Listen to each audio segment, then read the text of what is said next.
Fiesta.com. Don't miss Dion live. From the Power Business Technology Toshiba Studios. Your home for Kings basketball for over 25 seasons. No look, Bibby to Weber, down the lane, flying jam. There's your play of the night right there. It's inside is Sabonis, a two-hand rip, a brilliant pass from De'Aaron Fox. KHTKAM Sacramento, KYMX HD2 Sacramento. Sacktown Sports. It's time. It is that time. Time for Stiles and Watkins. You can join the show by texting 916-339-1140. Find us on YouTube at Sacktown Sports 1140. It's time for Alan Stiles and Chris Watkins. Yes. On a Tuesday. And as much as I don't normally like Tuesdays, when we are reunited and it feels so good, that helps to get through a Tuesday here. Stiles and Watkins taking up to 2 p.m. Chris is back in the building, and DJ Bedhead is on the ones and twos, and we will get into during our top stories at the top of the hour. That's in our last hour. We will discuss why Nate is playing Lil Wayne and the controversy. Simone and I had a good conversation yesterday about Kendrick Lamar and my thoughts on it, and Simone gave some great thoughts on it. We're going to get Chris's thoughts on it as well. But at the same time, there is a controversy, there is drama, there is a conspiracy theory going on as far as why Jay-Z did not have the NOLA, Nolans native, Lil Wayne, as a part of the Super Bowl show. So we will get into all of that. The question is, who's going to be at the Super Bowl? And could it be your San Francisco 49ers, where they got off to a great start last night? Debo weather was there. There were a lot of different weathers besides, well, you would think there was weather based on Aiyuk's drop in the back corner of the end zone, but there wasn't any precipitation. Aiyuk just happened to miss that catch, and we will have the sound from Peyton Manning as he rips. A lot of people said he was ripping Aiyuk. I thought he was just ripping the whole situation. 32-19, and Rodgers, it doesn't matter what color green jersey you wear. You might own the Chicago Bears, but the 49ers own you. One of the most confusing situations where it's basically if the Niners had drafted Rodgers, it just would have been better for both parties. Both parties have had their good moments, and they've struggled. Aaron Rodgers has the Super Bowl ring, but the Niners have owned him time and time again in the postseason and the regular season. I believe he drops under 500 now. And the Niners, they still don't have that prized possession that Aaron Rodgers does have during his tenure since he's been drafted, and that is a Super Bowl ring. But he didn't have it last night, didn't even play the rest. Tyrod Taylor, I mean, they got the insurance policy this season in case Aaron Rodgers. And by the way, Troy Aikman, I mean, can somebody knock on wood? How many times did he bring up, we really hope that Rodgers can last a whole season? I didn't hear that much of the Falcons game, but I don't think that the broadcasters were talking that much about Kirk Cousins' injury. They did. They Okay. Brought up Michael Penix 4 or 5. Okay, because times. I mean, it was basically like Troy Aikman was saying, I really don't think Rodgers is going to last the whole season, and then he said, oh, well, he hasn't been pressured yet. Let's see what happens when he gets pressured. It didn't make a difference. They had one really good drive where Aaron Rodgers has done this thing, Chris, where he only throws to one guy, right? And he just focuses on that one guy, and that was Garrett Wilson, even though Garrett Wilson didn't end up being the receiving yards leader.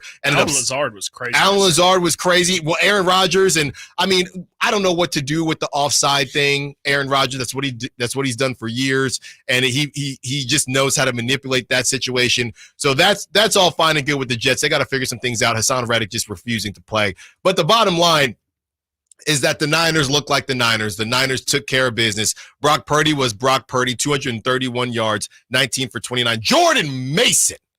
Christian McCaffrey, you know, we did prop talk, and I'm talking to my buddies, and all of a sudden, all the Niners players disappear on prop talk. They all disappear. We're thinking, what's going on? What's going on? Go to social media. Christian McCaffrey out, who had said a couple weeks ago that if there was a game, he would be playing. What is going on there? Well, what's going on there is he is closer to 30 than he is 25, and you get those Achilles injuries, and you don't want to mess around. So you have Adam Schefter talking about maybe the Vikings game. He won't be available then. But, Chris, when you have blocking schemes and Dominic Pooney, by the way, Randy Cross at 1 p.m., speaking of champions, 3-time champion with the Niners and NFL analyst, Randy Cross is going to join us. But speaking of offensive linemen, you have Dominic Pooney. We get his thoughts on him. And the schemes, this is what Kyle Shanahan does. Jordan Mason looked like a dog, but I talked for 4 hours straight yesterday, Chris Watkins. I'm going to hand this mic on over. How you doing? What did you think of the game last night?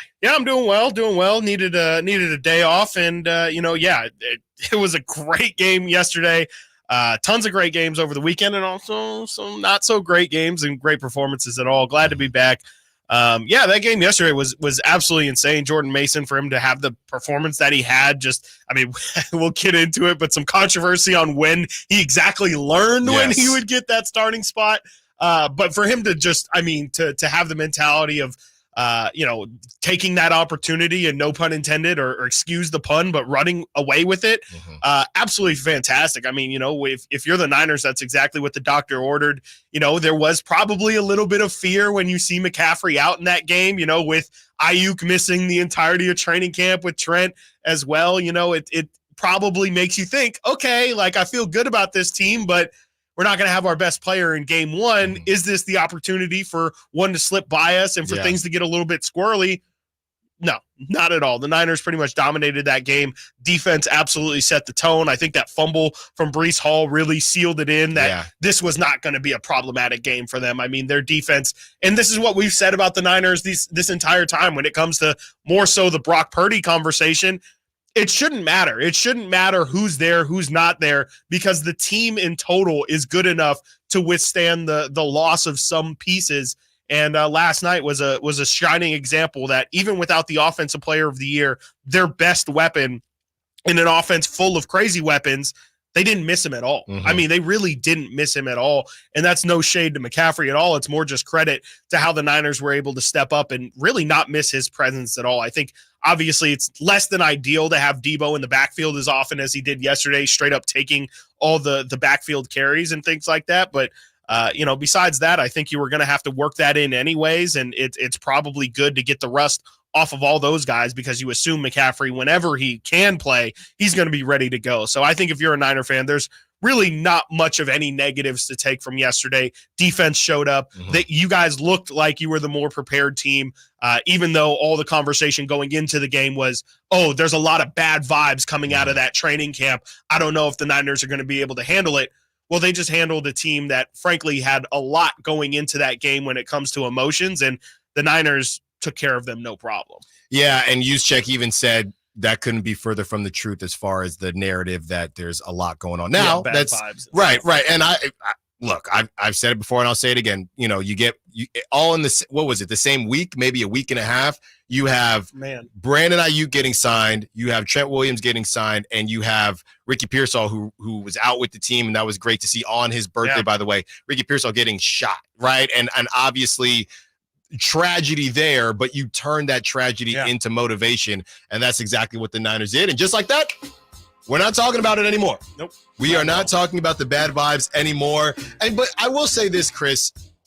I will put this, and I'm looking at the scoring summary. Yeah. Because I will put this in the category of what we know the Niners can do. I think this game said more about I do think it said more about the Niners than the Jets. And, for Mason to do this as an undrafted free agent and the Niners, how many busts have they had from the running back position in the third round and things like that? So for Jordan Mason to do that as an undrafted free agent, that just goes to show I'm not drafting.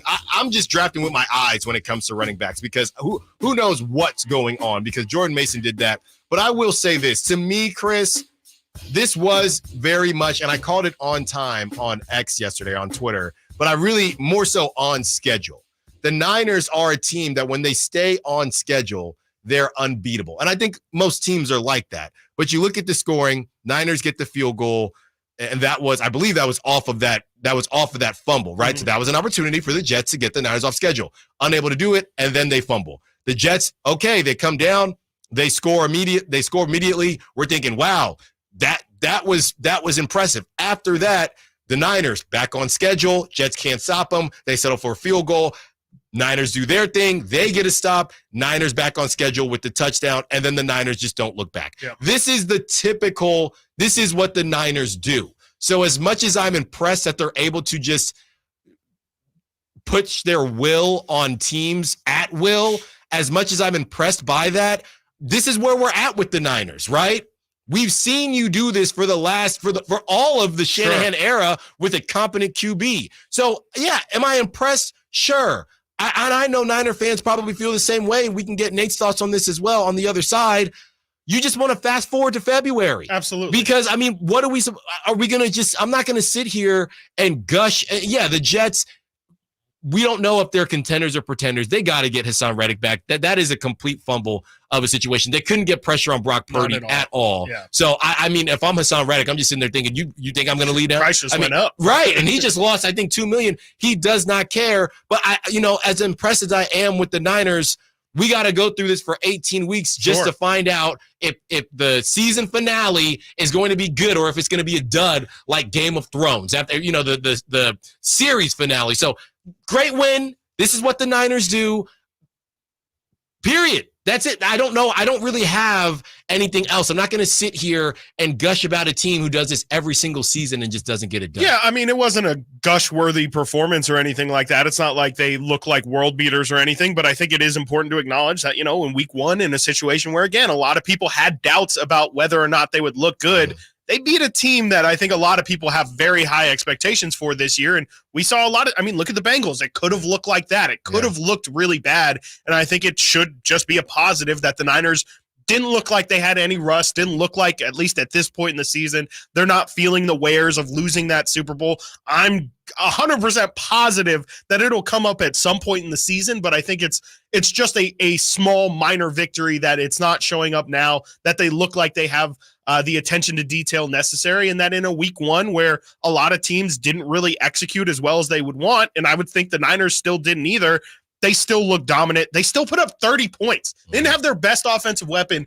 and yet, again, in a win, they put up 30 points. And it is more of the same, but I do think you shouldn't lose sight of greatness or a team being good just because this isn't the goal at hand. It still is important to make the playoffs. It still is important for the Niners to look like a great team. And, at the end of the day, they have to get it done. I think Troy Aikman made a great comment yesterday where he said, the Niners are in a really tough spot, a tougher spot than most people probably realize, because they get to the Super Bowl. Obviously, we all know that. There's teams that get to the Super Bowl and don't get it done.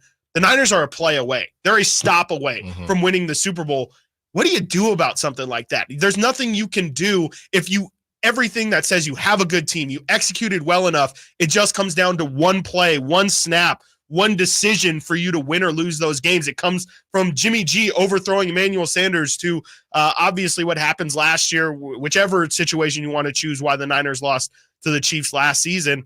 I think that it's just a tough situation for them to be in. They've won it. They've won at every single level. They just haven't won the biggest game because they've been just a little bit short. And I don't know what you do about that, but that's going to be what they have to figure out this season is how do you make that one stop that you haven't made those two previous attempts? Yeah, and we will talk to Randy Cross about that at 1 p.m. as well. Chris, I'm really struggling, and we'll get to more of this on the other side. I'm really struggling with who did we learn more about from this game, right? Because the Niners are the Niners. You didn't have Christian McCaffrey. It was impressive. But for the Jets to just lay down, and I know you don't have Hassan Reddick, but I don't know. Did it say more about the Niners or the Jets? I'm really struggling because I think, to your point, I have these expectations for the Niners that this is what they do, whereas I wanted to see what the Jets were going to do. I guess you have to remember that Aaron Rodgers didn't play all last season. It's going to take them some time. Yep. But in the NFC East with the Bills and the Dolphins, I don't know how much time you are going to have. Coming up next, it wouldn't be a Niners game without some controversy. Wouldn't be a Niners game without some drama. Jordan Mason can't even enjoy his outstanding breakout performance, and we'll tell you why when we return. Stiles and Watkins, Sacktown Sports. Did you miss any part of our live local shows? Don't worry, you never have to miss them again. Check out sacktownsports.com and search our podcast page and play our shows when you want. The Carmichael Dave Show with Jason Ross, Stiles and Watkins, and the Drive Guys. Plus, other podcasts like Return of the Empire, Return of the Roar, the Stingers Up podcast, and Golf to Go with Frank LaRosa. They're all available right now on sacktownsports.com. A new Honda? Nice. Well, it was like this. It was a super hot day, so we all stopped for some ice cream. When bam, the AC went out. My dad started sweating and was all, man, I stink. And my brother was like, I hate this car. And my mom was all, I'm dying in here. Then I said, it's time to call Stockton Honda. Then Dad was like, honey, you're right. I knew you were my favorite. And just like that, Stockton Honda to the rescue. It's Capital Casino, Sacramento's #1 poker room. And guess what? Primetime football is back. Capital Casino is giving away $500 per game in high hand bonuses for every Sunday, Monday, and Thursday night primetime game. As always, offering the best food, the best service, and the best action with the most variety of games in the region, conveniently located in downtown Sacramento. So check them out, Capital Casino, and always remember to gamble responsibly. 1-800-GAMBLER. Get your tickets for the Marysville Stampede September 14th and 15th at MarysvilleStampede.com. Sacktown Sports. Call or text at 916-339-1140. We will get into this Jordan Mason controversy drama as here in the studio, Pat McAfee show is on, and Aaron Rodgers, I think is he doing a weekly hit? So you got to catch an L and then do a weekly hit, and I'm sure it's just, hey, RELAX, relax. It's only week 1, and it's only his first full game with the Jets. So with that being said, Chris, and we're going to get into this Jordan Mason controversy in just a second, but with that being said, did the win say more about the Niners or the Jets? I think the Niners. I mean, I think the Jets are still a work in progress. Like you said, I mean, this is the first full game with Aaron Rodgers under center, and they have a lot of things to work out. Their offense just looked a little lackluster yesterday. I mean, I think the Breece Hall fumble didn't help, which is funny because I think Breece Hall in general didn't look like the guy I think a lot of people expected. I mean, he was going #1 in a lot of fantasy drafts this year, and I don't think that's the performance that a lot of people had in mind. But to me, I mean, it does speak more to the Niners. I mean, I think if the Jets end up playing one of these other teams that isn't as experienced and as lethal as the Niners, they probably look a whole lot better. And we probably feel better about how their week 1 performance goes, knowing everything that Aaron Rodgers isn't fully there. That offensive line for the Jets is still kind of being patchworked together. I think it's just a real sign that the Niners, even though, again, they have their warts and they have their bumps in the road that they've met, they still are a great unit, and they know how to, on a Sunday, or I guess on a Monday, they know when the ball is rolled out there, they know how to execute and they know how to be dominant regardless of who's in front of them. So I'm reading personally more that the Niners are just a hyper prepared team at all points than the Jets maybe being not as good as what we thought they would be.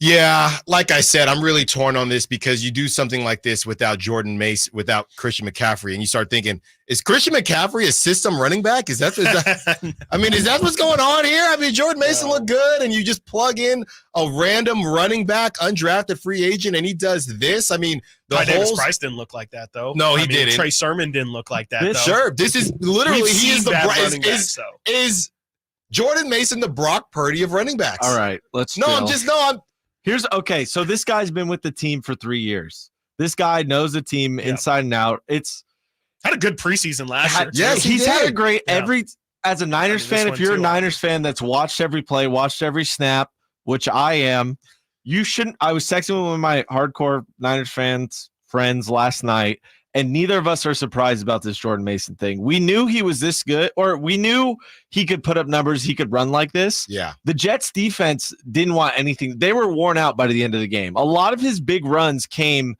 after the first quarter. Yeah. Like Yes. the first quarter, they were holding him up a bit, and it would be like 3-4 yards. Okay, whatever.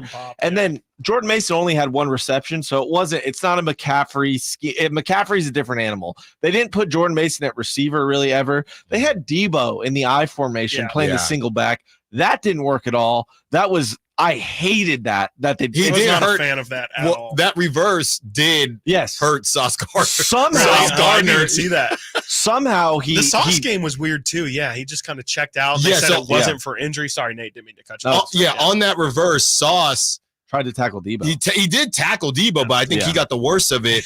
And he came back in the game after that, but they claimed it was fine, but he clearly wasn't fine. Well, about that play real quick, that should have been a 12-yard loss. It should have been. The Jets.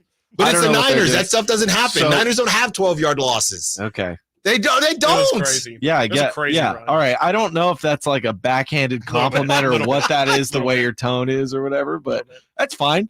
Anyways, Jordan Mason, as a Niners fan, you shouldn't be too shocked. This guy, 3 years with this team, and he's ran so hard every chance he's gotten. The problem is the man's got no chances. He was essentially the third running back, not the third down running back, the third running back on this roster who's only been playing special teams.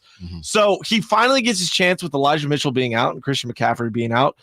And he gets the most touches of running back under Shanahan, 49ers Shanahan, has ever gotten. And he showed out. He showed out over 5.5 yards per carry.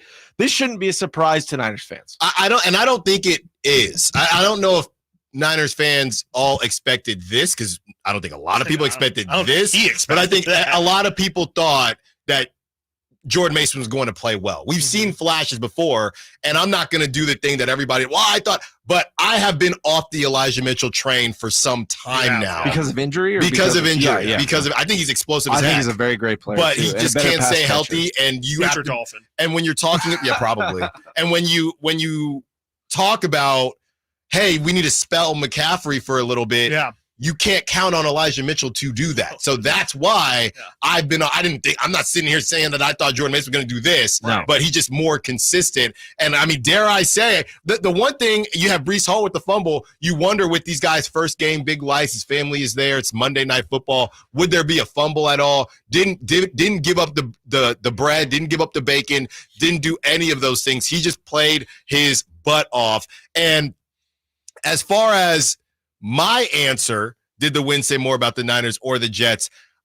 I will say this, and I'm joking about McCaffrey being a system running back, but if there is one team where we've seen guys come in and plug and play and do their thing, not to take anything away from Brock or Jordan Mason, it has been the Niners. So no, did I expect Jordan Mason to do this? No. I am going to go in the direction of the Jets simply because this told me nobody knew how far away the Jets were, right? And Aaron Rodgers gets on the podium and says, we hope to see these guys later in the season, which is what everybody says. Yeah, Aaron, you're not going to. Unless you guys shore up some things. Like we said, I think I'm going with the Jets because of your reasoning, Chris. I'm going with the Jets. It said more about the Jets because we hadn't seen the Jets before, so we didn't know how close or how far they were. Seeing them up against the Super Bowl runner-up showed me that, these guys are not as close to, Aaron Rodgers plug into this amazing defense and we got Garrett Wilson and we're going to cook. I mean, I don't know if a tight end caught a pass. Nathaniel, trust me, he did not. You got one on your fantasy. Conklin, I mean, I had him on my prop talk. Great block. And then there's a clip. I don't know if you saw the clip, Chris. This is just classic Aaron Rodgers stuff of Nathaniel Hackett literally. It felt like when I'm in the group chat and nobody's responding, Nathaniel Hackett is sitting there showing Aaron Rodgers, and Aaron Rodgers just literally just looking away the whole time. The whole time. This is what the Jets do. You almost feel for Robert Saleh, but you can't feel for these guys. He'll get paid even if he gets let go. But we'll see what happens there. We'll talk about Robert Saleh a little bit later in the show. Coming up next, let's get into that. Speaking of Jordan Mason, let's get into the controversy. Yeah, this guy, he looked. I feel so I thought bad. he was gonna cry. I feel so on the bad, podium. Man. Oh he just set records. Shanahan and John Lynch have him crying because of their lies. Stiles Watkins, Sacktown Sports. What's the missing piece for the 49ers? Which names will they add during free agency? Whether it's in season or off season, the coverage never stops. Get the latest 49ers news on Sacktown Sports at sacktownsports.com. Sacramento weather is brought to you by Folsom Lake Kia. I'm Tamara Berg in the KCRA 3 Weather Center, staring at mostly sunny skies for this Tuesday afternoon, feeling a bit of that southwest breeze, and that's going to make all the difference today. Temperatures will trend cooler than average with daytime highs mid to upper 80s and plan for upper 50s overnight tonight. Get the latest forecast on the KCRA 3 News and the KCRA 3 app. DC here for Folsom Lake Kia, where they make car shopping easy with a huge selection of new Kia models, low payments, and zero down deals with approved credit. Folsom Lake Kia, your trusted dealer in Folsom for over 25 years. FolsomLakeKia.com. Sacramento, Dirk Bentley's coming to town. Getting drunk on a plane. For his only show in California this year, Saturday, September 28th at Hard Health Park for Country in the Park 2. What was I thinking? And he's bringing some friends. Parmalee. I want to close your eyes for this. Tyler Rich. Dasha. Did your boots stop working? And more. Saturday, September 28th at Hard Health Park. Get your tickets today before they're sold out at CITPfest.com. Brought to you by the California Army National Guard and Red's Pizzeria and Tap House. The PGA club fitters at the Hagen Oaks Player Performance Studio know that golf should be fun. They also know that players of all abilities will hit the ball farther and straighter, play better golf, shoot lower scores, and have more fun if they get fitted before they purchase golf clubs. Hagen Oaks delivers the same technology and major brands used to fit PGA and LPGA professionals. See how the game can be even more fun. Hagen Oaks Player Performance Studio fittings are available 7 days a week. Make yours today by calling 916-808-2531. That's 808-2531.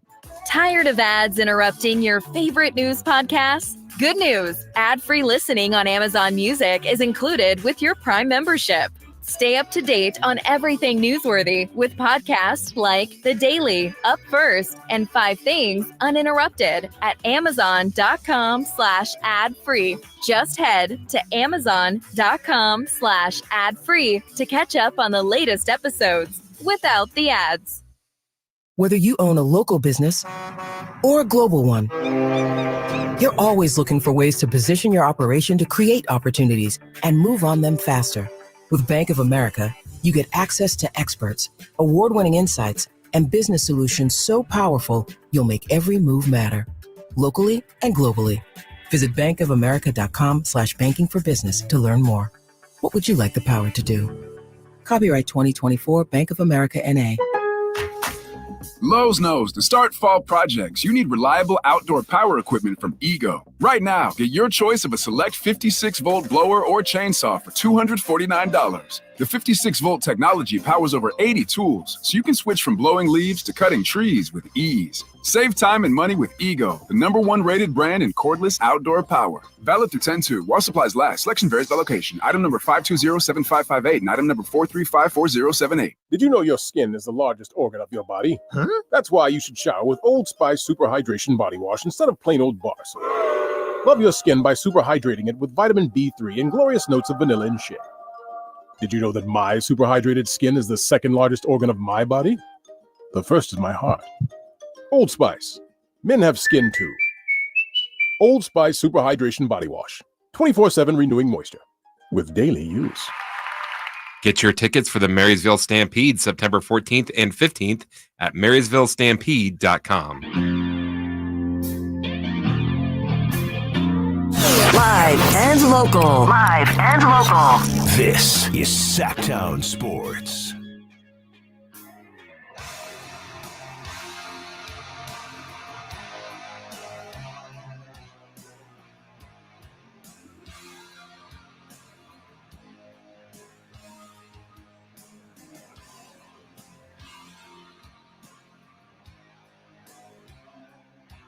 The 916 says, when is a good time to call? Have a 49ers question. Well, 916, we are going to open up the phone lines right now. You want to call in, you got a 49ers question, we will let you have your time and we will chat about it. Also, 1 o'clock before we talk to Randy Cross, the Thunder Showdown show this September. Feel the Thunder with the ultimate high voltage live boxing event. You have to see to believe. All you have to do is hit up the Folsom Lake Honda hotline at 1 p.m. We will have Chris pick that caller to score today's pair of tickets. And by the way, boxing was on my bucket list, and I will be attending. I will be attending this Thunder Showdown show. So let me know if you're going to be in the building, whether you win or whether you just grab tickets, because I definitely wanted to go before it was all said and done. So I'm taking a buddy who is expecting a kid in October. So it's one of his last hoorahs. So we are going to have some fun there, and you can have fun if you win those tickets at 1 p.m. Okay, let's get into this Jordan Mason controversy. Let's start with the audio, Nate, from the post game, where he basically says when he was told he was going to start, which wouldn't normally be a problem, but the Niners didn't say anything about McCaffrey until the day of, which is a problem for the league, for betting, for a lot of different things. Let's hear it, Nate. Thank you, Joe. Jordan, you probably dreamt about how your first NFL start would go. Let's see here. 28 carries, 147 yards. How did the real thing compare to what you dreamed it would be like? Honestly, just thinking about it, I told Christian, I said, I don't know how you do it, man. It's a long game, but, this is just the beginning, and, we're going to see where we go from here. When did you find out that you were going to be starting? When did I find out? Maybe Friday night, something like that. Okay, so that happens, right? And you would assume after that happens, they get into the locker room, they get ready for the post-game presser. We don't know what happens.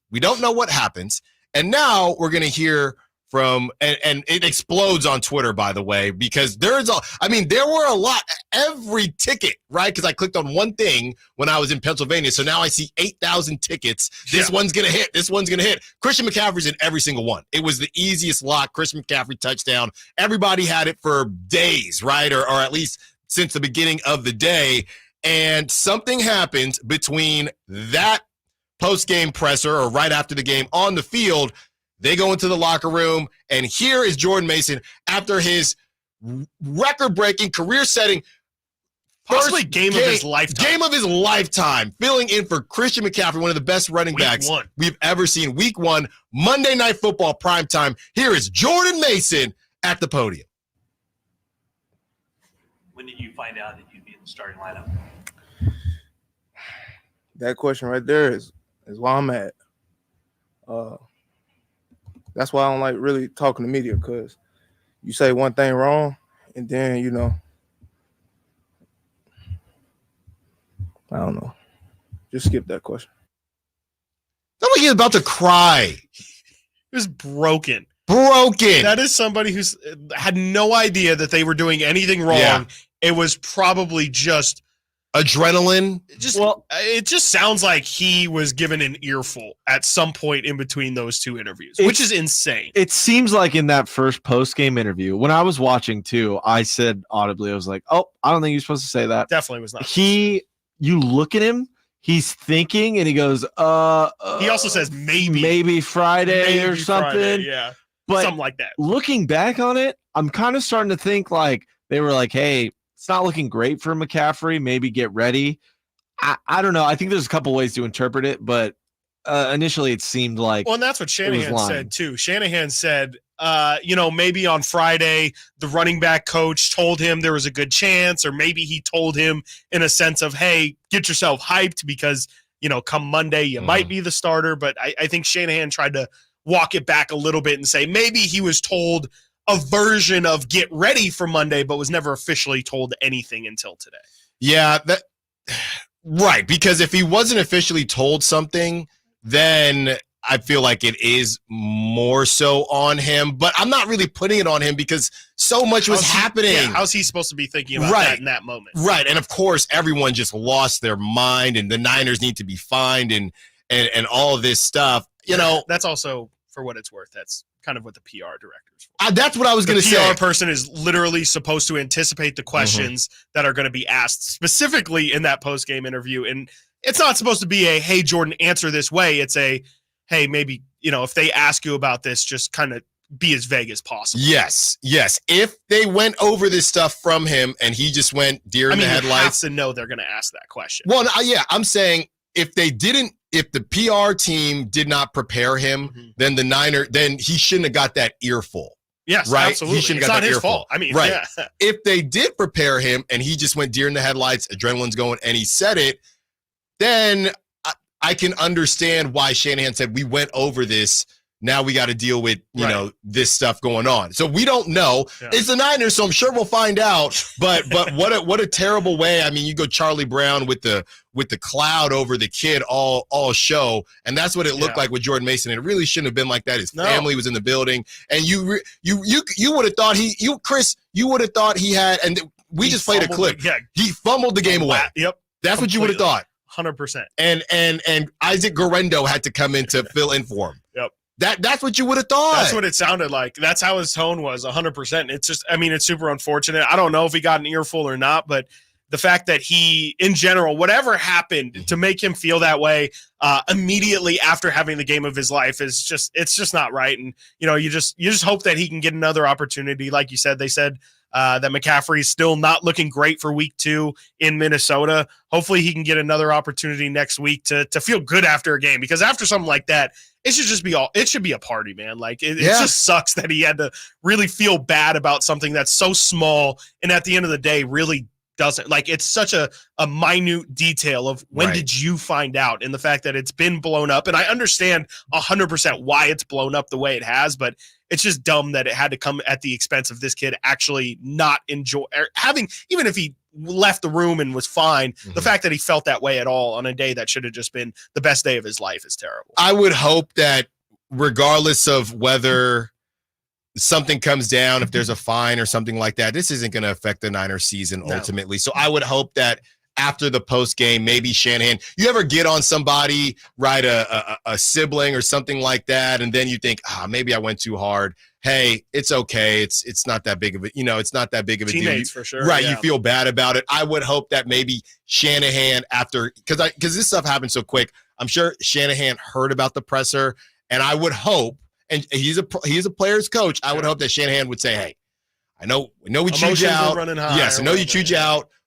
I know you just went through the presser. Hey, you still did a heck of a job for us. That's what I would hope happened after everything ended. What if he's just mad at himself? What if this was a conversation they had beforehand? They're like, hey, man, just don't mention. And he didn't get chewed out? And maybe they get in the locker room and they're like, yo, what happened there? And he's just like pissed at himself, like really disappointed. But that's what I think I feel like we covered that. If the PR, well, you just mentioned, like, what if he just got an earful in the locker room from Lynch and Shanahan, right? What if it was more like, hey, why'd you do that? And he's just like so mad at himself and disappointed. You're saying they didn't rip him. They just said, hey, I thought we, and hey, he's not like, a big deal. I thought we chatted about this. I let the team down. I'm going to get them fined. I'm going to get them in trouble. I'm going to ruin their game plan. Maybe he's mad at himself. I think that's a possibility too. Yeah, maybe they didn't chew him out. I think, that a lot of people thought that, but people can be really hard on themselves, and I think that's a good point. That's definitely possible. Amid Rock on the Sack Chat is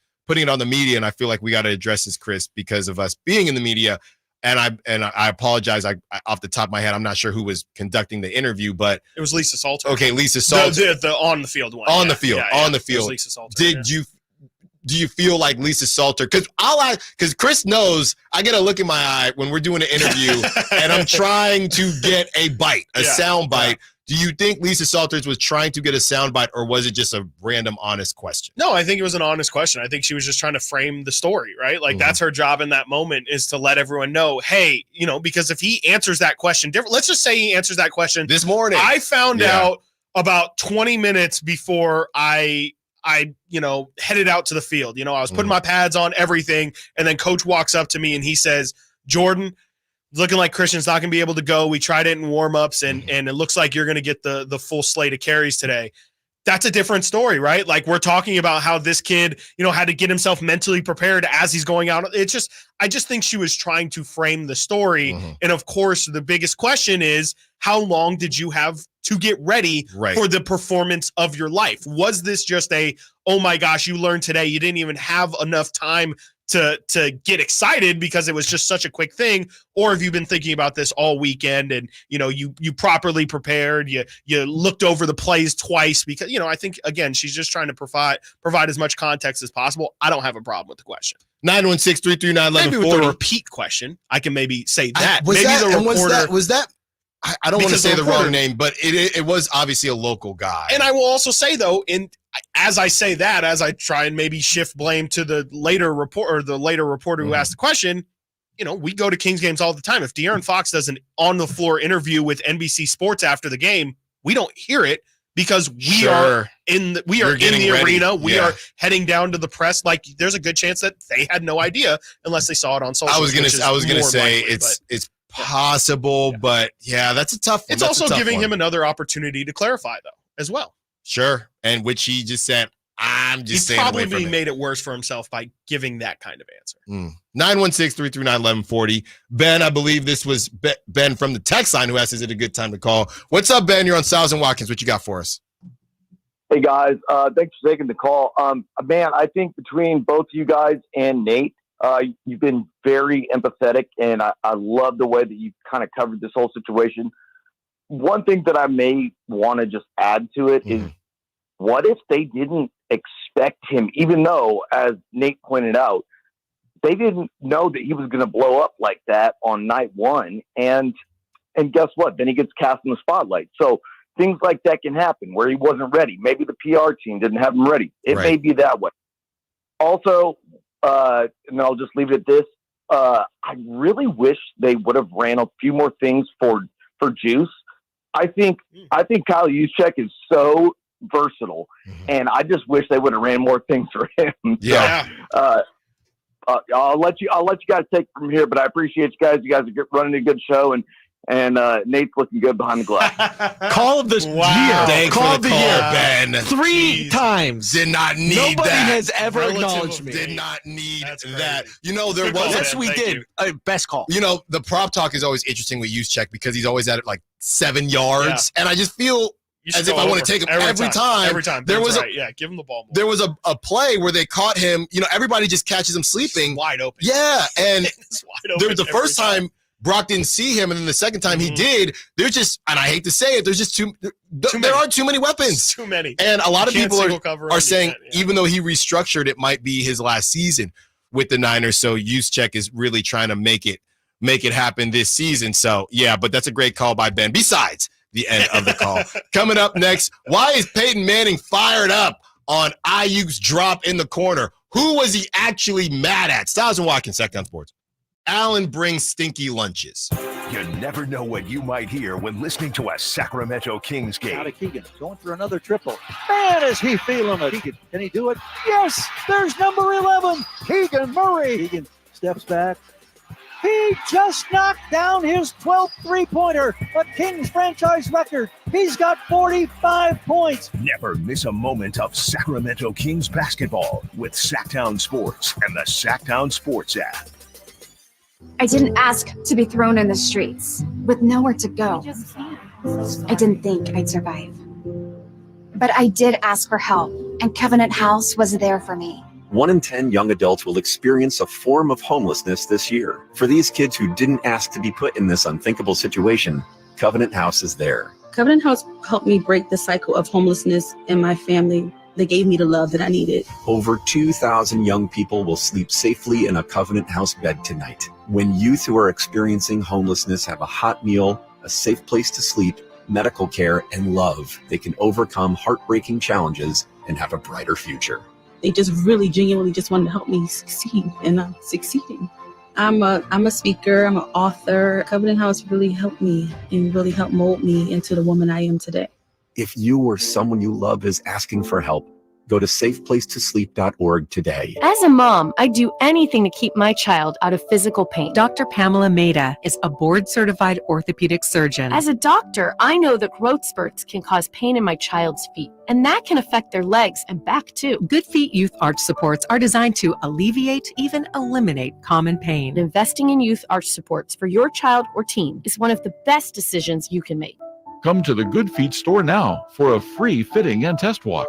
Silverado Savings Spectacular now at Maida Chevy with $13,000 off MSRP. Every new Silverado half-ton LTZ in stock after rebates. $12,500 off every Silverado half-ton High Country after rebate. And $11,000 off all new Silverado half-ton RSTs exclusively at Maida Chevy at MaidaChevy.com. Sacramento Silverado headquarters. Whatever Silverado you choose, you'll save thousands at Maida Chevy. Together, let's drive. Not available with special financing and leasing on other offers. Must trade in 2010 model year or newer. Ends 9/30/24.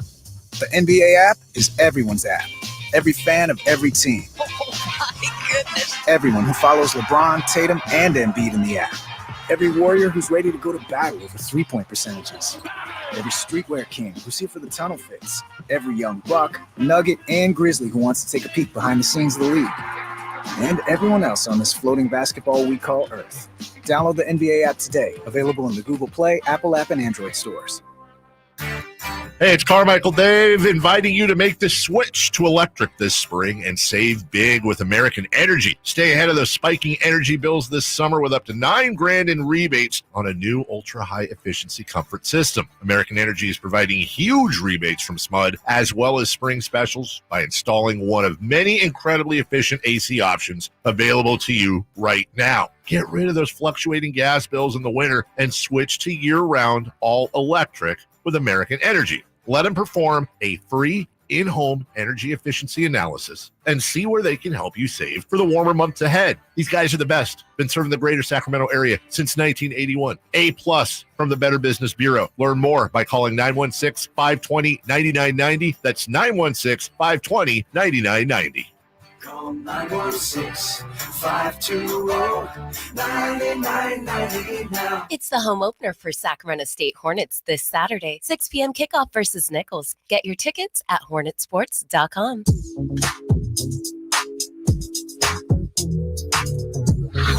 Sacktown Sports. Check us out on YouTube. Search Sacktown Sports and subscribe.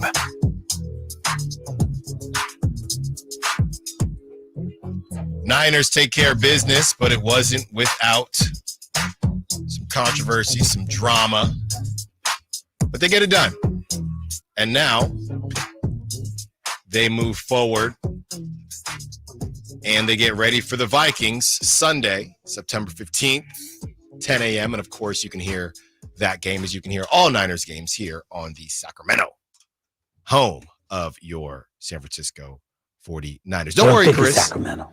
By the way, Chris, this is a big game for you because we didn't get a chance. You were out yesterday. We didn't get a chance to talk Vikings. So we will definitely give you your time a little bit later in the show. And now with the Niners coming to town, I mean, are you actually, no, I was going to say, hey, did you want to watch together? But I'm coming back from I'm excited to hear Chris's thoughts right now. I talked to him a bit before the show. Yeah. And then this week we're hating each other. We hate each other. Oh, yeah, that's just right. This week. That's oh, right. yeah. Yeah. Just this week. Yeah, I don't need a game excuse to.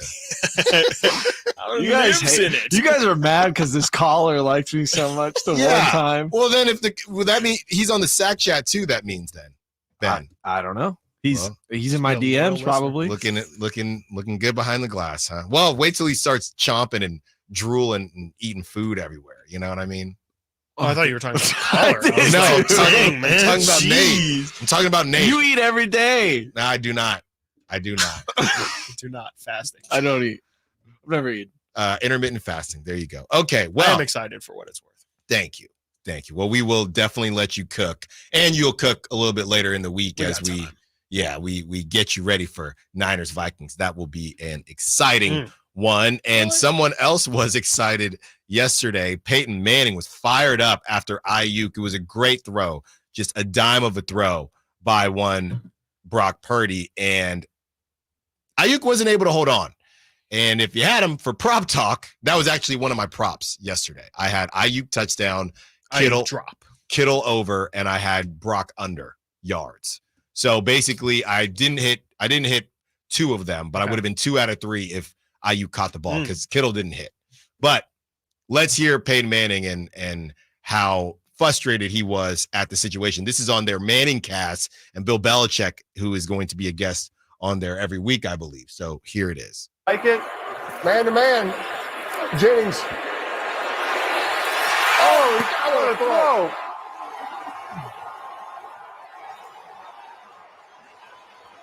Aiyuk, he's a little rusty, Pate. You know, he's missed all training camp. Get signed, get in training camp. There's a reason for training camp. You need it. We need the reps. Oh. Get those contracts done earlier so we can get in training camp. We don't drop balls on opening night. Right, it's probably one thing catching passes, running routes. All of a sudden, you're laying out for a pass, full speed, diving. That's why. Yeah, those happen in camp. You make those, you practice those. That's just a little rusty right there. You're still catching balls at a high school field from some quarterback that's 45 years old, my age. You're not catching balls from your quarterback. Get signed, get in camp, and we don't drop the ball. I'm calling foul on that. I mean, first. What? No. At first, it sounds like he's talking about both, right? At first, he sounds like he's talking about the Niners and Aiyuk. Just, hey, get it done earlier, right? Because now all of a sudden, and this is what happens, right? The big bad NFL, Peyton Manning making his money off the NFL now, all right? The Mannings, we got another Manning coming up from Texas. So you protect the NFL, and all of a sudden it's, oh my goodness, get in camp, get signed. At first I'm thinking, okay, he's talking about both, because when he says get the contract done early, because the whole thing was Niners were supposed to get this done early, and they didn't, right? They didn't want to trade him, whatever it is. This thing goes all the way to mid-August, whatever it was. Then he's talking about, oh, and now you're catching balls from a 45-year-old at a high school field, blah, blah, blah, blah, blah, blah, blah.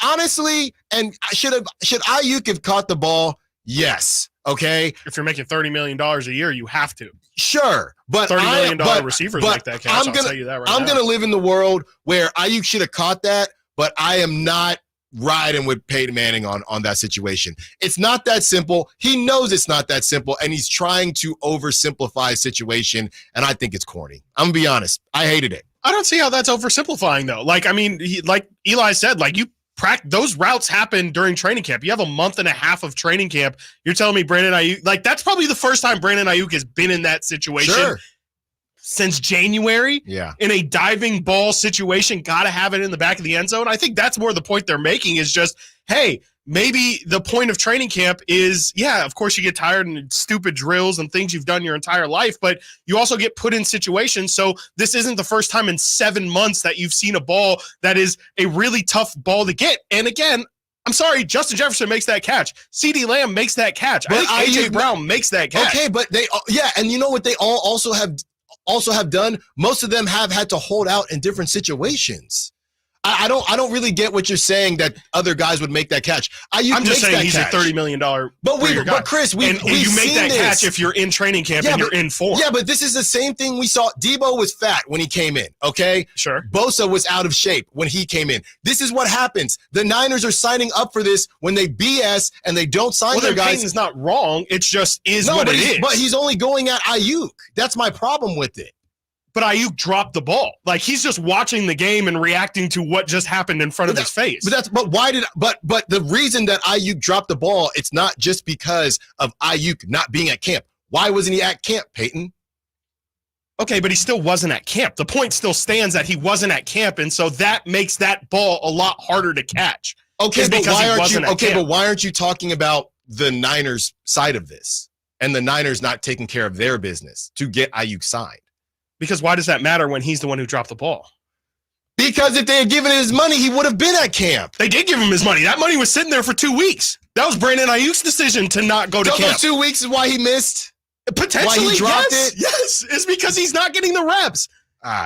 If you haven't seen a fastball in 6 months, sure, and then you see a fastball for the first time, you're probably going to take that first pitch because you're like, wow, I haven't really adjusted to this. I haven't swung that bat. I don't know how quick I'm going to have to get around to this. It's more just reps. It's all reps. All reps are good reps, and I just don't see how him not missing camp isn't huge for a moment like that. I'm not saying it. I'm not saying he shouldn't have. I'm not saying that he shouldn't have caught it. Obviously, I believe he should have caught that football. What I'm saying is Peyton is only covering one side of the equation. That's my issue with Peyton's take. I don't have a problem. You're not going to find me disagreeing with the fact that I tweeted when it happened that Aiyuk should have caught it. What I'm saying is Peyton is roasting Aiyuk, saying he's practicing on a high school field, blah, blah, blah, blah, blah, all this stuff, where it's just, we all know, if anybody knows, Peyton Manning knows, it's not that simple. Yeah, but I just think Brandon Aiyuk specifically made that situation really difficult too, though. Brandon Aiyuk could have, I think it's okay for him to make that point because Brandon Aiyuk could have been in camp. He made the decision to not be in camp himself. Deal was on the table for a month. Deal was on the table. It wasn't a month. Or 2 weeks. It wasn't whatever a month. Well, whatever it is, So it's all training camp that he missed.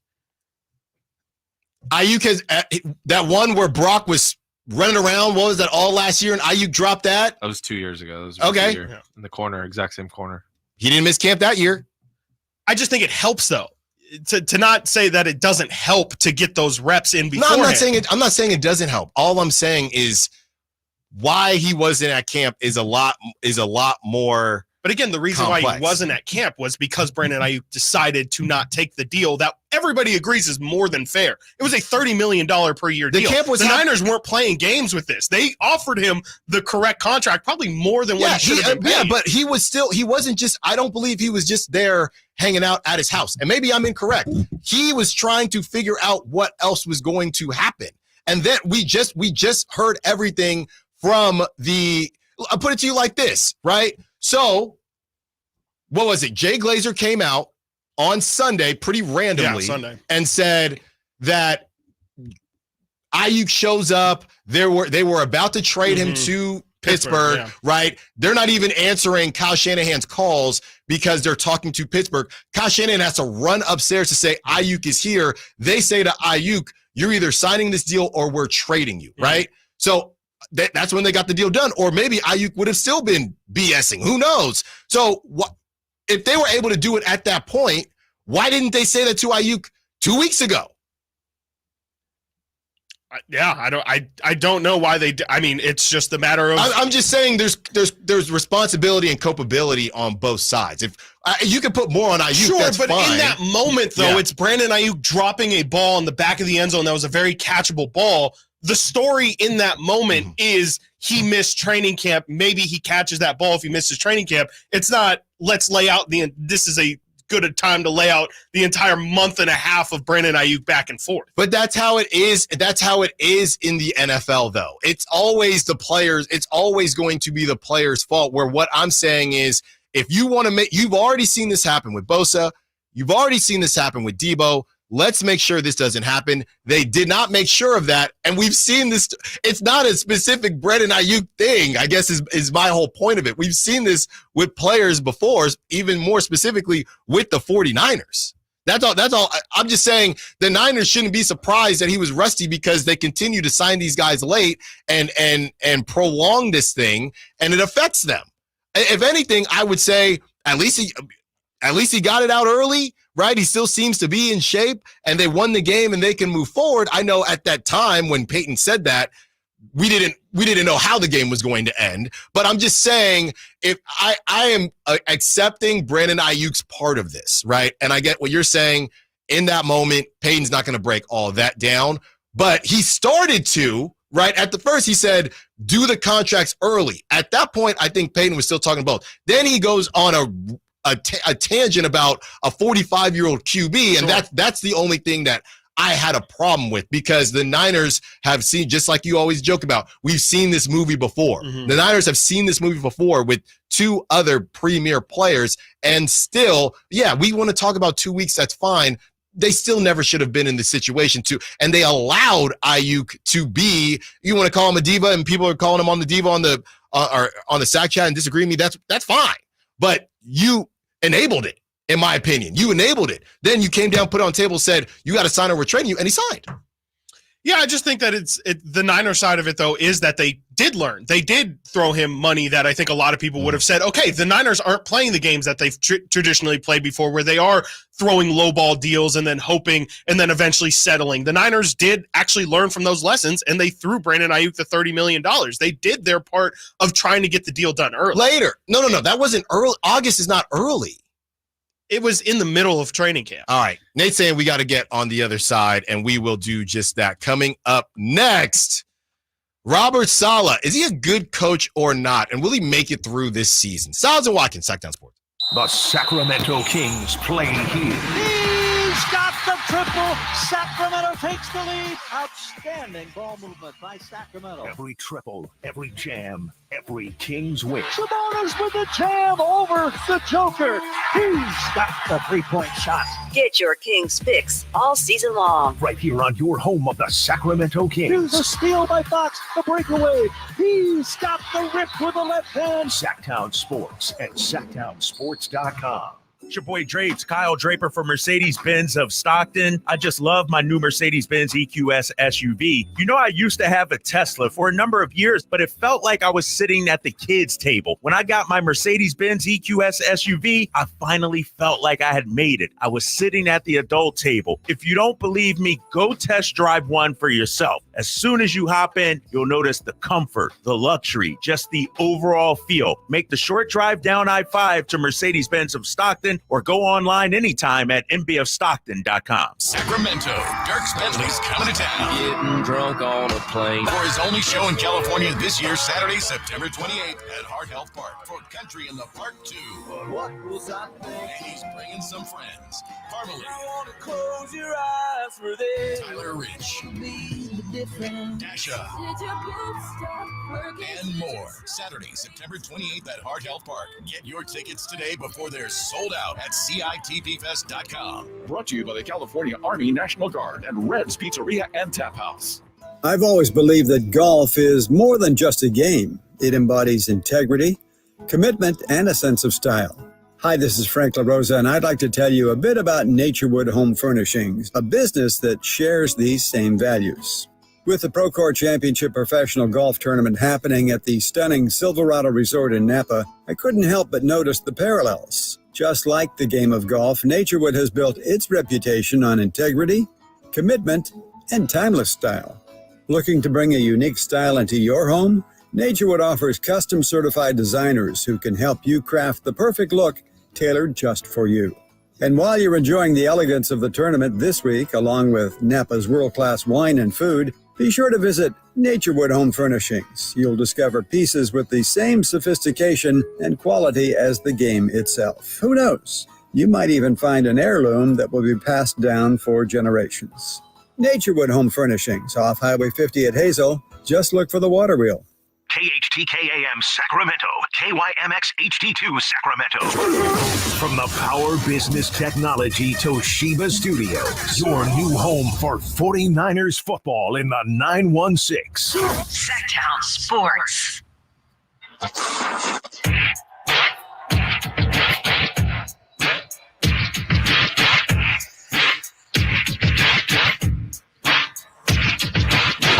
Sacktown Sports. Call or text at 916-339-1140. 916-339-1140. Who's right, who's wrong? Chris Watkins or myself? Nate, where did you fall on this? You didn't hop in. Yeah, I was letting you guys do your show. I didn't want to. But where do you I don't mean fall that in on a condescending way. I literally wanted to hear. Where this do you out. fall on this? I'm definitely looking towards Chris's way. I'm shocked. I put this in the chat too, that you kind of took that angle. That's not what I would have expected from you, especially after this whole offseason of, essentially hating Brandon Aiyuk. I think as the fan, I was furious when he dropped that. And the words coming out of my mouth, which were a lot of Niners fans probably said, oh, that's our $30 million receiver. And he's dropping balls like that in the end zone. It's different now that he's signed. It's the scrutiny's on him, and then you watch him play after. He didn't look right for a while. You know what? And I do think that's a good point. Was it interesting to you? And I go a little bit deeper here. Even the first downs that he had, he wasn't showing out. No. I don't think something was off. I don't know if he felt bad. It was just kind of off. I know. This is exactly what happened with the last two contract disputes. They're all off. Debo was off. Bosa was off. Bosa for the first half of the season. Debo for the entire season, basically, on their holdout years. But Aiyuk did have that catch. I believe it was for first down, the kind of toe tap. Which was a great throw by Brock. But he didn't do any, normally he shows out a little bit. Sure. He didn't do anything, and I think a lot of that is the training camp thing. I'm definitely on Chris's side. Brandon Aiyuk even admitted he made it harder than he had to at the end. So you can kind of take that. It seems like I think a lot of fans are irritated too with him. So to come back and that to be his first real impact on the game was frustrating. And then we got guys in the chat being like, hey, why are we talking about like AB in the chat? Why are we talking about this like he lost the game for the Niners? Just because I think this whole saga kind of led up to this one stupid play. Sure. And then Peyton Manning being irritated, I think is completely fair and warranted because he's probably had similar problems. I can't think of a contract holdout situation with Peyton Manning where, it was a long time ago when he played, but he's probably been a teammate in that scenario. And then you go out and watch your teammate do that, and he's frustrated. Yeah. I mean, the same way that Whitey told us about the list, like this isn't even necessarily something you take as gospel. It's just, this is a good look at how execs and GMs and coaches around the league view the players in the league. You could, just like Nate said, you can maybe view that as, well, that could be how Brock Purdy feels in a moment like that. Maybe Brock Purdy is saying, well, it'd be nice if we would have had that connection throughout training camp and the frustration that leads to there. So I think maybe it's just him providing context for that kind of thing, that, again, that could be where the quarterback's mind is at in that moment. Yeah, like I said, you're not going to find me disagreeing with the idea that Aiyuk should have caught the ball. To me, I'm holding Peyton Manning to a higher standard because every time I turn on the TV, this man is talking. Sure. So at this point, he is no longer just some random former player that has been given a mic. Peyton Manning is a media personality. Yeah. So to me, in that moment, you have a whole dang show that you do every week amongst all your other shows. You do have the ability, in my opinion, he has the ability to call out what he called out, but also lay out the situation. Maybe he chose not to. That's fine. But my problem is more so, and it kind of went into the Aiyuk category. We complain, just like Nate said, we complained about Aiyuk. I think that Aiyuk, he did what he had to do at the expense of the team. We'll see how deep that expense is, right? But to me, I just felt like Peyton Manning, who is essentially at this point in time, in my opinion, a media professional, he could have laid things out better. I think you're giving Peyton. I think maybe you're just. He's a quarterback. Like he still is a quarterback, though. I don't think. And I'm sure people loved it. People loved it. It went viral. I don't think he's there to be an analyst or anything like that. I think he's there to give you perspective on one of the best quarterbacks that's ever lived and trying to put you in the seat, especially in that broadcast. That broadcast isn't really meant to paint pictures and things like that. That broadcast is strictly meant to give you a different perspective, an insider football player perspective on what their thoughts are as the game's going on. So I think that's the responsibility of a Joe Buck, but I don't think that's Peyton Manning's responsibility in that moment. I guess in my mind, right, and we'll tie a bow on this, but I guess in my mind, all I'm thinking is Peyton in that same moment, and look, maybe I'm asking too much, but all I'm thinking is in that moment, the same thing happens. Peyton says the same exact thing, and all Peyton says is, and this is it. Well, look, you got to be at camp. I understand contract situations can be confusing. You want to get paid your money, but man, it is nice to be at camp so that type of stuff doesn't happen. That's all. That is a literal blurb that I think would have just cleared, not been so much of this is all Aiyuk's fault. That's all. Okay. That's all. I guess you're getting the all Aiyuk's fault thing. That's way more implied, I think, than him just outright saying it. And I think a lot of that comes from his emotional response. His emotions come through the audio and when you're watching it for sure. Well, and I think that's why people watch. And I think people like it. I think people like that. And they like the banter with him and Eli. And the interesting thing to me, I'm going to try and find it. But during that, Belichick is on with them, right? Yeah. Mm-hmm. So Bill Belichick is there. All you hear from Belichick is like a grunt. Well, we know how Bill probably feels about guys. Yeah. I want to hear what Bill has to say on that situation at that moment in time too, Coach as a and head GM, coach. yeah, Yes, and a GM too. I'm very curious. I feel like he might surprise some people in his response. I could be totally wrong, but very curious what he has to say. Eli, I thought, kind of just gave it right to Peyton. Yeah, It was just like, yo, Peyton, do your thing. He knew Peyton. He could tell hates that, Peyton was very, very upset. And I think Yeah, think ESPN got what they wanted in him, and I think you agree with that. You do agree with that. They got the emotional response in the moment. and I thought it was fine. No. But I can. You can disagree. I can disagree with that. I can disagree with that. Why it blew up, right? Yes. That's why it blew up. Yes. And we're probably it's the Bay Area probably the only ones talking about that drop because the Niners still dominated and took care of business. Now you get to week 2, something happens there. Now things could get a little bit squirrely, but I guess I was more so willing because they won the game to give Aiyuk a breakfast ball, give him a mulligan in that moment. But Peyton's reacting to that moment, so I get that. I mean, but I still think it's a big part of the story of football. I mean, like Brandon Aiyuk, again, he was the biggest story all summer, and he intentionally made it that way. And so when you're going to bring that level of attention to yourself, you are going to get all the smoke too. And this is why I brought up the fact that he's a $30 million receiver and those other guys catch it, because you don't get to be a $30 million receiver and not have the expectations of what those other guys are. And I think that's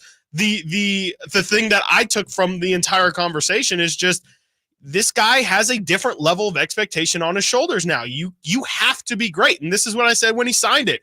Okay, you want to be a $30 million receiver, go see what it takes to be a $30 million receiver. Well, and even before then, I know, not to put words in your mouth, but I know that you don't really feel like it's a bit of an overpay. $30 million receiver. Exactly. Yeah.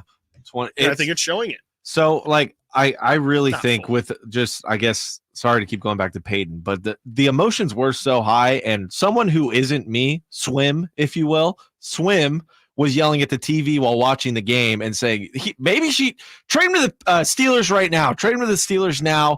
I think it's just like a reaction, just I think that's all it was. And I don't think it's a hatred towards Aiyuk or anything. I think it's just there were some wild tweets which were as expected. Peyton specifically. Yeah. I think just an in the moment reaction. Yeah, kind of a scream. Hey, it is what it is. We'll see what happens with Aiyuk when they take on Chris's Vikings at the end of the week. Let's get to this Robert Saleh situation, Chris. Robert Saleh, he's 18-33. Did not play many of his starters during the preseason, which we're having those types of conversations already. No Hassan Reddick deal done before the season. That's not on Robert Saleh, I don't believe, but it's still not great. The D-line looked horrible and tired. And, I'm really confused as to what the Robert Saleh expectations are because Aaron Rodgers, is he 40? Is Aaron Rodgers already 40? They were calling him 40. So he's 40. I don't know how much longer he's going to play. And you're dealing, you know what Aaron Rodgers should have done? And I know there wasn't a team and I don't think that timing, he should have tried to go to the Bucks or the Saints. And I don't know, off the top of my head, I don't even know if the timing works out, but you're messing around in a division. Like you want a less glamorous team or division? No, division. Because now you're messing around with the Bills and the Dolphins. And I think a lot of people have them as a sexy pick to win. They're one of those teams, they're a sexy pick to win it. Yeah. They're a sexy pick to miss the playoffs. Yeah. So I don't know what the Jets are going to do. And if you were to guess, Chris, Black Monday comes around. Okay. I hate that term, but we'll call it that anyway. Robert Saleh safe or not? I would guess not. And I don't think it's his fault at all. I mean, I think he did about as good as he could do last season. But like you said, I mean, I think that there's just such a high level of expectation for this Jets team. And it feels like even if they win 10 games, that might not be enough. Like that might be okay. Definitely depending on how well they do in the playoffs, it might save his job. But it feels like the level of expectation is you have to be one of the best teams in the NFL. And if you're not, then, there's no point in being one of the middling teams and a team that, wins one playoff game but loses another, and you have a 40-year-old quarterback. And so, what are you really playing for? Oh, it's 41, his age 41 season. Like, it's just tough to feel like you're climbing. It feels like the Jets right now are in a complete win now mode. And I mean, I just can't see them. I just feel like you said at the start of the show, I think the expectation was the Jets would be closer to one of these top level teams. And granted, 1 week, and that's all we have to go off of. But it did feel like, this thing they might be a little bit closer to the pack than close to the top of the pack. Well, the good thing is I don't necessarily believe in the Dolphins or the Bills. Right. I mean, the Bills. That whole division is quite interesting. I will say this, though, as I got into it with a fellow Raider fan yesterday, Frank. That was a great time chatting yesterday. I will say this, something that came out as Aaron Rodgers is throwing to one Allen Lazard, who did play well, but that offense looked a little one-dimensional. And there is a guy that Aaron Rodgers has played with before. Let's not forget that clip where he said it'll be great to play with him again when Aaron Rodgers was in Tahoe. Devontae Adams. Oh, man. Come on down. No thanks. Come on down. It might get desperate. Coming up next, we continue the conversation. Trent Williams, we discussed what he had to say about the roster. And I ask a question to Niners fans. Do you even enjoy the regular season anymore? I mean, do you even enjoy watching the game unless it's in February? Stiles and Watkins, Sackdown Sports. Subscribe to Sacktown Sports on YouTube and watch the Carmichael Dave Show with Jason Ross, Stiles and Watkins, and the Drive Guys. Live Monday through Friday from 6 to 6. Plus view archive shows and exclusive content. Subscribe at youtube.com/Sacktown Sports. I'm Ken Korak with your Green and Gold Report, brought to you by Xfinity Mobile. Connect to the most reliable 5G network nationwide. Well, home runs have been a big story for the A's as they hit 16 on the recent road trip, and they picked it up back at home on Labor Day with 2 by Shea Langoliers, including a walk-off, giving him 25 for the year, including 24 while catching. In the long history of the A's franchise, only Terry Steinbach hit more while behind the plate. He hit 34 back in 96. Want to save on some of the biggest names in streaming on the network made for streaming? Now through September 21st, get 150 megabit Xfinity internet for 12 months with a 1-year contract. And for just $15 a month, add the new Stream Saver. That includes Peacock, Apple TV Plus, and Netflix for just $35 a month. Switch at Xfinity.com today. Restrictions apply. Requires paperless billing and auto pay to store bank account. Equipment taxes and fees extra. After promo, regular internet rates apply. Currently $54 a month. Actual speeds vary. Stream Saver requires Xfinity internet or TV and price subject to change. Get your tickets for the Marysville Stampede September 14th and 15th at MarysvilleStampede.com. Live and local. Live and local. This is Sacktown Sports.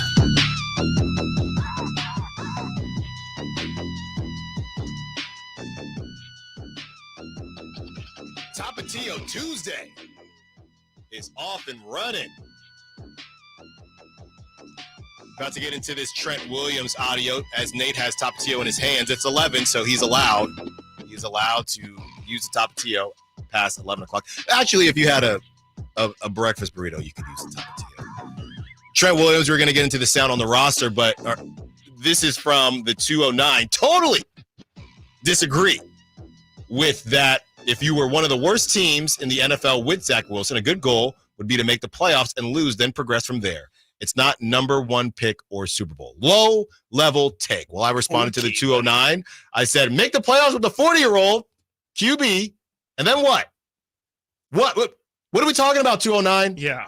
Aaron Rodgers is 40. He's a man. He is a man. Yeah. They have a man at quarterback. He is 40. So there's no time. Okay. Oh, no. Okay. Next year will be better, right? Yeah. 209. Okay. We'll make the wild card this year. Yeah. And then the next year, we'll make it to the divisional round. That's right. And then when Aaron is 50, we'll get to the playoffs. Give me a break. Yeah, come on. Tapatio Tuesday is. Maybe if Zach Wilson was their quarterback. Yeah, maybe. Go get Trey Lance. I heard he's available. Right, yeah, then you can start to feel good about it. Sign Dak to $60 million a year. Or Josh Dobbs. Go get Dobbs. We'll take the picks. There's familiarity there. All right, let's get to this Trent Williams audio. Yes. That stock is through the roof right now. I mean, now. it is through the roof. You know? If you're the Vikings, hey, get some picks from Darnold. Just played in the Meadowlands, Yep. Clearly got rid of all those demons. That's right. Wasn't seeing ghosts. Shout out Casper. Come on. You get some more picks, just like what the Niners did when they were down. They got Bosa that way. Then you come on up with JJ. Come on.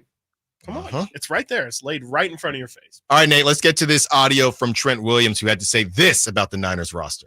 Could you tell, walking in that everything was good? Oh, yeah. I walked in, I'm like, damn, everybody is like laser focused. Everybody flying around. It's like not a lot of joking going on. It's like we got a lot of new players in the locker room that's already playing at San Francisco, at what we expect around here. So, looked at all the young guys and the draft and just like, damn, I obviously we had a good roster last year. I didn't know that they could improve it, but I mean, in my opinion, we improved. You know, and those guys are playing their butts off. This is where I'm at with the Niners, right? Because we've done the comparison with the Bills. We said it's been a long season. There was the Aiyuk drama, Trent Williams drama, and now all of a sudden their roster is better than last season. And honestly, Chris, I'm watching the game and Nate, and I don't know what to do with this information now. You're just going to continue to have the best roster ever and ever and ever. We're going to talk to Randy Cross about this at 1 p.m. You don't want to miss that as well. Just every time it's almost like, and I'm not saying that their roster isn't better. It just almost seems like they're trying to convince themselves. And again, I'm not saying it isn't, but the only way to feel like you'd have a better chance against that bad man in Kansas City is, okay, well, now we have the roster. Right. This roster is the best roster in football. Guys, is it even close?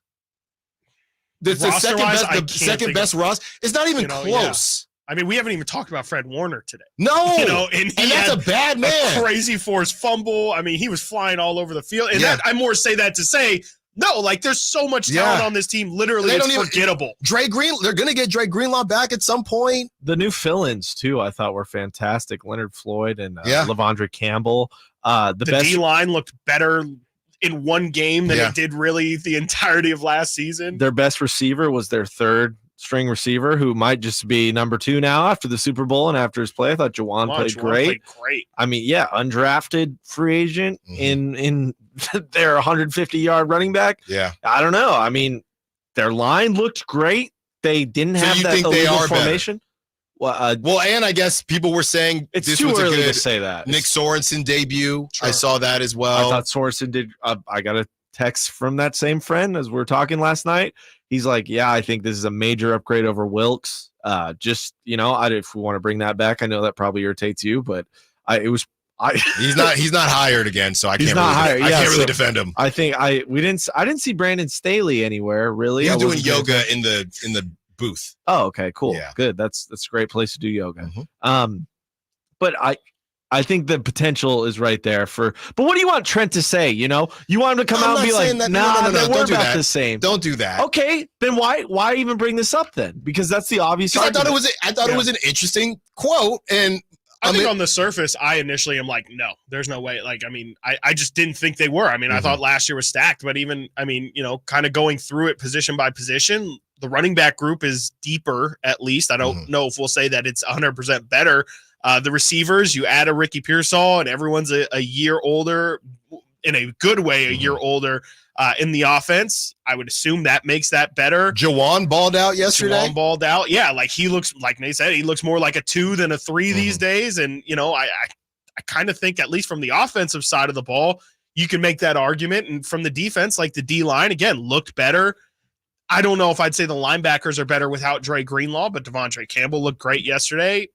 I think there's maybe a conversation, but initially I will gladly admit that no. I mean, if you just asked me this on the surface 2 days ago, I would have said no. I mean, the team last year I think is better. So, and again, this is a question to Niner fans: are you ready to do this again? No, dude. Are you? Hold on. No. It's just so emotionally taxing. I'm so no, but that's sick what of I'm this. asking. You had the best roster in football last season. Yep. Trent Williams just said you're even better. Yep. Okay. Are you ready to do this thing again? No. Where it's this is the year. Yep. This has got to be the year. We thought it was last year, but no, Chris, they have a better roster than last year. Mid-Rock points out Moody 6 for 6 Moody yesterday. 6 for 6. That was a big question mark last year. Huge question mark last year. You're so happy, dude. It's so annoing. This job's so hard. What do you mean? Just like emotionally taxing. What do you I wish I was mean? out smashing concrete or something. Go get a jackhammer. I'm thinking about it. I'm thinking about it. I'm not saying any of this stuff. Trent Williams is saying it. Yeah. So you're saying, twisting his words. You're being sneaky over there, Chris, with your little smile. And Chris hates the Niners too, so it doesn't matter. No, it's a team up. No. I get it.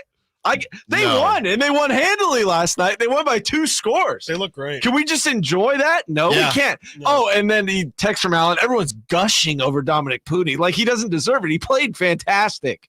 The line was good. I didn't you say said no that in one. the text this morning. No. I didn't say he didn't deserve it. I said everyone. The implication is there in the text. I think you're the one. Listen, whoa, you're not saying these things. Nate, someone's projecting pretty hard right now. Nate, Whoa. all I said. You're not saying things. You're implying them, and it's frustrating for me.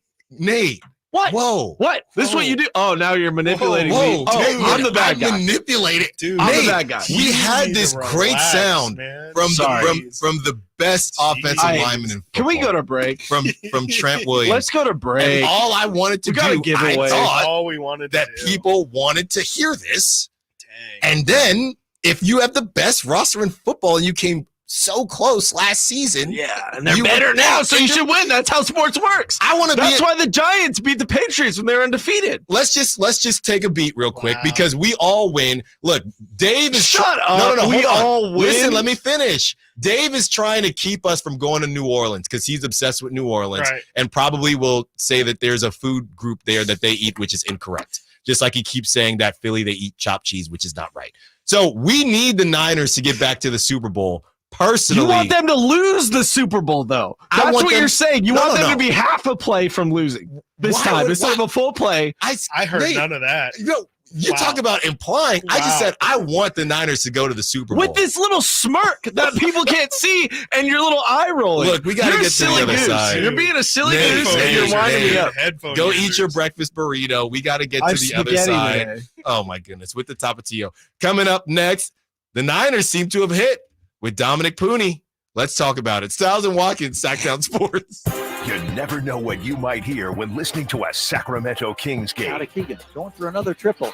Man, is he feeling it. Keegan, can he do it? Yes, there's number 11, Keegan Murray. Keegan steps back.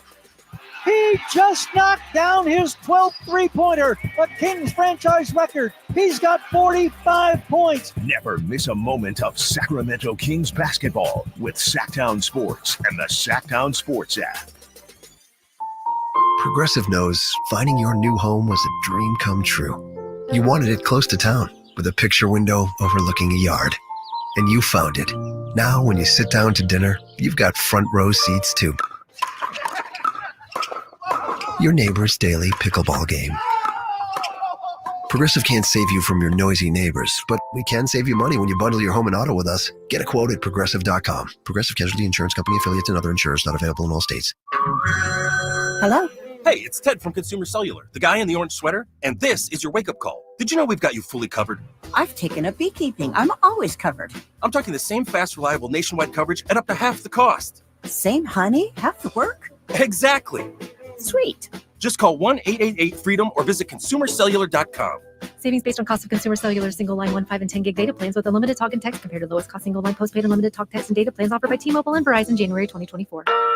Hey, I can't wait for golf this weekend, huh, buddy? Time flies. Love you, man. Oh, don't forget your knee brace again. We aren't in college anymore. Moments together matter, so help protect yourself from RSV. If you're 75 or older or 60 plus with a chronic condition like asthma, COPD, heart disease, or severe diabetes, you're at higher risk of landing in the hospital from RSV, and there are no prescription RSV treatments. Check eligibility and schedule your RSV vaccine at vaxassist.com. Sponsored by Pfizer. Hi, I'm Angie Hicks, co-founder of Angie. When you use Angie for your home projects, you know all your jobs will be done well. Roof repair? Done well. Kitchen sink install? Done well. Deck upgrades? Done well. Electrical upgrade? Done well. Angie's been connecting homeowners with skilled pros for nearly 30 years, so we know the difference between done and done well. Hire high-quality, certified pros at Angie.com. Experience a golf tournament as refined as you are. The Pro Court Championship at Silverado Resort, September 12th through the 15th. Be there as the best of Napa meets the best of the PGA Tour.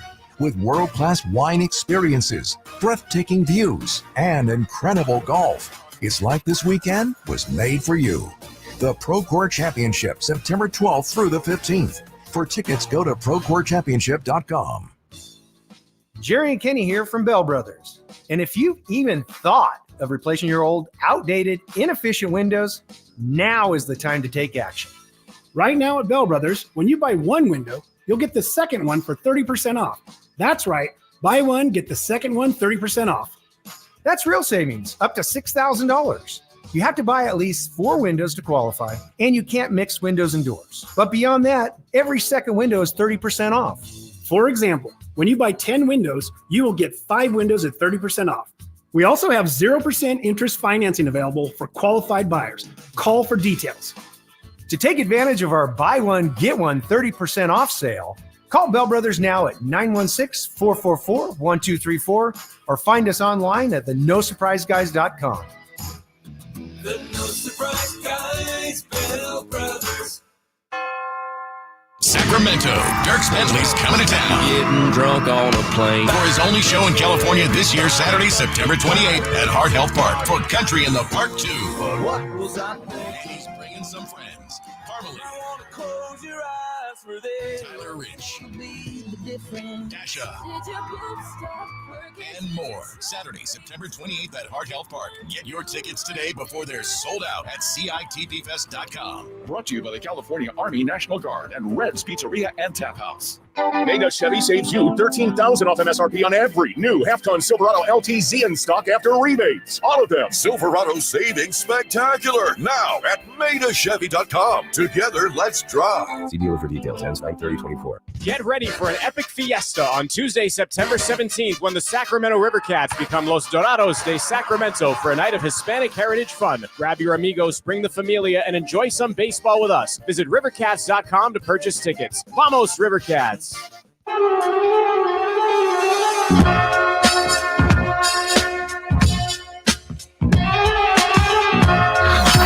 Sacktown Sports. Check us out on YouTube. Search Sacktown Sports and subscribe.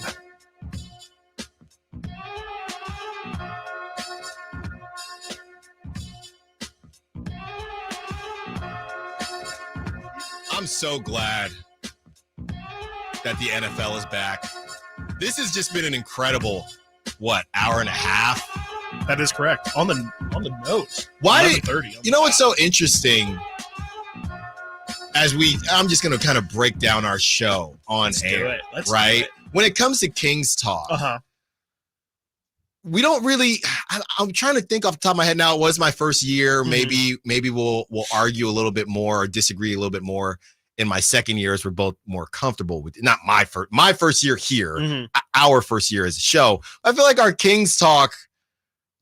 Maybe it was just because of the Kings season. There wasn't much to disagree about. No, yeah. I mean, I think that's really what it was. Everybody saw the same thing, right? They're missing a ton of shots and they're not playing defense and they have no counter. If they aren't hitting threes, they probably aren't winning the game. And so there wasn't really much, Kevin Huerter sucked. There wasn't maybe you could, but you were definitely being more defensive in give him some time, give him some time. But then it reached a point to where it's like, how much more time can we give? I think it was just, it was a pretty boring Kings season. The only thing I can think about, it wasn't you guys arguing about it, but Mike Brown wanting out, blaming Mike Brown for this. And that was a point of contention outside. You guys were on the same side with that. Yeah. Because it was ridiculous. Yeah. And I think most fans agree with you. I think there was a loud minority. That was probably the biggest talk of the season. I mean, Malik starting. Malik that starting spot in general, whether it be Kevin, whether it be Malik, or whether it be Keon. Yeah. That always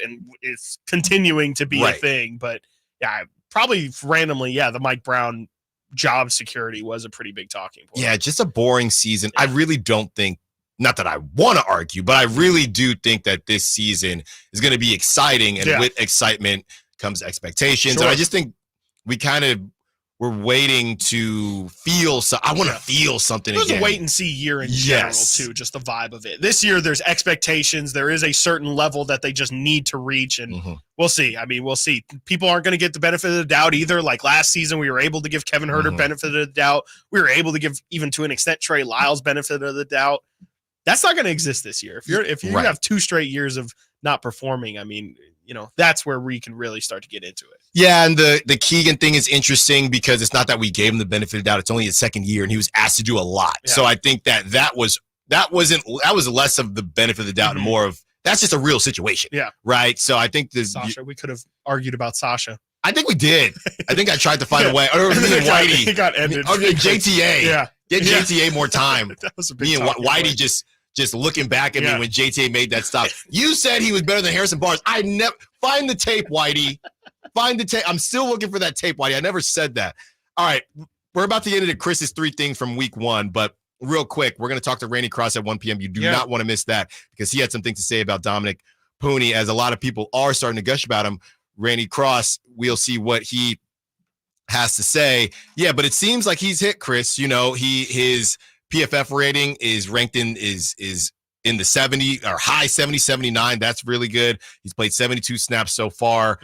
This is what the Niners, it's almost like they're just good at drafting they're very specific that they can draft certain positions well in certain spots, right? If you are a running back before the 3rd round, stay away. Stay away. If you are a running back after the 3rd round, okay, we might have something with you. If you were a tight end before the 3rd round, 4th round, stay away. You get your George Kittle. So I think the Niners, it might be a little bit early, right? But it looks like they have a guy who this is how you keep it rolling, right? You have to hit on the draft. And to Nate, what he always says about how hard it is to find offensive linemen. Sure. This is probably, to the person, to the casual viewer, get the star running back, get the star receiver, get whoever, to people that really just study the game. They understand that you can hit on an offensive lineman. That is huge, especially when they were getting flack for not taking an offensive lineman in the 1st round. Yeah, I mean, I still think they could use some help at tackle, obviously right tackle specifically. But yeah, I mean, Pooney's a great find, and you need to find guys like that. I mean, 2nd, 3rd round linemen, you can't always just spend the biggest capital on the position of need. I still don't think receiver was the right way to go, but getting a guy like Pooney later in the draft or not in the 1st round, I think is a huge win for that team. I mean, you definitely, it'll help you from a cost cutting perspective as well, of course. But yeah, I mean, that is absolutely massive to find a guy who's an immediate impact starter, like the way Pooney's been throughout. I mean, really, people spotted this early in training camp. I mean, this is throughout preseason. The question really remained, is he going to start? Because he looks like somebody who is definitely of a starter quality, but this early in your career, can you really just hop into a Super Bowl caliber team and be able to hit the ground running? And he's looked fantastic. And yeah, I mean, it is a really good find for them. And yeah, if he can continue to do it, like you said, it's only 1 game in, but with all the hype that was building around him around the preseason, and to see it in real action in game 1, I think it's a massive win for him and just something you hope to stack. And of course, there'll be tougher competitions along the way, but the Jets, that's no slouch of a D line. So I think it's a really good first step in really feeling like you found something there. All right. Well, we're going to keep you talking, Chris, like we said, because I did so much yesterday. Take a break. Chris's 3 things from week 1, and you better be careful here because we've already got. And I don't like what I'm seeing here, but I'm gonna give you the floor. Well, Alan, I wish I was here yesterday so I could have had your back in this conversation, because to me, I watched every single snap of that Raiders-Chargers game, and the Raiders are exactly who we thought they were. And that's not good for Raider fans because we knew the defense was going to be fine. They look great. I mean, they did they look like one of the best defenses in the NFL? I'm not I'm not willing to say that. I mean, I didn't think the Chargers did anything to reinvent the wheel there. They really just ran the ball down their throats. And I didn't think Justin Herbert had a great game at all. And, they were in it until finally the Chargers offense got that big run from J.K. Dobbins. And at that point, the game was pretty much over. But the Raiders offense looked terrible. It looked absolutely terrible. They couldn't move the ball. Gardner Minshew missed Devontae. You have one job. Get the ball to Devontae Adams, especially when in doubt. On 3rd downs, get the ball to Devontae Adams. There was multiple times where they showed replays of Devontae Adams wide open, and we're talking about on curl routes. I'm not talking about deep 30-yard passes that Minshew's got to slide only to the sideline because there's a DB there. No, I'm talking about curl routes where he's standing right in front of his face and just missing him or not looking at him at all. Inexcusable, and I just don't see how that Raiders offense, I don't think they put up 20 all year. I'm willing to say that right now. I don't think the Raiders can score more than 20 points on the offensive end.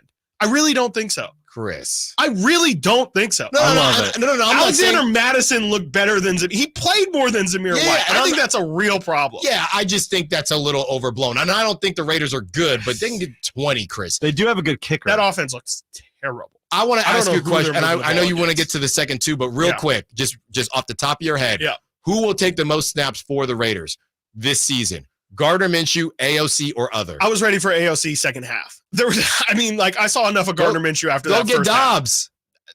They might. I mean, you might as well kick the tires on whatever options you can. Maybe trade for Spencer. Wait, you know who I just thought Figure it out. I don't know. Go get Tannehill's a free agent. Go get Tannehill. That's fine. I think that's no worse or probably not much better, but it's no worse than what you have going on right now. Could not have been less impressed. I don't know if you're a Raider fan, seriously, and you did very well yesterday to deal with that call, because I don't know realistically, being honest, again, I watched every single snap of that game. Mm-hmm. What do you have to work off of from that game? The defense. There's nothing positive. Yes, the defense. On the off, if you're going to say you're going to win a football game, show me the path. What is the path to the Raiders? And I'm not saying they're going to go winless. Of course, like, things happen and teams will play terrible. Maybe they'll get a good weather game or something, or a bad weather game, I guess. I just don't see how you can convince yourself that Raider offense showed any sort of promise. Where do you go from there? They look terrible. They did. They look absolutely terrible. And it didn't help either. My second point, really just an offshoot. When Derek Carr looks like reincarnation of Peyton Manning. Yeah, he was letting them. He was talking trash. And granted, it was against your boy Backpack Boy Bryce against Carolina, but they had 30 points at halftime. Yeah, it was 30-0 at halftime, and Derek Carr's out there slinging touchdowns left to right. Rough weekend for the Raiders. Can't imagine you're feeling good after seeing DC lead his team the way he did, and then the Raiders looking like how they did on the offensive end. Next thing, this is the obvious one. Doesn't take a genius, but upset. Was it a week of upsets, or was it was it just a bad week for the Bengals and for the Falcons? Falcons looked absolutely terrible. There's no excuse for that offense to only put up 10 points against, frankly, a competition that isn't very scary in the Pittsburgh Steelers. Yeah. There's no excuse for the Falcons at home to look the way that they did in that game. Kirk Cousins is going to take a lot of the blame for sure, and I would say deservedly so. He looked terrible. He did not look like Kirk Cousins of last year. I do wonder how much of that Achilles injury is going to affect him throughout the season. Did you see Aaron Rodgers yesterday, by the way? A couple times he threw off one foot. Yes. He would lift a foot up, and I assume it's the injured leg. He kind of does that. He does it on occasion, but it would just be a comeback route or something like that, throwing it out of bounds, and he would throw it off one foot. I just wonder if something might be further wrong with Kirk Cousins, and I don't know what we do about the Bengals. I mean, you cannot lose. The Patriots were supposed to win 4 games. They're just slow starters. 4 games the Patriots were projected to win this year. And the fact that the Bengals, again, at home, or was that one? The Bengals were at home in that one. To lose to the Patriots, come on. That's absolutely inexcusable. And the last thing is, thank you, Kyle Shanahan. I would like to personally thank Kyle Shanahan for Sam Darnold's performance. He brought him from absolute obscurity to, I guess not obscurity, but from the shadow realm of never being an NFL quarterback again to 12 of his first 12, threw an absolute dime 40-yard ball to Justin Jefferson. It's the Giants. I'm not getting too excited about it, but he looked better than I would have ever thought Sam Darnold would look in a professional football game. So I have to give Kyle Shanahan and Kevin O'Connell praise for how they made Sam Darnold look like a competent quarterback. Best Niners thrower of the football ever is what they said about Sam Darnold. Coming up next, we have the 49ers pros and cons. We tie a bow on the Niners for now. Stiles and Watkins, Sacktown Sports. The NFL's leading rusher plays here. The handoff to McCaffrey, walks in the end zone. Handoff to McCaffrey, takes it right down to the goal line. He does his thing again. McCaffrey goes in motion right. Backwards pass led by Juszczyk. A block there. Hurdles a man. 10-5. Touchdown. CMC. You can hear all of Christian McCaffrey's touchdowns on your home for 49ers football. Sacktown Sports.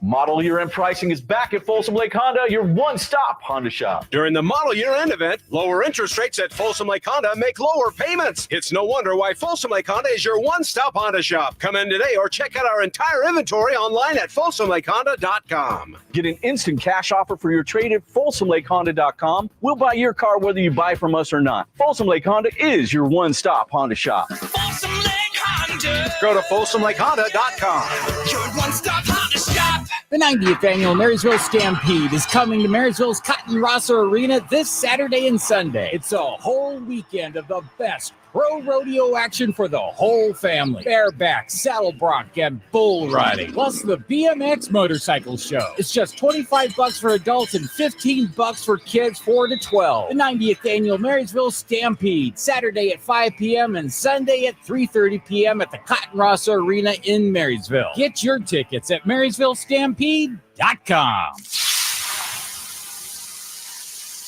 Hear that? The sound of water being poured on 800-degree rocks. If you were here in this sauna, you'd be so hot you wouldn't have the energy to move. But you're not here. Because your self-care happens out on the road, riding your motorcycle protected by Progressive. Besides, after a long ride, a helmet sweat is way more satisfying. So if you ride, switch to Progressive, America's #1 motorcycle insurer, without even breaking a sweat. Progressive Casualty Insurance Company and affiliates, not available in all states. Paul's new drone startup just lost its most genius computer scientist. We just lost our best genius to some new genius who's got a genius new idea. I'm going to have to find a new genius or two half geniuses and fast. He needs a computer scientist that can keep his startup from falling down. I need Indeed.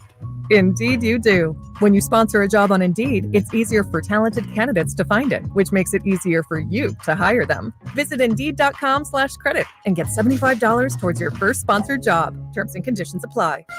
Increase leads and get more customers. We create tailored digital marketing strategies that deliver results. On your next campaign, aim higher. Go to aimyourdigital.com and get started today. aimyourdigital.com.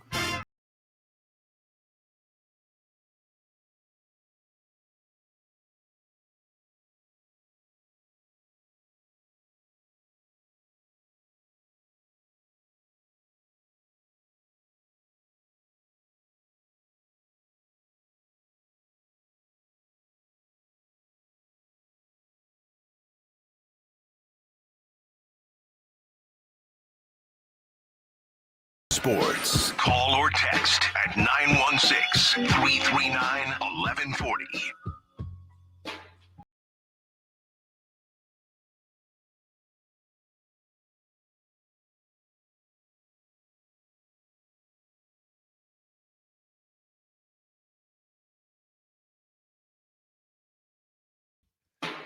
The Raiders' defense looked great. Yes, offense needs work, but definitely not the worst team in the NFL. Bleep the bleep out of here. Get the bleep out of here. Gotcha. Second worst team. Congrats, Panthers. Man. That's my whole thing with this. And that's my whole defense can get you so far. Chargers offense looked horrible. Right. That's my thing is the Chargers didn't look good at all. Yeah. And they looked better than the Raiders. Yeah. And look, it's really, like I said, I think I'm the only Raiders fan on the airwaves, right? So I really don't want to come off like a Raider hater. I'm just not the fan. I'm not the fan. So they're going to look great this week against Baltimore. In Baltimore? I'm just going to look better? No, I went through the whole schedule yesterday. You did? Okay, I said, find me the wins. Because Carolina, they'll look fine. Yes, week 3, I said Carolina. I said then they play Cleveland. Yes. I assume that's not going well. Yes, right? I said they'd probably split with the Chargers. Right, and I just that split ain't coming to week 18. That's the last. Yes, that's the last. They have the Derek Carr. If Derek Carr goes, I might not come into work. If Derek Carr goes, when is that, Chris? The Derek Carr game is week 17. Brother, if I came in after the Super Bowl, you're coming in after some stupid Derek Carr game. I'm not coming in.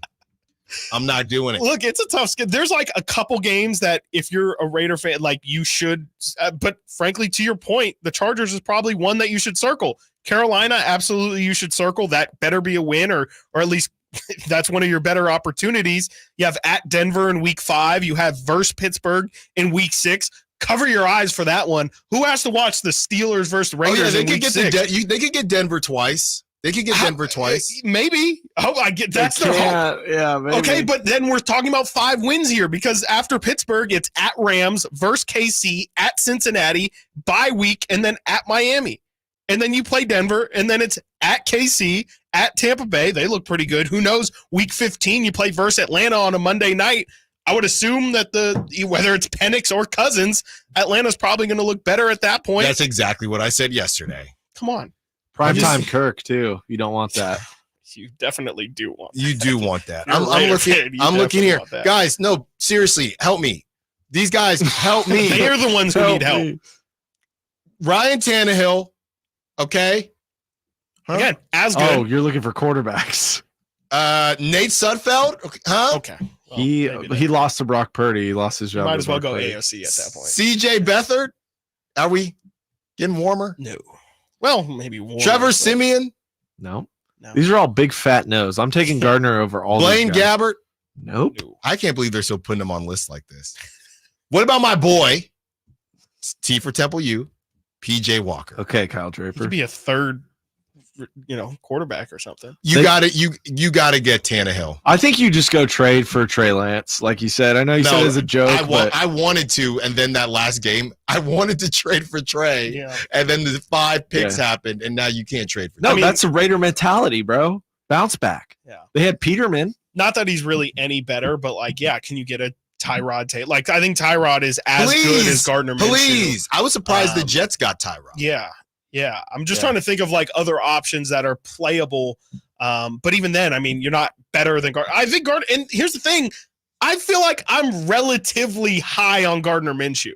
I think he is more competent of a quarterback than what probably a lot of people do. Maybe not Raider fans, but I think he looked terrible in game one. Like, he looked absolutely terrible. And I think the stats are incredible. If anybody throws Gardner Minshew's week 1 stats at me, you did not watch the football game. Yeah. Because there is no way that anybody who watched that game would have said, oh, yeah, Gardner Minshew, let me get this up here. I'm trying to grab him. He was 25 of 33, so eight incompletions. That's a good 257 yards. That's pretty good. Looks great. You watched the game. Where was it all? I mean, he had a long pass, a lot of yak from Jacoby Myers. You had the Alexander Madison broken tackle for a touchdown. I just didn't see much movement. And then Zamir White, 13 carries, 44 yards. I think he had a fumble too. And he had a fumble. Yes, I didn't see it. I just don't see from a Chargers team that definitely did not look like they had their stuff together. Justin Herbert, 17 to 26. 144 yards passing. So let me ask you this question, because I was in Pennsylvania, okay? And like we said, there are different gambling rules. So we're saying if my friend... Swim, somebody who isn't me. Swim did it. We're saying if Swim put down some cheddar... Yeah, Swim put down money. On Brock Bowers' offensive rookie. Bro. Swim might have a problem. I think he's absolutely Were we done. saying that's cooked? Probably use that as fire kindling at this point. Did he even have a catch? Yes, he did. He had 6. He balled. Yeah, he had a catch. Yeah, he balled. Yeah. So we're still Dude, he's carrying my NCAA Ultimate Team right now. He really is. He's raw. We're still cooking. All right, 49ers, pros and cons. Guys, let me know if there's anything you disagree with, anything that should be added as far as the pros. D-line, the DBs, Fred Warner. By the way, Fred Warner, Panamanian, I found out. So really? We're brothers. Oh. Yeah. Run game, offensive line, specifically Pooney, and Jake Moody. Remember all that drama with Jake Moody, whether or not he was going to be good or not? He seems to have found his way. The cons, Rusty Brock to start, Aiyuk, Debo as the wide back, done seeing that, and too many drives ending in field goals. No, I went quick there, but anything we want to add, anything we don't agree with? Specifically the Debo thing I touched on earlier. I think lining him up solo in the backfield is not even the wide back thing, is like a jet sweep or something like that, or like in the pistol. They scored that touchdown on the sweep. I know, but on the sweep, yeah. But when they're in the middle of the field or in their own territory and they put Debo as the single running back, that does not fly for me. It's over. It doesn't work at all. This ain't 2019 anymore, whatever, 2021. It didn't anymore. work then. It's clunky. It's like they're a step and a half behind on everything when he's back there. For some reason, doesn't work. Let's keep him out of the eye. You know what's so fun? You know what's so funny to me? I don't know that I've ever seen. You know why it doesn't work? And this is so funny. I don't know that I've ever seen maybe it's because Debo's not back there a lot. I've never seen a play action with him back there. He goes back there, and the whole stadium knows that he's getting the football. Yeah. It doesn't make any. I don't know if I've ever seen one play action, and if it's not, if They're it's saving it. For what? For what? They didn't do it in the Super Bowl. The Super Bowl in 4 years. Yes. They didn't want to win these two. Yeah. Huh. No, I mean, I think if I could turn a con into a semi-pro, I would say the Rusty Brock start is at least hey, like that was a pretty unspectacular Brock Purdy game, but it was still fine, right? Like if that's an average Brock Purdy game, he looked totally would have been better if you caught that ball. Well, pretty. Brock looked rusty. He didn't miss camp. He did, but honestly, some of his targets did. Okay, so we have a segment later on in this show too about the NFL. It's our next segment. The NFL, who impressed you this week? Because in my opinion, I wasn't impressed by any team really, including the Niners. Like the Saints, that's one thing, or the Patriots being the Bengals. I don't think that's impressive. I think those are more like shocker surprises.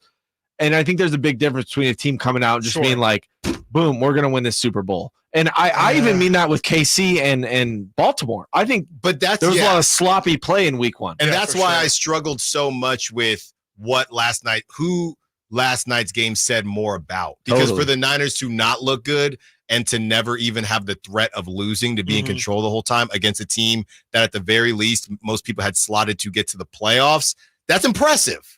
So it really could be the Niners. So that's why, to me, a lot of people are saying it looks like the Niners are the best team of football along with the Chiefs because they didn't look good and they had there was no thought, did it cross anybody's mind that the Niners were actually going to lose that football game? Even when they were down 7, it just right after they're down, okay, the Niners are not going to give up points 2 times in a row, not even to Aaron Rodgers and Garrett Wilson and Breece Hall. So if they're doing that against that a pretty good skill position set, what do you think they're going to do throughout the rest of the season? So I do think that the Niners, even though it may have looked a little bit different, they still look like they were worlds better to me, at least in the NFC. At least in the NFC. I don't know about the Chiefs or, really just the Chiefs. Well, the Chiefs and the Packers Ravens. Whatever. The Eagles. I think the Eagles, even though Whitey was high on the Eagles yesterday in the crosstalk. I think he's just trying to keep Draper in a good mood. I think the best drive of the weekend came from the Detroit Lions in overtime, though. Yeah. I think they were sporadic throughout the game. Yeah, but that's what I was going to say. Is like throughout the game, they didn't look great. What's funny about that? It's the end of the game. It's overtime. Defense is tired. Rams don't have a spectacular D line. They're okay. Don't really stop the run. But then Jared Goff didn't throw the ball, I don't think, once during that drive. So it's not like that's the answer to everything. But I will say I think that was the best drive of the weekend. Yeah. Most important. Coming up next.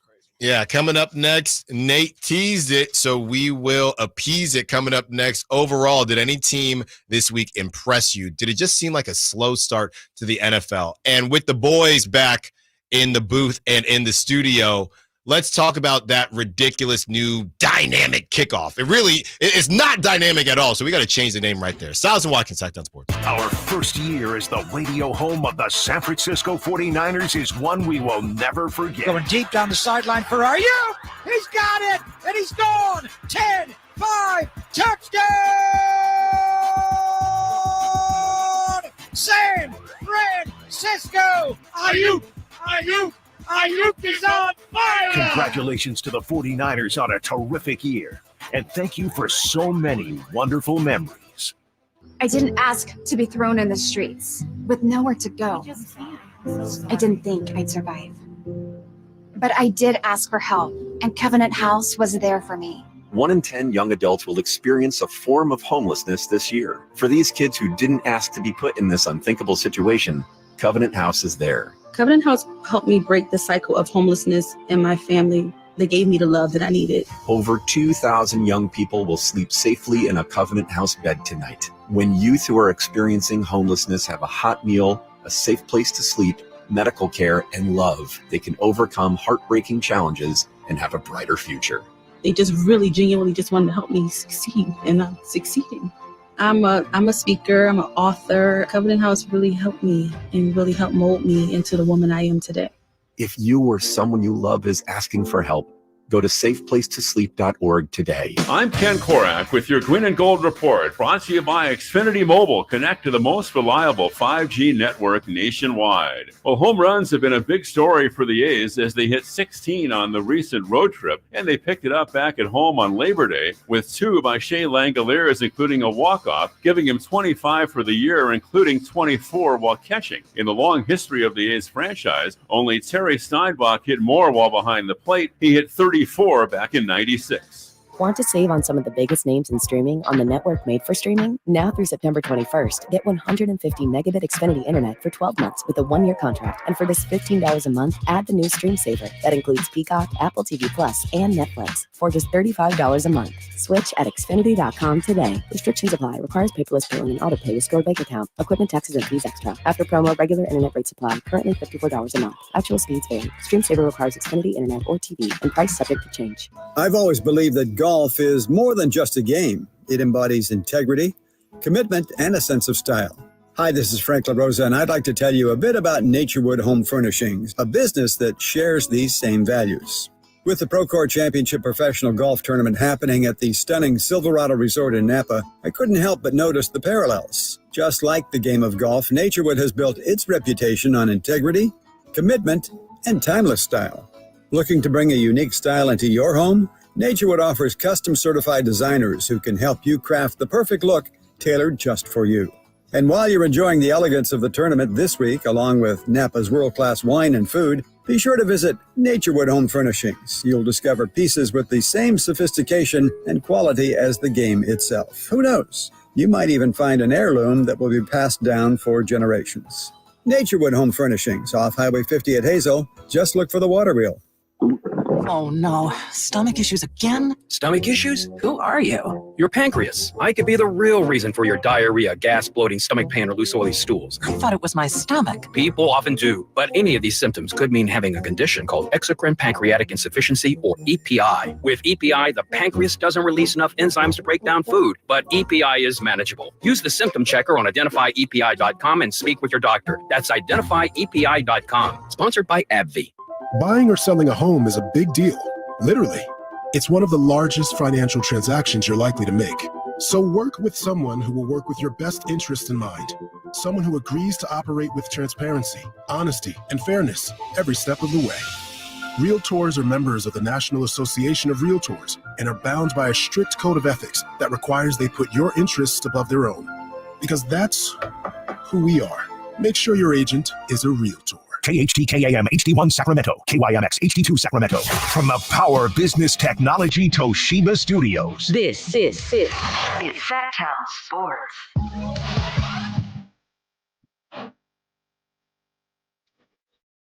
Live and local. This is Sacktown Sports.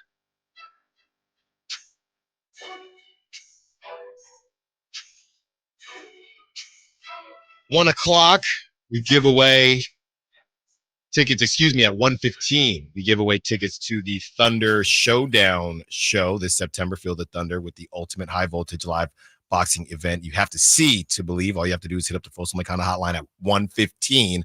We will give those tickets away, and you can kick it with your boy. If you want to argue about the Raiders, I will be there in attendance with a buddy of mine. Nate might slide through as well, and we're trying to get Chris to go as well. From the 209, how will we react when Brock holds out? LOL.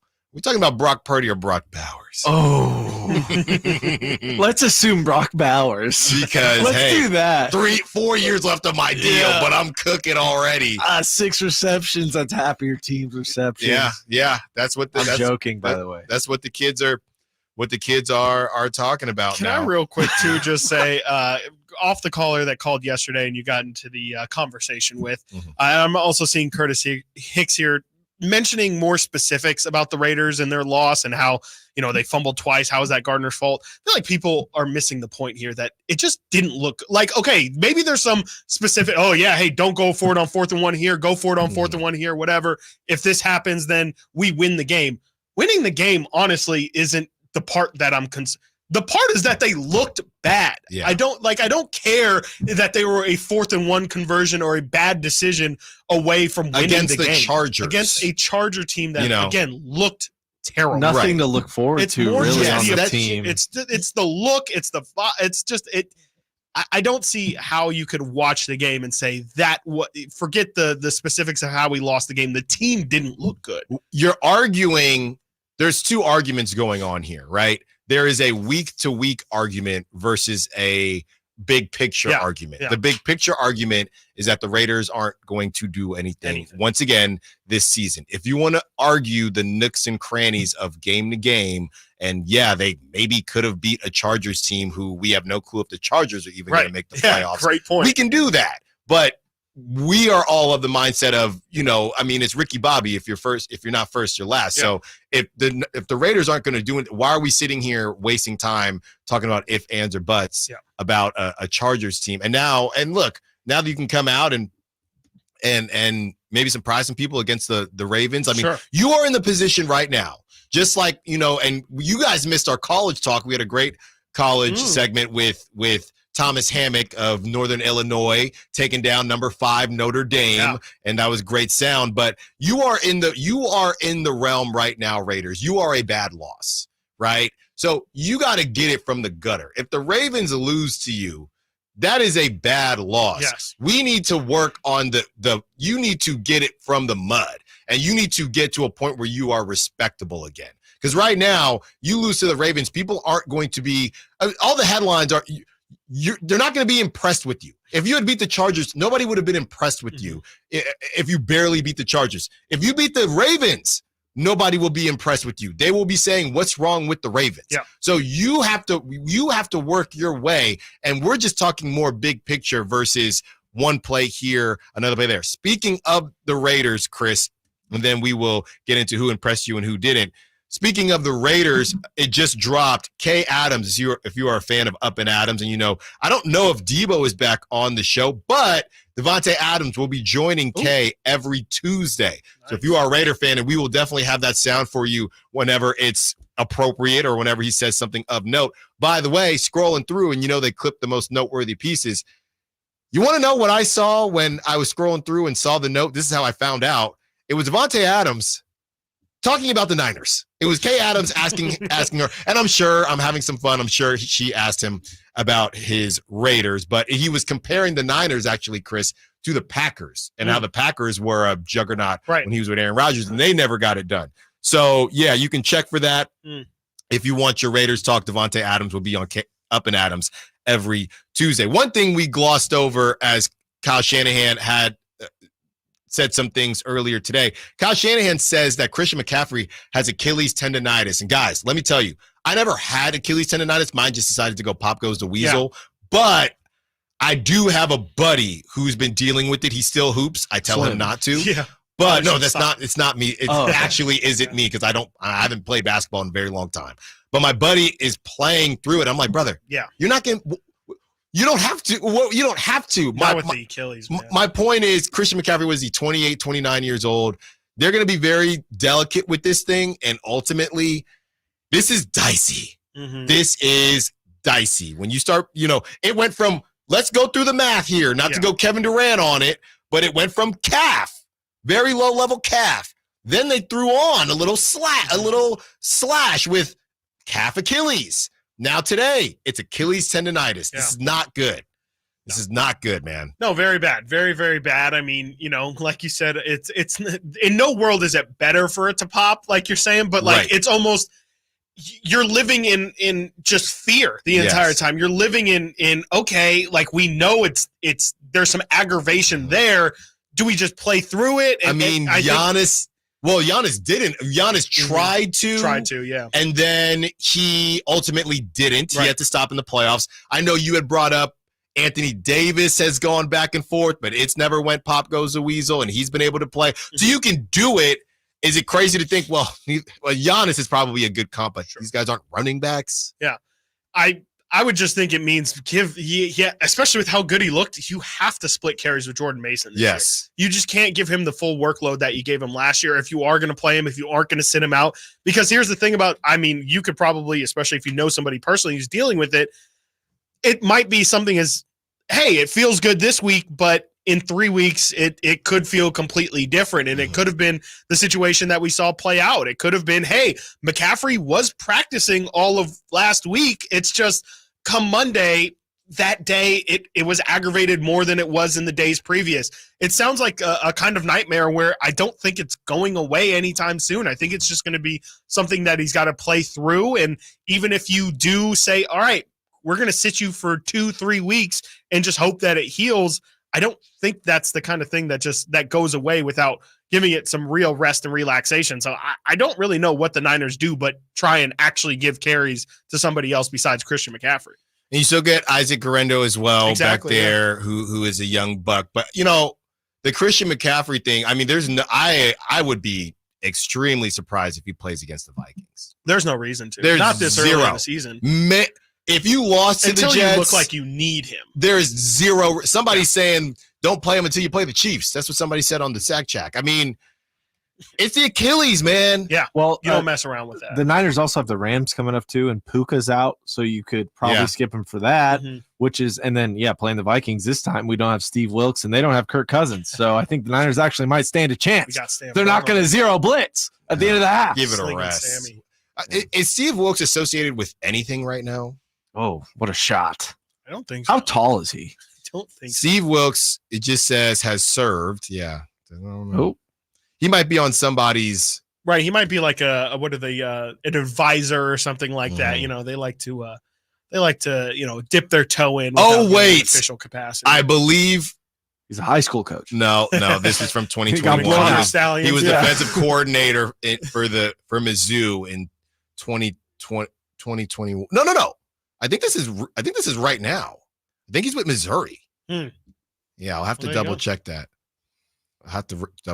So, yeah, that's that situation, guys. Let's get into what or who impressed you in week one, if anybody. The kickoff, the dynamic kickoff is a mess. I looked up it. Matt Mayoko said the first two games before Sunday, 19, Chris, of 24 kickoffs were touchbacks. So it's doing the exact opposite thing that it was supposed to do, which is we did get a touchdown. Did get a touchdown. DJ Shout out Dallas. shout out to the Cardinals. He is a big boy. Yeah. He is chunky, man. Very surprised that he was able to run and explode through that as fast as he did. So, anything stick out to you guys? With the dynamic kickoff or just in general? I'm going to take a different angle on the kickoff. I kind of like it. I'd like a new little fresh. I think it's too early to be like it's bad or it's good. I think there's some interesting things there, and I'm excited to see what happens. I think the door's open. I used to play rugby, and it feels a little bit more like rugby. It feels a little bit more like dynamic, I guess, crazy, if a little more chaotic, maybe the new chaotic kickoff. So I kind of like it, and I'm excited to see what happens. Yeah, I like the fact in the kickoff that there was one or two that I saw where if you can have a good enough kicker to get that ball to the start of the landing zone, that 20-yard line mark that it has to hit, you can really pin somebody back. And I think that's the one thing that I saw that I do wonder if that's going to translate into some strategery is, it's fourth quarter. We just scored a go-ahead touchdown or whatever. We just, you guys only need a field goal to win this game. Let's try and pin them. And if you can get that first bounce to go in the 20, I'm pretty sure they can start, the lineman can start running once it lands in the landing zone. And so you can really pin people back inside the 15, inside the 20 pretty easily if you can just have a kicker that's good enough to have that kind of aim, kind of like a cornhole game almost if you're a kicker. I think that's the one thing from the kickoff specifically that stuck out. But if I'm going to go players, come on, y'all got a couple days off from me. Anthony Richardson, y'all. That 60-yard touchdown. It was crazy. Might have been the best touchdown. Yeah, I'm not going to – I guess I will Chris Collinsworth it, and I'll just say that might be the play of the year right there, guys. I don't know if you're going to find a throw better than that in the rest of the season. Now, here's a guy. They're still posting different angles of it, the Colts are. And it's crazy. Off 1 foot. He slips like seconds before he just launches it. It's right in stride. Dude's crazy. Collinsworth is in peak season 2 mediocrity. He's already calling best play of the year, and he's calling Matt Stafford Mahomes-esque on his throws. It's like, dude, he's not even playing. Stafford invented the no look, basically. It just doesn't. It's disrespectful, and I'm not a fan of Chris Collinsworth. Well, we hope we get him on the show soon. Coming up next, we tie a bow on NFL Week 1. What stood out to you? And we got a question on the text line as far as the kickers that we will get to. Stiles Watkins, Sacktown Sports. Did you miss any part of our live local shows? Don't worry, you never have to miss them again. Check out sacktownsports.com and search our podcast page and play our shows when you want. The Carmichael Dave Show with Jason Ross, Stiles and Watkins, and The Drive Guys. Plus, other podcasts like Return of the Empire, Return of the Roar, The Stingers Up podcast, and Golf to Go with Frank LaRosa. They're all available right now on sacktownsports.com. Hello? Hey, it's Ted from Consumer Cellular, the guy in the orange sweater, and this is your wake-up call. Did you know we've got you fully covered? I've taken up beekeeping. I'm always covered. I'm talking the same fast, reliable nationwide coverage at up to half the cost. Same honey? Half the work? Exactly. Sweet. Just call 1-888-FREEDOM or visit consumercellular.com. Savings based on cost of Consumer Cellular single line 1, 5, and 10 gig data plans with unlimited talk and text compared to lowest cost single line postpaid unlimited talk, text, and data plans offered by T-Mobile and Verizon January 2024. Tommy! I can't wait for golf this weekend, huh, buddy? Time flies. Love you, man. Oh, don't forget your knee brace again. We aren't in college anymore. Moments together matter, so help protect yourself from RSV. If you're 75 or older or 60 plus with a chronic condition like asthma, COPD, heart disease, or severe diabetes, you're at higher risk of landing in the hospital from RSV, and there are no prescription RSV treatments. Check eligibility and schedule your RSV vaccine at vaxassist.com. Sponsored by Pfizer. It's the home opener for Sacramento State Hornets this Saturday, 6 p.m. kickoff versus Nichols. Get your tickets at hornetsports.com.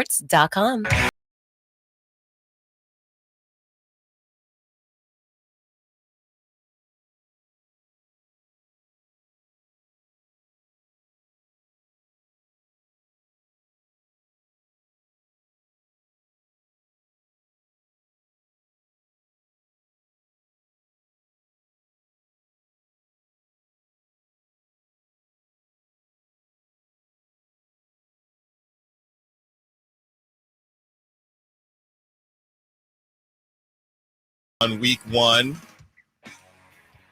UPS Chris on the text line. Hey, Alan, you said once Chris is back, we'll talk about the podcast P with DeMar DeRozan on. You're right, UPS Chris, and we keep our promises. So at 12:30, we will get into everything DeMar had to say on the Paul George podcast from the 530. Seems like kickers should be kicking from the 25. The touchbacks are still too much. Yeah, the percentage is crazy. And we'll see how it all turns out. But, you know, a lot of people are not fans of it so far. So I wanted to get to that. So as we tie a bow on week 1, you know, what surprised you or what impressed you? 17 guys threw for under 200 yards. And some of those guys got W's, right? 35 passing TDs, 5 running backs rushed for over 120 yards, 22 forced fumbles. And yeah, it feels like it was a sloppier week 1 than normal, but maybe it wasn't. And that's just how we're remembering it. You know, one team that really just confuses the heck out of me, it's the Seahawks, because the Seahawks, they just nothing. I have a couple buddies that are Seahawks fans, and just the Seahawks, when is the last time they had an easy win? Like, it doesn't matter. No, they don't play normal football games. Never. No. Ever. They do not play normal football games. Doesn't matter. They could be playing the Panthers, and they will find a way that this thing is going to be tight towards the end of the game. Yeah, I mean, as long as I can remember in the Russell Wilson era, especially, I mean, the Vikings and the Seahawks have some classics. I mean, from the Blair Walsh missed field goal, there's a Russell Wilson, last minute scrambling around the pocket. Yeah, I mean, they just don't play normal football games. I mean, you can even go to the Super Bowl, right? The Malcolm Butler interception, not a normal football game. Yeah. That game is sealed 99.99% of the time. Michael Crabtree. 0.1. Yeah, the Crabtree game. Yeah. The Crabtree game. The Beast Quake, right? Like they just don't play normal football games for what it's worth. So yeah, definitely if you think your situation's bad, you could be a Seahawks fan, and whether it's a win or a loss, you just know you're going to have a heart attack. Earl Thomas giving the finger to Pete Carroll on the way out. That was while he's got, I think, Achilles or ACL. He's getting carted out. Yeah. Crazy. Yeah. At least they did get the one with good old Russ. Your thoughts, Chris, on the rookies as Caleb Williams gets the first win since 2002 for a rookie drafted number 1 overall in his first game, but he didn't really do. No, he didn't do anything. He He didn't do anything. He threw for under 100 yards.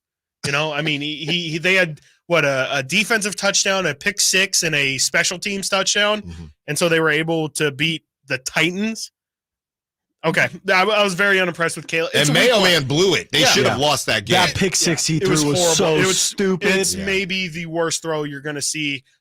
Maybe Gardner Minshew's backwards throw might have been worse. I don't know what Gardner Minshew was doing there. Yeah. But yeah, I mean, I think that they're, not a very good team. We'll see how it goes. But, I think, the Bears look fine overall. But yeah, Caleb Williams, you would expect him to play a little bit better. Jaden Daniels, kind of much of the same as He well. looked probably better. He than ran Caleb. a ton. I think he had like 15 carries. No, Chris, when I said this like yesterday, 90 yards rushing. I was trying to look up He's going to get hurt. Jaden Daniels highlights. I couldn't find one of him throwing. He's going to get hurt. Did you see his helmet fly off? I did not. No, I didn't see. Did you see that? He plays like a crash test. Yeah. Like a crash test. He has no choice, really. But Yeah. yeah. And then Caleb Williams, at least he had nice nails. His nails said "Go Bears." Dub Bear? I thought it was Go Bears or Dub Bears. Whatever. I They will were say nice. I've been very hard on one Baker Mayfield. They might have looked the most surprising of anybody, just with how clean they looked. I think Baker threw 4 touchdowns. Mike Evans, much of the same. Yeah. I was a bit surprised at how good the Bucs looked. I kind of, they looked to me like the best team in that division already.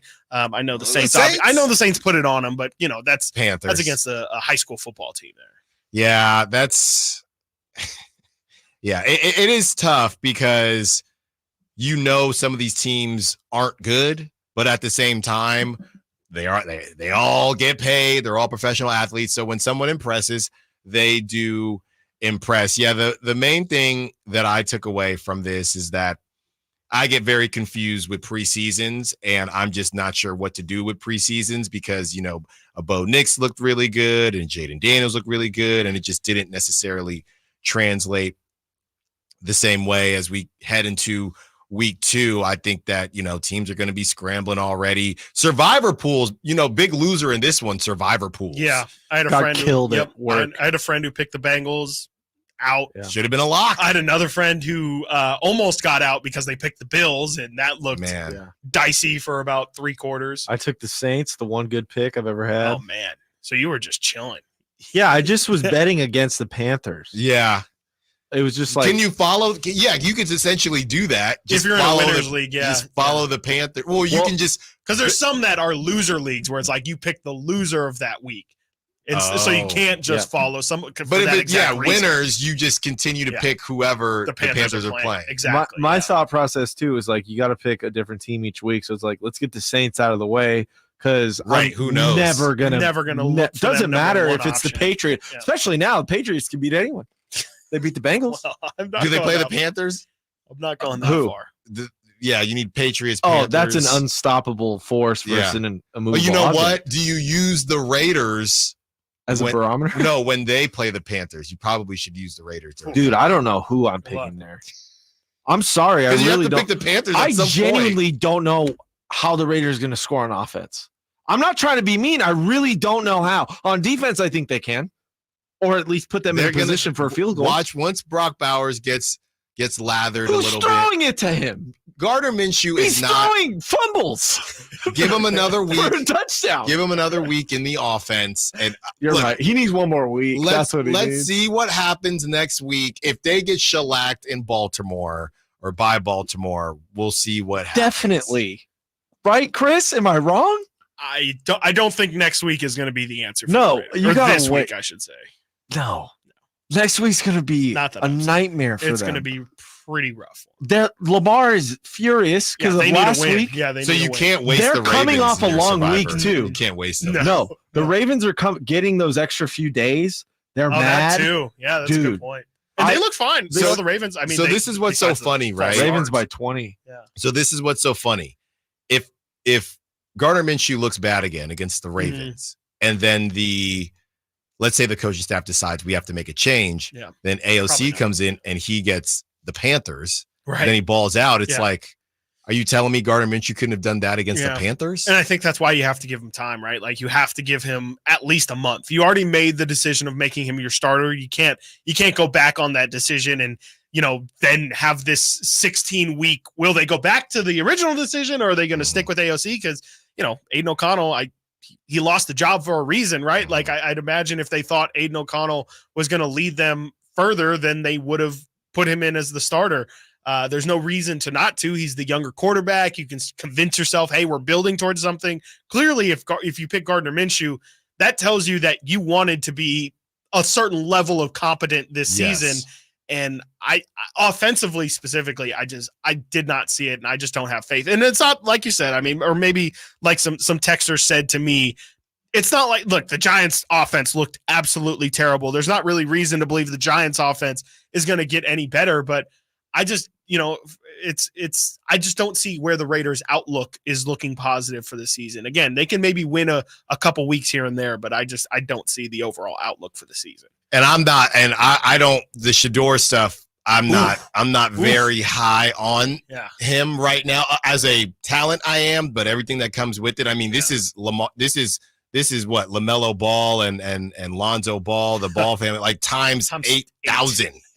Coming up next, you wanted it, UPS Chris, you got it. We get into DeMar DeRozan on the podcast, Pete podcast, and why he chose the Sacramento Kings. Stiles and Watkins, Sacktown Sports. The only place you'll find Keegan Murray is Sacktown Sports. Out to Keegan Murray, straight away for three, and Keegan knocks down the triple. Hey, Sacramento, it's Keegan Murray, and you're listening to the home of Sacramento Kings, Sacktown Sports. Your local sports leader.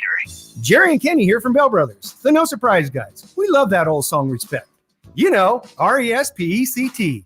It's a good song and a good business philosophy. At Bell Brothers, everything we do is designed to show respect for our customers. We show up on time out of respect. Our technicians are clean-cut, friendly, and wear identification badges out of respect. We do good deeds for free for our customers and leave their homes cleaner than we found them. That's right, out of respect. So, if you want plumbing and AC service from a company that will show you some RESPECT, call Bell Brothers. We promise to respect your time, your home, and you. Call Bell Brothers right now to schedule an $87 precision tune-up. Or call if you have plumbing problems. Our number is 916-444-1234 or find us online at thenosurpriseguys.com. The No Surprise Guys, Bell Brothers.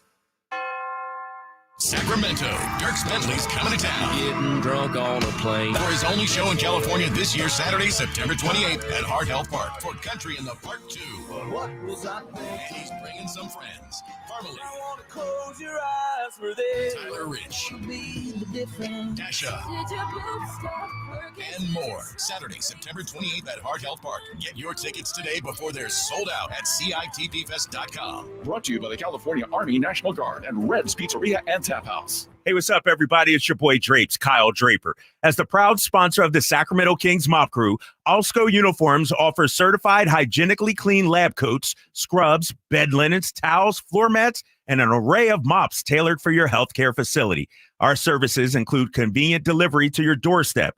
Leading the way in healthcare laundry services in Northern California, discover why it pays to keep clean with Alsco Uniforms. Go to alsco.com to learn more. Again, that's ALSCO.com. For most of the people that walk in our store, it's been an ongoing, nonstop issue, and they're finally walking into the Good Feet store. Okay, the guy that came into my store last year that has had plantar fasciitis for 30 years. I looked at him, I said, "Are you kidding me? I've been here for 14. Where have you been?" I helped relieve a problem that's plagued him for 30 years. I mean, how do you not go home and talk about that?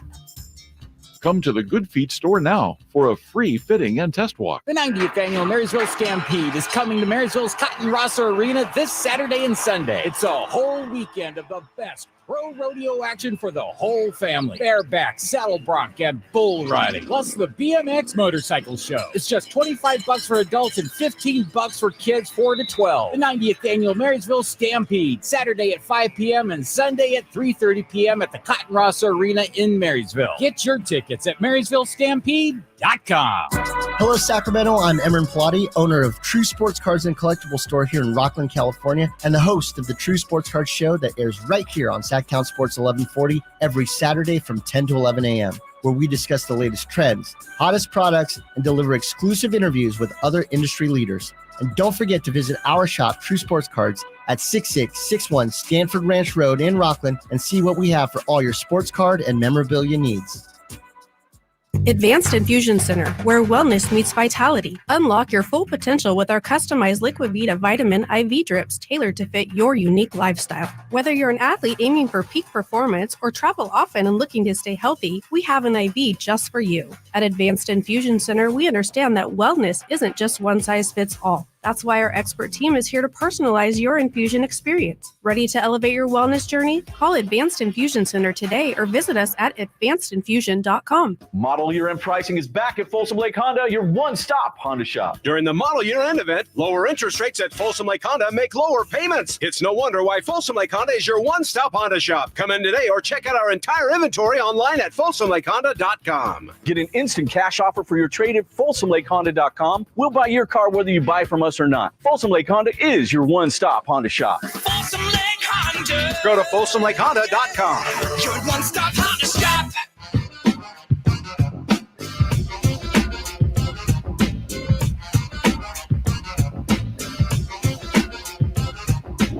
Sacktown Sports. Call or text at 916-339-1140. Chris? What's up? Why don't you tell the good people what you just told me? According to Sean Cunningham of Fox 40, this is a tweet from him about 12 minutes ago. According to sources, free agent forward Jae Crowder will be working out with the Sacramento Kings this week. The 34-year-old veteran was with the Bucks last season. Like last month with Isaiah Thomas, Crowder will join roster players in town seeking on-court competition. Let's go. Let's go. For what?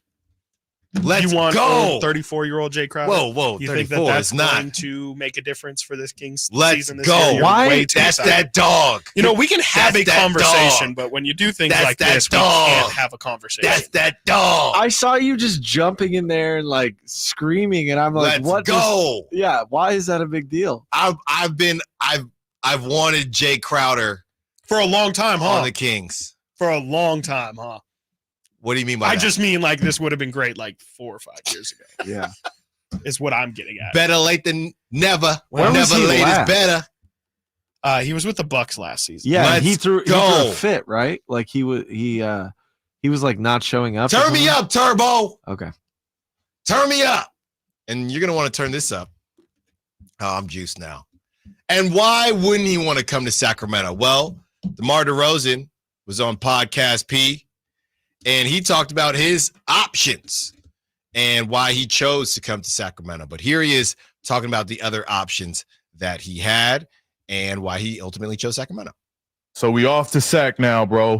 What was, because obviously being a Southern Cal kid, Los Angeles native, everyone, I'm sure Lakerland was dying to have you in LA. What was the deciding factor that led you in Sacramento? One, this is funny. One, I had to wait for what you was going to do, first of all. So I'm waiting for what you was going to do, first of all. I had a hell of a time in Chicago. Like, had some hell of a teammates in Chicago. Great city, great place. I think I was just looking for an opportunity just to win at a high level. Wherever that was going to be. I think coming out of last season, that was kind of like my view and my approach on this upcoming season. So once season ended, I just kind of took a seat back and kind of, everybody knew I'm in a place where I just want to win. So from there, I just, I let the cards play out in a way to where, all right, let me see what landscape of what is going to win and where I could be a part of that and help with that. So, SAC came about and they were showing interest, like real interest. Mm-hmm. So when I sat back and looked at it and analyzed the team, great players, great coach, and I just always remember the last couple of years of always seeing them like this damn beam and winning and all that. Fans got a going movement crazy over there for sure. Yeah, for sure, got a movement, and that's definitely one thing you always want to be a part of is a contagious culture of an organization that want to win. And when I looked at all that, I just felt like it fit. It was a big key piece that I felt like I could bring from a leadership standpoint and definitely, skill standpoint that could kind of, push us over the edge. Mm-hmm. And there you go. There you go. I mean, clearly this is a lot of the same thing that he said when he was at the introductory press conference, and he just wants to win and wants to be a part of a movement and understanding everybody is on the same page, right? And he's talked to De'Aaron and Sacramento was showing interest. So feels like everything kind of just fell into place, Chris. And we'll get into, we have the audio of the other places that he was interested in, but we don't care about that. But we will play it just so you guys know who else was in the mix. But yeah, I mean, just great stuff from DeMar, man. And it just seems like at this point in his career, he is just laser focused on doing some high level winning before the sun sets on everything he's done in the game of basketball. Yeah, definitely. I mean, I assume that it sounds nice for him to, say Sacramento was the right option and things like that for all the reasons he listed. I do kind of think that a big reason why the Kings were the choice maybe over some other teams is the fact that they also had the window of opportunity, right? Like we talk about it when it came to Brandon Aiyuk, like what exactly are you looking for? What do you want? It feels like Sacramento checked the most boxes for DeMar, where he could still be, talked about like, wow, this is a big deal for us, right? Like DeMar DeRozan coming to Sacramento doesn't happen. And so he's going to be properly appreciated when he's here. It'll just be all praise, all positive. Whereas, if he would have gone to the Lakers or something like that, well, now he's third fiddle behind LeBron and AD. He's got to fit into their situation. And you can go down the list. I mean, we're going to play the audio of the other places where he's considering, but I just think Sacramento offered it all to him. It's a contender. It still is in California, which we could go, or not even going back and forth because you and I both agree, not quite home for DeMar, but it being in California is definitely a big plus for him. I just think it checked all the right boxes. And if it just so happens that it makes us feel good that Sacramento could be a destination that you don't gloss over, that's of course a huge benefit too. But to be honest, I do think a large part of it is the Kings were going to give him the money he was looking for and the opportunity and, really the respect that I think he was looking for. Here is the sound on the other teams that he was interested in or were interested in him or had mutual interest. Where else during that free agency, like where else was you thinking about going? Just thinking about Philly. Okay. Philly definitely was an option. Lakers was an option always. Clippers was an option. And the Heat was an option. I say those teams for sure was a real personal, legitimate option for me to, that I was considering.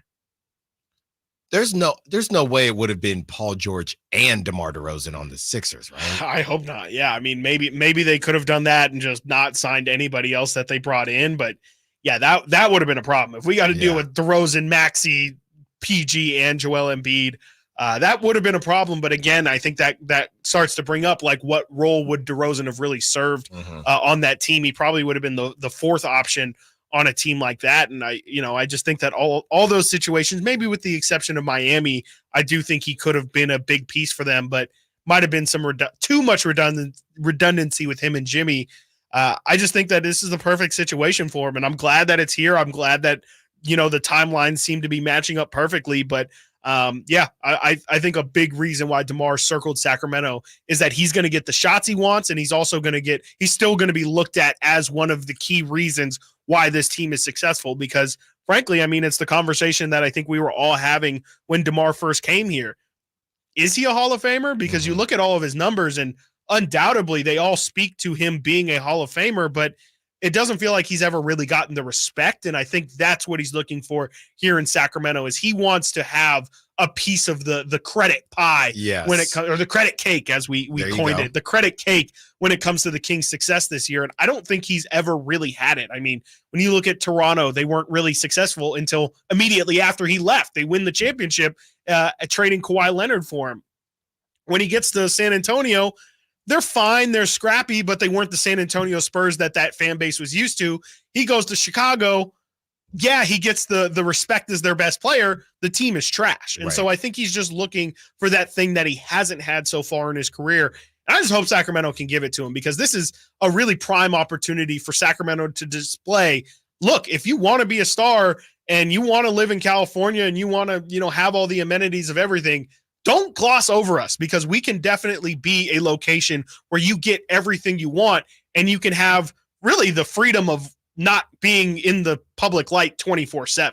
Yeah, and I don't know if he's much of a golfer, but him and Malik can definitely have some fun doing that. Yeah, the word that sticks out to me, Chris, is legacy. And his legacy could be, hey, he went to Sacramento and those boys, they got to pop in a way that it hasn't been popping in Sacramento for a very long time. So here it is, Chris. Here is his kind of playoff log. He was the first round in 2014 with the Raptors. First round again with the Raptors. First round again with the Raptors. Then he gets to the second round, the Eastern Conference semifinals. That was in 2016. Bronto. Yes, and then he got to the Eastern Conference Finals in 2016. That might have been LeBron. Yeah, and then that was the year I think LeBron they won it all.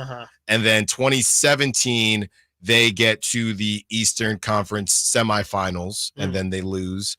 And then 2018 Eastern Conference semifinals and then they lose. And then from there he gets to the first round with the Spurs in 2019, and then from 2019 he does not go to the playoffs until 2022, which is with his daughter. When everybody had fun with that, where they won the play-in and then lost subsequently to the Milwaukee Bucks. So he's done it, but he hasn't done it in a while. Yeah, I don't think I realized he had made it that deep in the playoffs. So it's actually, in a way, the Kings are just trying to bring him back to relevance. Well, that was the whole thing. They were knocking on the door, right? And then him, Kyle Lowry, Rudy exactly. And then they knocked on the door in 2016. That was LeBronto.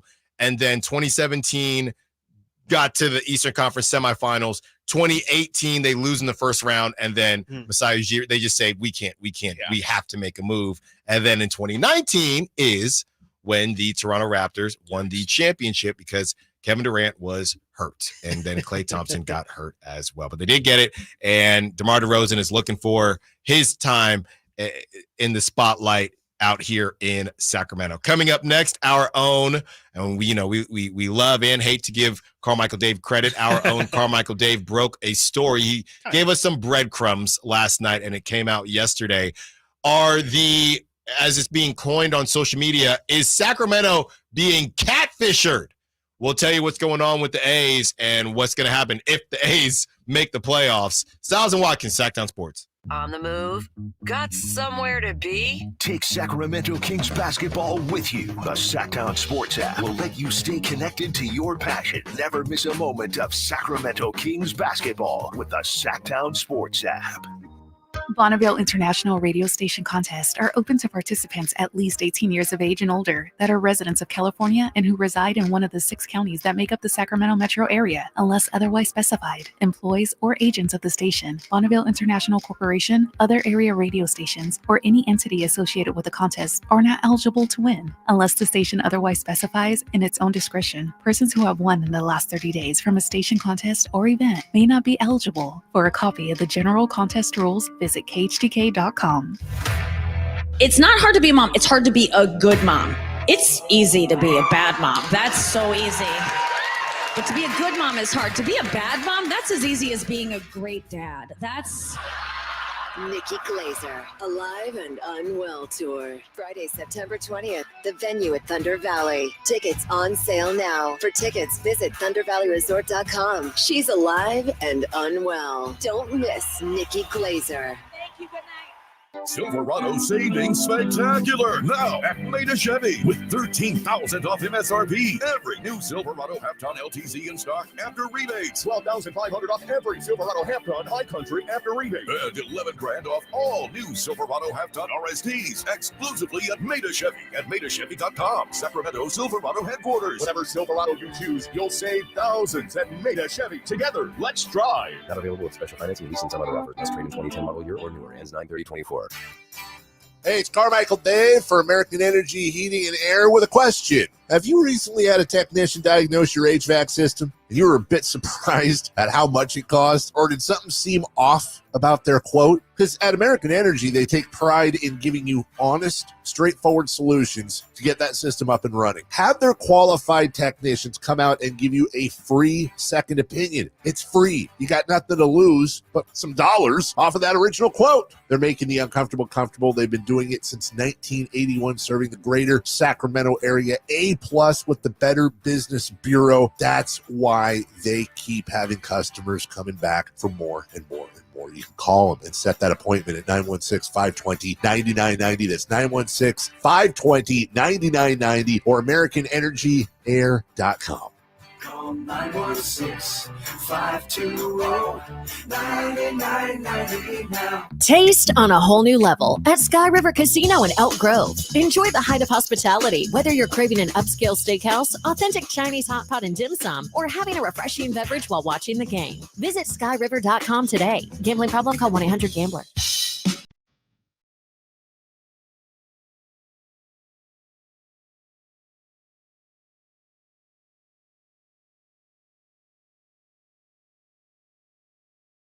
Live and local. Live and local. This is Sacktown Sports. To get into what the A's are doing and bit of that confusion. 15 minutes. We have Randy Cross, 3-time Super Bowl champ with the San Francisco 49ers. That's coming up at 1 p.m. 1:15. We have our top stories at the top of the hour. And we give away tickets to the Thunder Showdown. Amari Jones, I believe, is boxer's name, 12-0. And you could be in the building. You know, I got to go. You know, I'm not trying to go down, but, you know, Frank from American Gangsta, I might need to get my fur on if I'm going to that boxing match. I got to look legit. But let's get to TC, 916-339-1140, wants to be a part of the conversation. TC, your boys did it. Niners got it done. You got to be in a good mood, TC. Yeah, man, I'm in a win's a win. Hey, look, they got a win yesterday. I'm not doom and gloom. The Jets, I thought it was going to be a better fight by Robert Saleh. It was, but I think that punch out by Fred kind of took all the momentum away. Mm-hmm. But, I mean, that game, Aaron was kind of – I don't know what Aaron was doing, but, I mean, I didn't really take too much from that game. I mean, I know it was cool. We won. Like Mason, we already know about Mason. We've been trying to tell Kyle about running this guy. That's why CMC's dealing with this calf, a.k.a. Achilles, right? Mm-hmm. You got this dope running game, bro. You're supposed to be using all your running backs. So Mason last night was nothing special because we already been screaming for Mason to get his touches.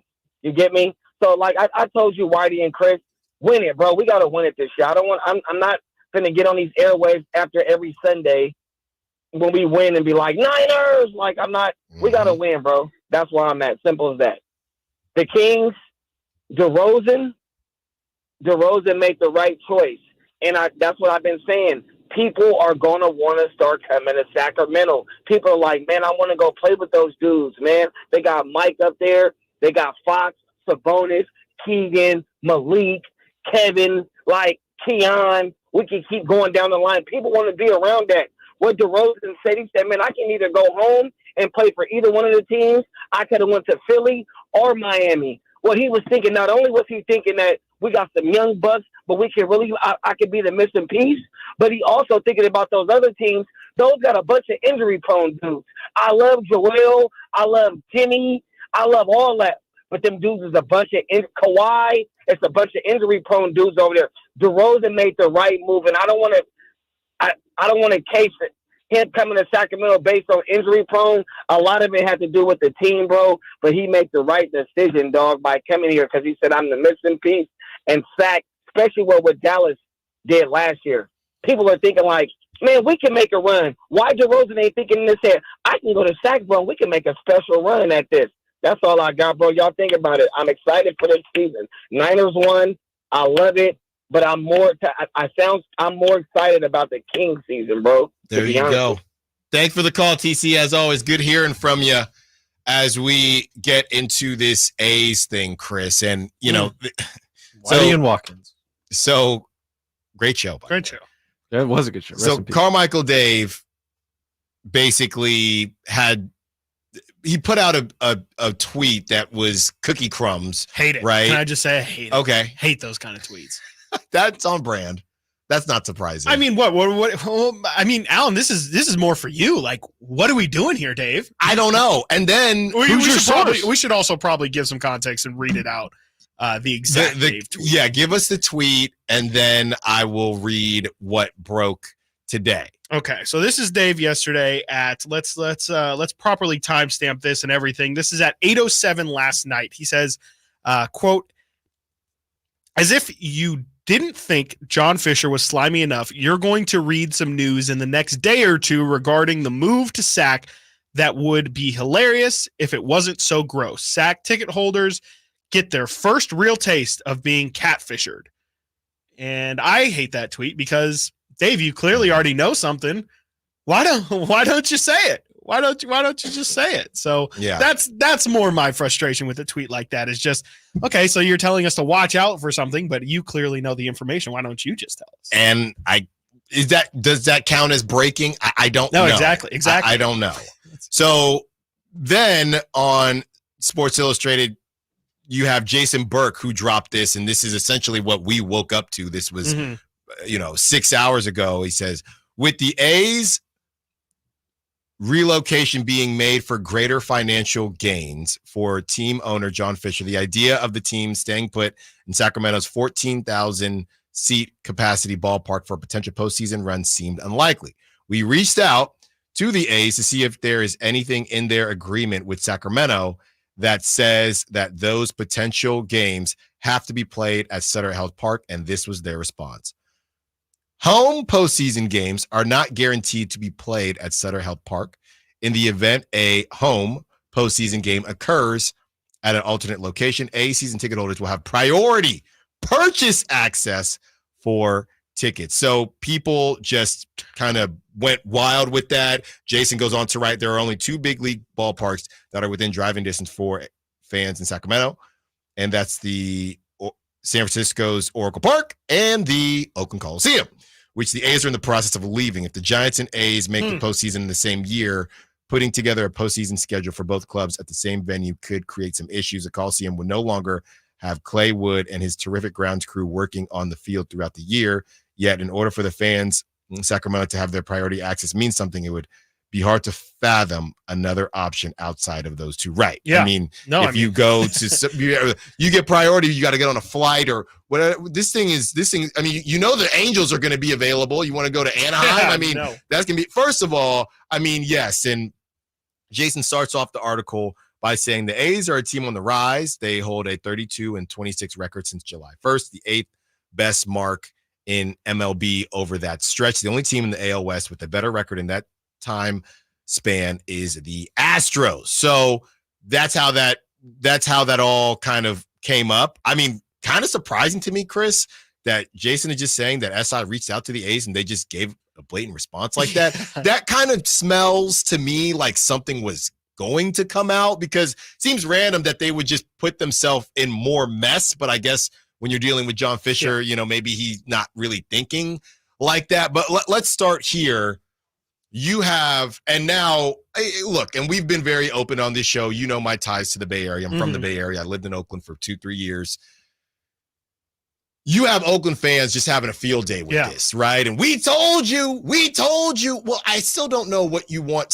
What was Sacramento supposed to do, right? I'm just not really sure what the random person who is just woke up to find out that the A's are in Sacramento. And there's a Oakland A's fan saying, we told you. Well, okay, what do you want me to do about that? Am I supposed to not go to the regular season games? I'm kind of struggling with what to do with this. If they do make the playoffs, I mean, logistically speaking, you would think that 14,000 isn't enough, right? So you would want to just collect more, honestly. Exactly. Yeah, so if you make the play now, I think it would be hilarious because I don't know. I mean, if you cash the A's out and they have a new ownership or the Coliseum out, they have a new ownership group. Do you even want to do business or do you want to just screw them over the A's, which I think it would. I mean, money talks, but I feel like the Coliseum would want to screw them over. Playing in Oracle would just be so bizarre. It'd be really weird. To me, the two that make the most sense is them playing in Oracle only because it makes sense from the Giants' perspective of, well, what are we getting out of this for donating our AAA ballpark? And maybe you could say, well, that's, if the A's make the playoffs, you guys can collect ticket booth, you get, merchandise, you get food, you get parking, all that stuff for your playoff games. You can maybe see how that would start to make sense because that's still the part where nobody really understands why are the Giants helping the A's besides literally getting them out the door faster. What exactly is the incentive for the Giants in all of this? So that would be scenario one that I would most expect. Number two would be, and I kind of threw this in the pre-show, could they maybe play those games in Vegas? Like, could you maybe say if it's just the playoff games, we're starting to kind of get our fan base integrated. We really have already established we're not putting Sacramento on anything. We don't care about that market. We're not trying to get any of those fans. Maybe they could say, look, we are already going to Vegas. We can put our playoff games there. I just don't know where would it be? Would it be at Allegiant? Would it be at the AAA ballpark in the middle of the desert? Right. I don't know where that solution would be, but that would be the two most logical locations, at least, that I would assume. Right. You brought up, can you go back to your roots and turn Allegiant into a baseball stadium? Oh my God. Could you imagine? I mean, Alan, could you actually imagine? Time is but a bitter circle, right? It's just a flat circle. That's it. Yeah. I mean, Oracle would be hilarious. First of all, the Coliseum shouldn't even be brought. Like, that's insulting. They're not going to do. So I mean, insulting. but because even the bag, like, what does a bag? At what cost, right, to go Thanos? Even if the A's give you a bag, I mean, for the stadium sure. I'm not disrespecting the Oakland roots, but what are you even going to do with that bag versus the outrage that fans would even have that you would let them come back to the Coliseum? And would fans even show up? I don't know. There's a lot of ifs here. If you're a fan, I wouldn't show up. I'd be like, you guys left us. You don't just get to come back here and then collect our money. Yeah. I mean, depending on where that money is going, I could see them saying, hey, it's money we can use for the good of Oakland. We can do certain things. But I just think it's a perfect opportunity to say, no, screw you. And now you have to play in the Giants ballpark. And again, Chris, yesterday we talked about the Susan Slusser article at length as far as how the Giants, an agent told Susan Slusser that the Giants, this was always part of the plan. They monopolized the A's. They wouldn't let the A's. Whitey told the story beautifully. The A's gave the Giants that territory in San Jose. Giants didn't give it back. The agent said that he believes that the Giants will be in the same, he said make more, but will basically be in the same revenue conversation or have more revenue coming in than the Yankees in 10 years because of how the Giants will have monopolized all of Northern California. Who knows if this agent is correct or not, but it remains, all that matters is that they're going to be making more money than they're making now because even if you get 10% of A's fans to convert to Giants fans, that's 10 more percent than you were getting. And I say all that to say, you get the A's in Oracle. I don't know what A's fans do, right? I have no clue if they would be more willing to go to a game. I mean, at the end of the day, it's still Fisher. Do you get what people from Sacramento going? So now you have, you're not going to play playoff games in our park, okay? Or it remains to be seen that you will. You're tearing up the field. You're not putting Sacramento on the jerseys, right? So that is why there are some Bay Area people.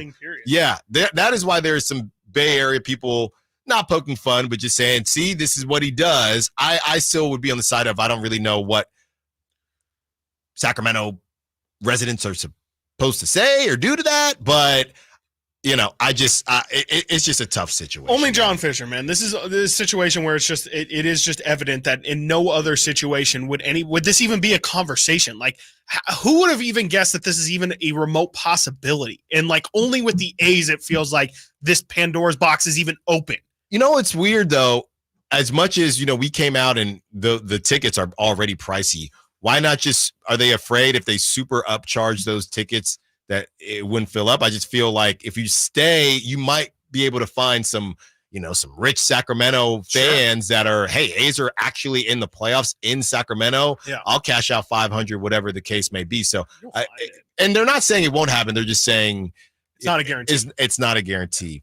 Coming up next, we speak with Randy Cross. Randy Cross, 3-time Super Bowl champ for the San Francisco 49ers. We asked him about the game last night and how the Niners get over the hump. And after that, 1:15, the Thunder showdown. You want to hang out with me? Well, you can hit me up on Twitter. Maybe we'll find each other. You want to hang out with me? We're giving out tickets to the Thunder showdown. Amari Jones, undefeated, 12-0 this September. Feel the Thunder with the ultimate high-voltage live boxing event. You have to see to believe. All you have to do is hit up the Folsom Lake hotline at 1:15, and we will have Chris pick the caller. Stiles Watkins, Sacktown Sports.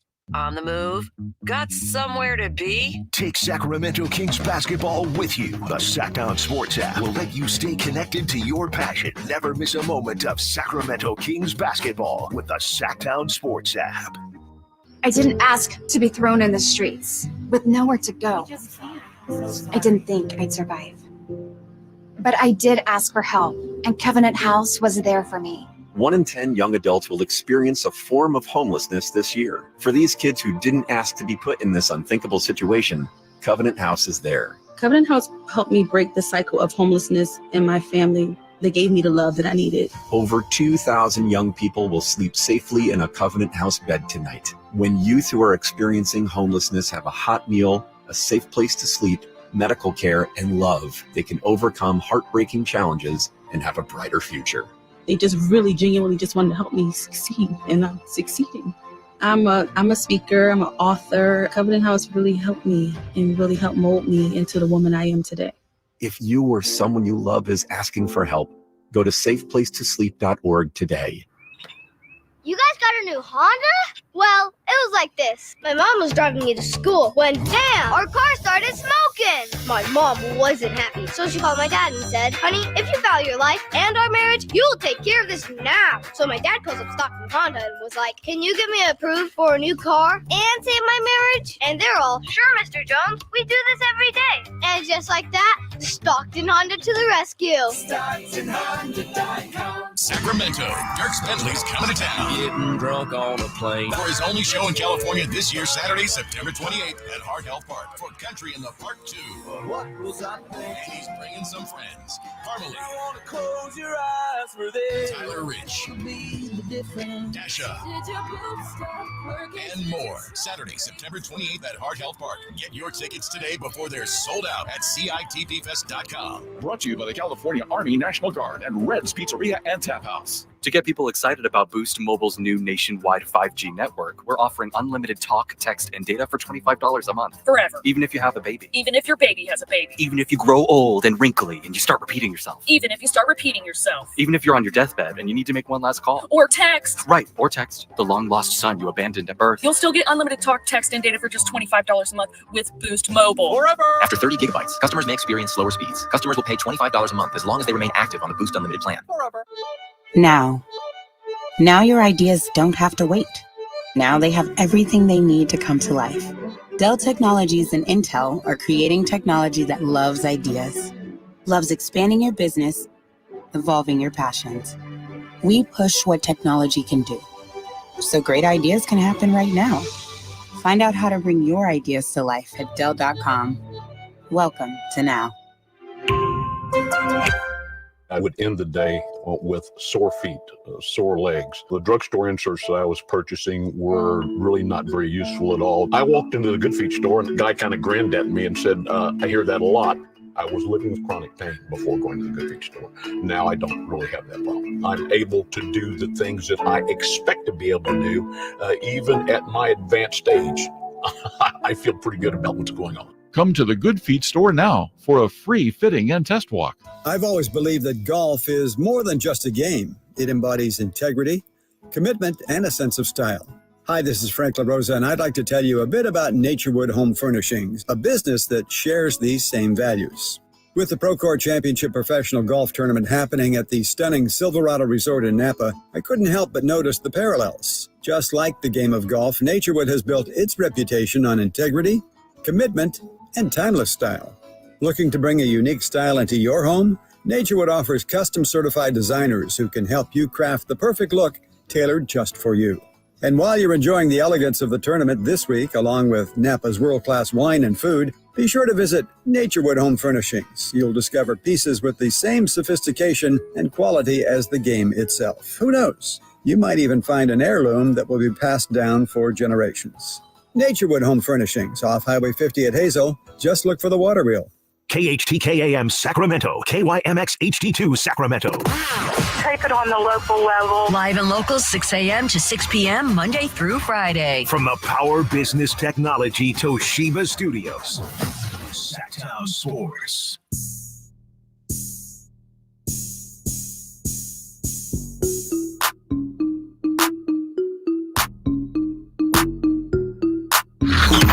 Sacktown Sports. Check us out on YouTube. Search Sacktown Sports and subscribe.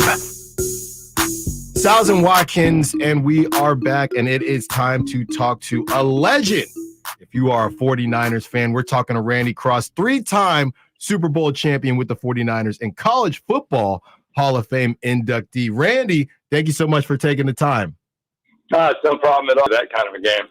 Well, let's get right on into it. You know, it was a bit bizarre, if you will, because the Niners were dominant, but didn't necessarily look dominant. They tend to own Aaron Rodgers. You know, it's one of the great stories where they passed on him. He's got the Super Bowl, but every time it's head-to-head, it seems like the Niners take care of business. What did you make of the game last night?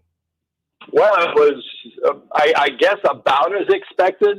There were a lot of reasons to think that, you know, the Jets could be a pretty viable challenge to them with Robert Saleh leading that team, and as good as he is on the defensive side of the ball, and like you talked about Aaron Rodgers, a lot of positive. I mean, Breece Hall, they've got a solid team. You add to that the Niners had, you know, McCaffrey out. They had, you know, Aiyuk and Williams just sort of refamiliarizing themselves right in the building and with their team. It worked about as well as you could possibly, you know, hope for. And the fact that they were able to play a whole game and do what they did and make McCaffrey's absence almost kind of a footnote was pretty amazing. Yeah, Randy, it was an amazing performance yesterday from Jordan Mason. And, you know, we know that if a center's out, you know, that kind of messes up the communication, as is if a quarterback's out, that can really mess up communication at the line and with protections and things like that. How much different is it when you have a backup running back in for a starter? And as an offensive lineman, is there anything you can do to help alleviate some of the stress and pressure that can come with a big start like Jordan Mason got yesterday?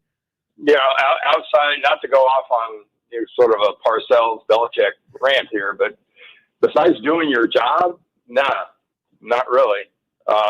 It's up to that person to be able to, you know, sort of be who he is. And what Mason did was run really hard, catch very well, which is something he's really improved on.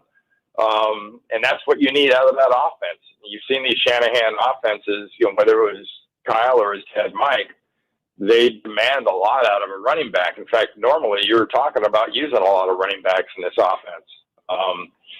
So it's you know, zone blocking, one cut and go, all the other cliches and whatnot. But man, Mason was running hard, and he did himself very, very well. And I'm sure the number one fan on the sideline was probably McCaffrey, watching him do what he did. Talking to Randy Cross, 3-time Super Bowl champ, also an NFL analyst. Randy, let's stick with the offensive line. Everybody is gushing about Dominic Pooney. As an offensive lineman yourself, what have you seen from him as a rookie already in his career? Nah, it's just obviously it's all of one game deep, so it's not even a puddle. So it's not a pool of reps that you can look at. He did a really nice job, and I think he did what he had. He played the way he wants to play. He played the way that they liked him to play, and he did things that I think, to him come naturally. He stayed square on his blocks. He kept moving his feet. He used his hands really well. He did a lot of very un-rookie-ish things, especially in pass pro. He's a big dude, so if he kind of challenges and short sets you with those arms, he can make you look kind of silly pretty fast. So I thought he did probably a better job on the run side, and that's only because he did so good on the run. He didn't fall apart on the pass. I just think as a rookie offensive lineman, he's going to have challenges. He's going to have days where you're going to look at it and go, ooh, that wasn't good. That's part of being a rookie. Randy, a lot was made yesterday, especially after Aiyuk's drop in the end zone of the guys missing training camp. How much do you think that affects not just those guys in particular, but the team as a whole for a week one that really across the NFL looked a little bit sloppy? Yeah, I mean, reps matter. That's no one can argue against that. And if you don't have reps, I don't care if you're a first-year guy or if you're a 12th-year guy. It's going to take you a while to get back into that game speed, game condition type groove. And of all that, I mean, I'm watching Williams, but then again, why should you be surprised? I wasn't surprised necessarily, but he's such a dominant force. It didn't look like that layoff kind of affected him a whole bunch. And Aiyuk, you could see it because he dropped the ball, but that's just a matter of game speed, and not game speed on the ground, but game speed in the air. When Purdy puts some of those balls on them, they get there pretty quick. And if you're not used to feeling that and executing, there's going to be a gap. Talking to Randy Cross, NFL analyst, and of course, 3-time Super Bowl champ with the San Francisco 49ers. Well, Randy, you said the magic words, and you know we cannot have an interview and not talk about the one, the only Brock Purdy. Give us your thoughts on Brock Purdy. You know, he's had the crazy story. We know about all that, and it's gone from everybody saying that he's underrated. And personally, at this point, I feel like people are starting to see the light, but every time he does something, everyone says, oh, someone's going to try to hold Purdy down and say something negative. But at this point, Randy, I feel like everyone is starting. There are a couple haters out there, but we're all going to have them. I feel like everybody is starting to understand how good this kid is. They're starting to appreciate. Mm-hmm. They can't wait for him to make a mistake. Right. They can't wait for him to have an off start or not look quite good. See? Mm-hmm. But he doesn't give you that space. He doesn't have a flaw in his prep process that allows that to happen. And I think that's a testament to him, and it's a testament to his coaching. And games like this would have been a good spot for that to happen, but it didn't come. And you saw the timing. You saw his accuracy. And it's simply, if you look around the league, especially if you look at other young quarterbacks, what you're seeing is not normal. Mm-hmm. It's not even close to normal. And you're in the third year of it, or at least the start of the third year of it. And I think you should really appreciate what you're looking at. And around the country, I don't think anybody within the confines of that Niner building should give two flips about what anybody thinks about their quarterback anywhere outside that building. And I believe that's kind of their attitude. And Niner fans are beginning to come around to that too. Randy, going to the team on the other side of the ball with the Jets, I mean, they made a lot on the broadcast yesterday of them really overhauling their offensive line unit. Aaron Rodgers obviously goes down early last year, and that offensive line was a big concern last season, and so they address it this past offseason. How long would you say, in your opinion, you think it takes for a line to completely come together when you have a bunch of new names and faces in that group? Yeah, a new one. It's going to be not only an off season, but a training camp and a preseason, and it's going to stay in work in progress. Probably for about the first half of this season before you really settle into that unspoken groove. And that's an offensive line doesn't, and you know what stadiums are around the country. Right. You can't rely on communication to get you by. You have to all know what the other guy is doing. And that is not something that is reproduced easy. So it'll take them a while, but they've got some pretty talented guys up there, and they've got a leader in Aaron Rodgers that proves that he's worth the protecting. He's worth them getting better, because the better they protect, the better he's going to play. And he's still got a pretty good upside. Talking to Randy Cross, 3-time Super Bowl champ with the Niners and NFL analyst. Randy, this question just came into my head because it's been all over social media. What did you think of the Jordan Mason drama after, as far as Jordan Mason saying he knew it was going to be Friday and people basically, I guess, assuming the way he held his post-game presser that maybe the coaching staff got on him about that? What did you make about that? I thought that it kind of put a damper on his night. What did you think about that situation? Yeah, I think you've got to overanalyze something. Yeah, when it all goes that good, you live and learn as a player. Circumstances, especially new circumstances, when you go through them and you have to deal with the media and you have to be up there and you got to be out there speaking and you got to say things. Hey, once you say it, you got to own it. Mm-hmm. Either way. So it's something I think he's going to appreciate. And my guess is he'll be very forthwith going forward. But you might get a word salad or two out of him from now on instead of the direct, unfiltered version. Randy, I'm curious, on Thursday in that Chiefs-Ravens game, they made a lot of Lamar Jackson this season, starting to call out the protections at the line of scrimmage instead of his lineman calling it for him. How big of an adjustment is that? And just, again, from an offensive line perspective, how can you help him out? And I mean, really, how big of a difference is it to have those calls coming from the quarterback instead of having it be from the line? Well, even back in the Stone Age days, back when the Flintstones were playing, and I was also in the league, that was not unusual. So I think it's system to system, team to team.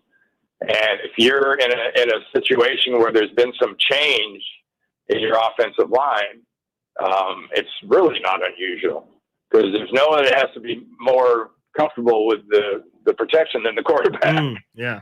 So, I think that's until unnecessary. It's not only a good idea, it's damn mandatory that the guy that's got to stand back there and whose life and limb are at risk be comfortable with the guys up front knowing what's going on.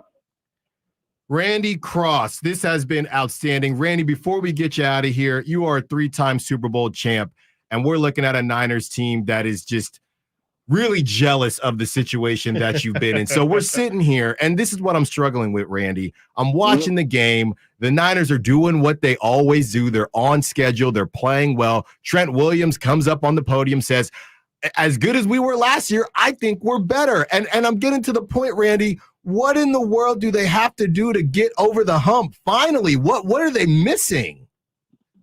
A ring.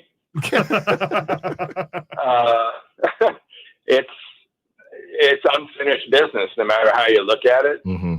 There's one more win, and that doesn't mean being 13-4 instead of 12-5.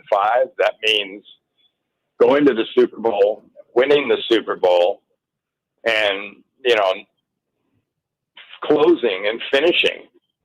That's the way you do those things. Mm-hmm. There's no other way to substitute it. And you look at the games where the Niners have closed and finished Super Bowls, those are the ones they've won. And if you look at games where they haven't closed and finished, and there's been questions about how their end of game strategy, those have been the ones they've lost. Mm-hmm. So close and finish and get that ring, and anything less than that's just not acceptable.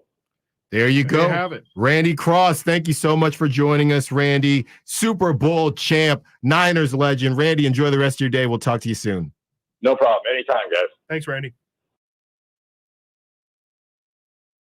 Subscribe to Sacktown Sports on YouTube and watch the Carmichael Dave Show with Jason Ross, Stiles Watkins, and the Drive Guys. Live Monday through Friday from 6 to 6. Plus view archive shows and exclusive content. Subscribe at youtube.com/Sacktown Sports. Where do you go when you need someone to represent you? For me, you want someone that is local and that you can actually get to and talk with. There are plenty of big branded lawyers out there with the name, but you never get to talk to them. So go to sacklegaldefense.com and connect with the law offices of Jonathan Gonzalez. He's local, he'll represent you, and he'll have your back. Whether it's expungements, wrongful termination, when you're in a spot when you need legal help, call the law offices of Jonathan Gonzalez at 916-304-9187. It's not hard to be a mom. It's hard to be a good mom.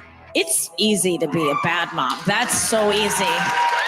But to be a good mom is hard. To be a bad mom, that's as easy as being a great dad. That's...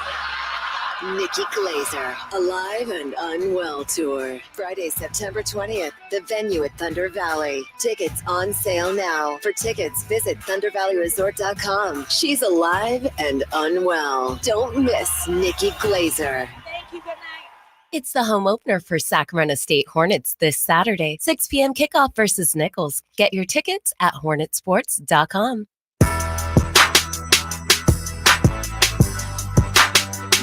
Sacktown Sports. Call or text at 916-339-1140. Randy Cross, great stuff from Randy. Just do it. It's like Nike says. Just got to get over the hump and just do it. Will the Niners finally get it done? I'll tell you what, guys, very similar to how I felt about the Ravens, thinking that it was the Ravens' year. I thought there were two teams. It was their year because the Chiefs were down. I thought it was the Ravens. I thought it was the Niners. So I don't want to get duped by either team. Maybe this is the year. Maybe they have a better roster, and I have no reason to pick against specifically the Niners. But after I really thought the Niners are going to do it last season, and maybe I will be convinced throughout this season. But we've seen everything. We've seen there's nothing they can do during the regular season that we haven't seen the last 5 years.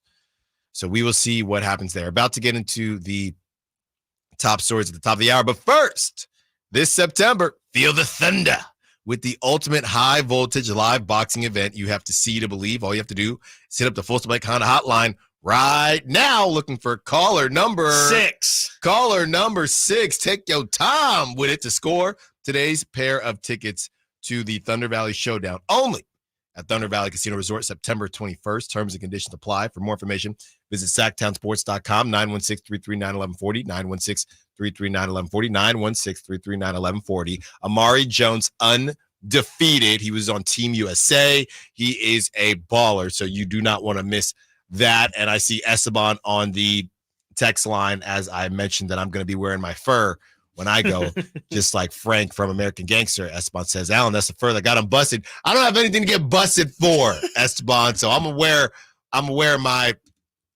fur, and we're gonna get it done that way. 916-339-1140 if you want those tickets to see Amari Jones at Thunder Valley. Maybe have some fun before and after. Maybe grab a steak at the steakhouse, a little ribeye action going on there. I might have to do that. I feel like you're making your own plans right now. Just live. Might have to show up at 3 o'clock. Steak and, steak and some mac and cheese on the side with a nice bevy to get you ready. Then after, I'm kidding. 916-339-1140. Okay. Did you see the previews for the fur coat? Reminded me the previews for that Kevin Hart movie that's coming out. The Kevin Hart. I think it's a show. Is it a show? Yeah, okay. It's on Peacock. I think it was. Yeah, and it's got Samuel L. Jackson, Taraji, Kevin Hart. I'm hoping that Terrence Howard is just replaying from Hustle and Flow. Yeah, I'm hoping it's the same character. Like, it's something about a heist. There's a heist going on. That's the part that kind of lost me a little. Yeah, I think Don Cheadle's in it. In it as well. I was like, these are a lot of faces. Yeah, a lot of people are in it. So yeah, have some fun. Looking for caller number 6 on that one. Okay, Nate, let's get the music going. It is time for the top stories at the top of the hour. Some of these stories have audio, so we know Nate is working the phone lines and doing some things. So we won't go in order here, Chris. Nate, let me know when you're ready for the audio stuff that we have. Oh, if you're ready, now we have to. If you're gonna go, if you're gonna go with this, so let's start with the snub heard round the world. And Chris, I want to get your thoughts on this, maybe in the next segment, because I spoke. And I kind of want to rehash it with you. Me and Simone had a good conversation, but I'm still working through how I'm trying to say all of this. But essentially, Kendrick Lamar was chosen to do the Super Bowl, and a lot of people are saying, Lil Wayne is from New Orleans. He got snubbed. We should definitely have Lil Wayne doing it, right? And Cameron, on his It Is What It Is podcast, Cameron gave a theory as to why Jay-Z, who's in control of all this. Jay-Z, thank you, Jay-Z, for showing up. Why Jay-Z decided to pick Kendrick and not give the nod to the NOLA native Lil Wayne. Listen, I love Kendrick Lamar. I love the pop-up. I think he's one of the top artists of this generation, period. Hate the selection. It's in New Orleans. You don't get Lil Wayne. That's what we doing? Yeah. Listen, you don't get Lil Wayne in New Orleans for the Super Bowl. Not just Hot Boys, Cash Money, all the songs Lil Wayne's done, whether it's Blink 182, there's no reason why Lil Wayne should not be performing the Super Bowl. There's one person who's stopping this. I know, it's not really a secret. Lil Wayne had a problem with somebody before who's kind of part of the organization running it. This is payback. He's talking about Jay-Z. Yo, it's your boy, Jung Ho. We will get Chris Watkins' thoughts on that and the rest of the top stories at the top of the hour when we return. Stiles Watkins, Sacktown Sports. Keegan Murray plays here. Keegan scores another three-pointer. Keegan Murray knocking it down for 23 points. Matched De'Aaron Fox for game-scoring honors. Sacktown Sports is your proud home of the Sacramento Kings. When I want to stretch out after a long day, my sofa needs to be comfortable, but it also needs to look attractive and inviting when guests come to visit. I am Frank LaRosa with a word about Naturewood Home Furnishings. We spend so much time on our living room sofas that we forget they're a focal point and a hint to our decorating tastes. Right now, during Naturewood Home Furnishings sofa sale, you can save on every sofa, including gallery-exclusive custom-ordered FlexSteel furniture. Whether you're interested in a new sofa, sectional, or recliner, you can choose from hundreds of colors and fabrics. Nobody has more styles and choices than Naturewood Home Furnishings. And when it comes right down to it, it's all about choices and always about quality. Shop Naturewood for the look you love at a price you'll love even more. Visit Naturewood Home Furnishings right now for this remarkable sofa sale. Off Highway 50 at Hazel, look for the water wheel. Ulta Beauty's 21 Days of Beauty event is back. From now until September 19th, score over 200 daily beauty steals at 50% off in every category. And check Ulta.com daily to get them all before they're gone. Take 50% off bestsellers from brands like Estee Lauder and Supergoop. Plus, say hello to new finds from brands like Dyson and Sol de Janeiro. And Ilia is now at Ulta Beauty in select stores and online. Shop in-store at Ulta.com or try pickup today. Ulta Beauty. The possibilities are beautiful. Conditions apply while supplies last. Welcome to Staples. My son's teacher emailed his back-to-school list. He needs crayons and notebooks. With Staples Hot Deals, you'll find low prices on tons of school supplies. And all in stock. Oh, now they're saying he needs folders and glue. You got it. And markers? Of course. Oh, geez. Might I suggest 2 carts? Staples has everything for school in stock and priced low. Right now, 24-pack Crayola crayons and 2-pocket poly folders are only 50 cents each at Staples. Ends 9/14, in-store only, limit 10 while supplies last. DC here for Folsom Lake Kia, where they make car shopping easy with a huge selection of new Kia models, low payments, and 0 down deals with approved credit. Folsom Lake Kia, your trusted dealer in Folsom for over 25 years. FolsomLakeKia.com. Get ready for an epic fiesta on Tuesday, September 17th, when the Sacramento Rivercats become Los Dorados de Sacramento for a night of Hispanic heritage fun. Grab your amigos, bring the familia, and enjoy some baseball with us. Visit rivercats.com to purchase tickets. Vamos, Rivercats! Sponsored by Xfinity Internet. Enjoy ultimate control of your home network. Personalize your Wi-Fi name and password. Assign user profiles. View and control connected devices and more with the Xfinity Internet app.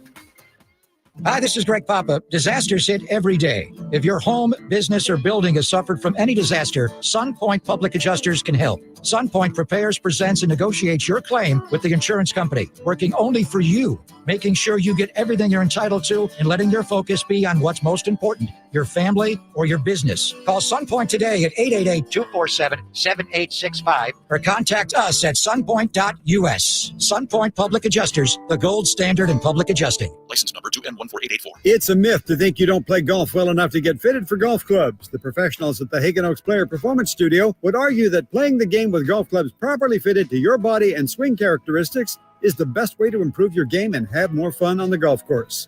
With a professional staff of fitters, all the major brands of equipment, and cutting-edge technology featuring TrackMan, the indoor-outdoor Hagen Oaks Player Performance Studio is worth a look. See for yourself, Fulton Avenue at the Cap City Freeway. Schedule your fitting at 916-808-2531, 808-2531. Sacramento, Dirk Bentley's coming to town. Getting drunk on a plane. For his only show in California this year, Saturday, September 28th at Hard Health Park for Country in the Park 2. What was I thinking? And he's bringing some friends. Parmalee. Close your eyes for this. Tyler Rich. Dasha. And more. Saturday, September 28th at Hard Health Park. Get your tickets today before they're sold out at CITPFest.com. Brought to you by the California Army National Guard and Red's Pizzeria and Tap House. Ada Chevy saves you $12,500 off MSRP on every new half-ton Silverado High Country in stock after rebates. All of them. Silverado Savings Spectacular. Now at MaidaChevy.com. Together, let's drive. See dealer for details. Ends 5/30/24. Get your tickets for the Marysville Stampede September 14th and 15th at MarysvilleStampede.com. Trying to find out where to catch your favorite team's games? Are you a fan of the Kings, Niners, and the NFL?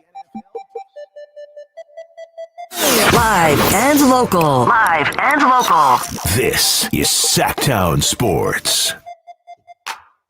Last segment, we played Cameron basically saying what a lot of people are saying. Jay-Z has a problem with Lil Wayne, or they had a problem at some point in time, and Jay-Z is essentially in charge of Super Bowl performances. And there can only be one Mr. Carter. Yeah, and Chris, that's a good point, actually. And now, Chris, what are your thoughts on the Kendrick Lamar thing?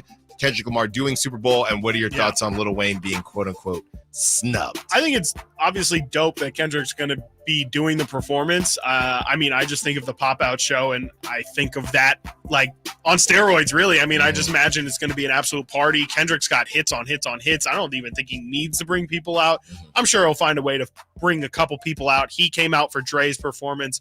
Wouldn't surprise me if Dre returns the favor, or if he returns the favor to Dre. And that Nothing Like Us is it's gonna hit. I mean, it's gonna hit like crazy. It's gonna be a little bit weird to have some of those lyrics out on the Super Bowl public. I'm very curious as to how this is gonna work. The Wayne snubbage is pretty interesting. I mean, it is, to me, two separate conversations. I think two things can be true: that it's dope that Kendrick's going to be doing it, and it sucks that Lil Wayne isn't going to be doing it. But I don't see, again, kind of like how it is with sports, I don't see why it has to be Lil Wayne would have been awesome and Kendrick is going to not be awesome. Yeah. I think that both are true. I think Kendrick's going to be great, and I think it would have been a cool moment for Lil Wayne to, have his hometown. And, he was honestly really big. Obviously, like, as he was kind of going to super duper stardom is right after Hurricane Katrina. So I think there's that nice connection with the city as well. But ultimately, I mean, Lil Wayne's not popping in these streets no more. Yeah, and it's as simple as that. I saw somebody say, however many times the Super Bowl has been in New Orleans, why has this never come up before?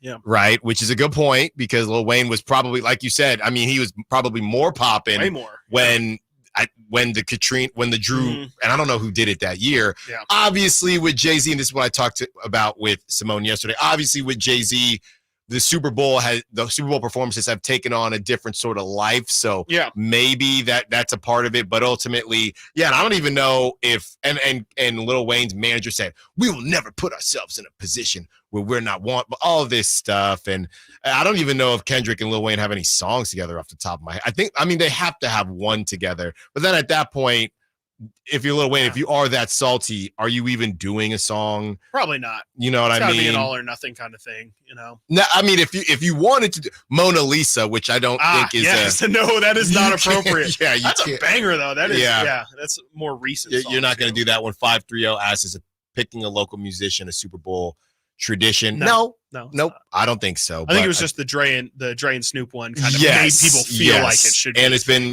kind of hip hop, more so hip hop pop heavy since Jay-Z has taken over. So this is an opportunity for Lil Wayne, and it ain't going to happen. All right, Nate, let's keep that music going for our top stories at the top of the hour. On the next one hits close to home because this is something that I think we all have either said ourselves or you've heard somebody else say. And this is one Trae Young. And basically he says, there you go. And we have this audio as well. Nate's working hard, earning his paycheck today. Trae Young says if he was taller, he gives a specific height as well, he would be the best. Here it is. Hey, I used to have this saying, I used to hate when I used to see guys that's tall and that's all. You know what I'm saying? Tall and that's all. That's they just out there, they tall and that's all. And they can finish and do all this stuff. And I mean, if I was 6'8", like I feel like I would be the best player to ever play this game. We all feel, everybody feels like that, right? Yeah, every human has always said, if I were 6'3", I'd be in the NBA. If I were 7 feet tall, I would be in the NBA. Or I would, if and this is an NBA version of that. If I were taller, I'd be even better than I am. LeBron James. Do you agree, Chris? This is the same thing with the Troy Aikman. If Brock was drafted, and he said it yesterday on the broadcast again, if Brock was drafted in the first round, we look at him differently, and it's like, well, would he be on the 9? There's a lot more context. The same thing happens when you say, my current body type, Alan Stiles, I could say, hey, if I was 6'8", I'd be the greatest athlete ever. Yeah, you'd be Aaron Judge. But then it turns into, well, Trey, would you be able to dribble as well at 6'8"? Would you be as quick as you are at 6'8"? Would you shoot as well at 6'8"? So it's one of those things where I do think there is a level of that's true, and you can think that, but Trae Young, I have no clue who you are at 6'8". Yeah, I think maybe the argument makes a lot more sense if he says like 7'5", like where there is only a handful, but we see 6'8" people not make the NBA all the time. So it's not crazy. It's not as good of an argument as what he probably thinks it is. And I don't to use an Alanism, I don't know what we're supposed to do with that. Okay, if you were 6'8", you would be the best player ever, but you're barely 6 feet. So he said I'm 6'1", 6'2". We cut it off before he said that. Okay. Hey, I hope Trey. so. Okay, that makes us all taller. Next, Chris, you'll love this one. Caitlin Clark and the Fever were still able to generate over 1 million viewers for Friday's game against the Minnesota Lynx on ION. Love that. Even while the NFL was on. I have a personal story for you, Chris. Wifey's parents, the in-laws, they've never watched WNBA before. They had their butts sat down in those chairs. They have followed the Fever. That's crazy. All season long. Wow. So I have that's nuts. an actual use case in the wild, in the field, and they didn't buy jerseys yet, but it's on we sat down and we're getting ready for dinner. She's like, oh yeah, the Fever play at what time? I'm like, who? Who? Yeah. So it's crazy, man, what Kayla's been able to do. Yeah, it's crazy. It's absolutely insane. And I'm gonna be honest, I didn't watch the game because there was tons of football on, and I was a little bit upset that was the case. But yeah, I'm shocked that they were able to still pull 1 million on ION too. Like we're not talking about on ABC, on ESPN, on CBS, or anything like that. On the channel that is barely even a channel, to be honest. That's incredibly impressive, and it really does just show that, like you're saying, there's really people out there that are following this thing, and I don't think it's going away anytime soon. As Caitlin's only played better, and the Fever have only played better as the season's gone on. It feels like they're only going to gain more and more fans, and playoffs are right around the corner. And I keep telling people, WNBA playoffs, that's really where the fun is at. So if you've enjoyed any of these regular season games, be ready for the playoffs, because it is really as good as the same way that people say hockey playoffs are just a different level, and you really, you can only tune in for hockey playoffs and still be a really big hockey fan. I definitely think that's the case with the W, and I think it's only going to get bigger as now the stage is even bigger. This is from Brett Siegel. This dropped this morning. The NBA is expanding the use of instant replay on out-of-bounds reviews for the 2024-2025 NBA season. Under the new rule, if instant replay of an out-of-bounds violation is triggered by a coach's challenge, the officials and replay center will be able to review the video to determine whether a foul proximate to the violation should have been called. Interesting. So it's not on direct out-of-bounds calls.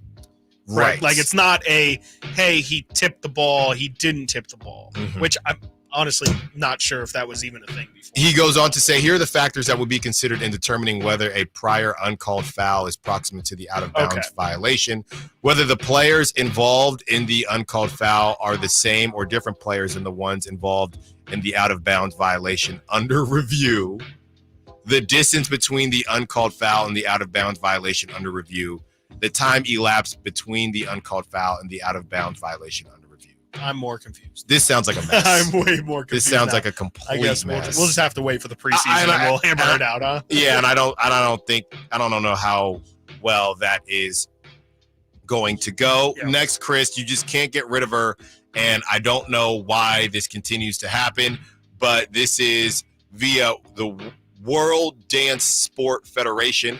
Australia's Rachel Ray Gun is now ranked the #1 breakdancer in the world. I don't know why are they embarrassing themselves? I'm so confused.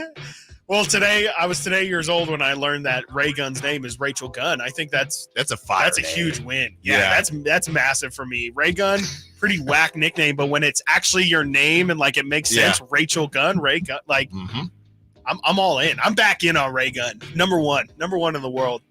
This is probably one of the most impressive things I've ever heard, and I didn't even know this dude. I didn't know anything about this dude. Listen to this, Chris. Okay. Eddie Alvarez. I mean, this is insane, right? Eddie Alvarez is one of just 7 athletes to earn a medal in both the Summer Olympics, baseball in 2020, and Winter Olympics, short track speed skating in 2014. Okay. Those are two completely different things. He is starting at second base for the Mets tonight. His first time in a major league starting lineup since 2022. What? Yes, so I've this never is just heard out of this. here completing side quests. Yes, this guy is the most underrated athlete in the history. What's going on? Yeah. You said baseball and then speed skating? Yeah, and he earned a medal in both. Speed skating. Yeah.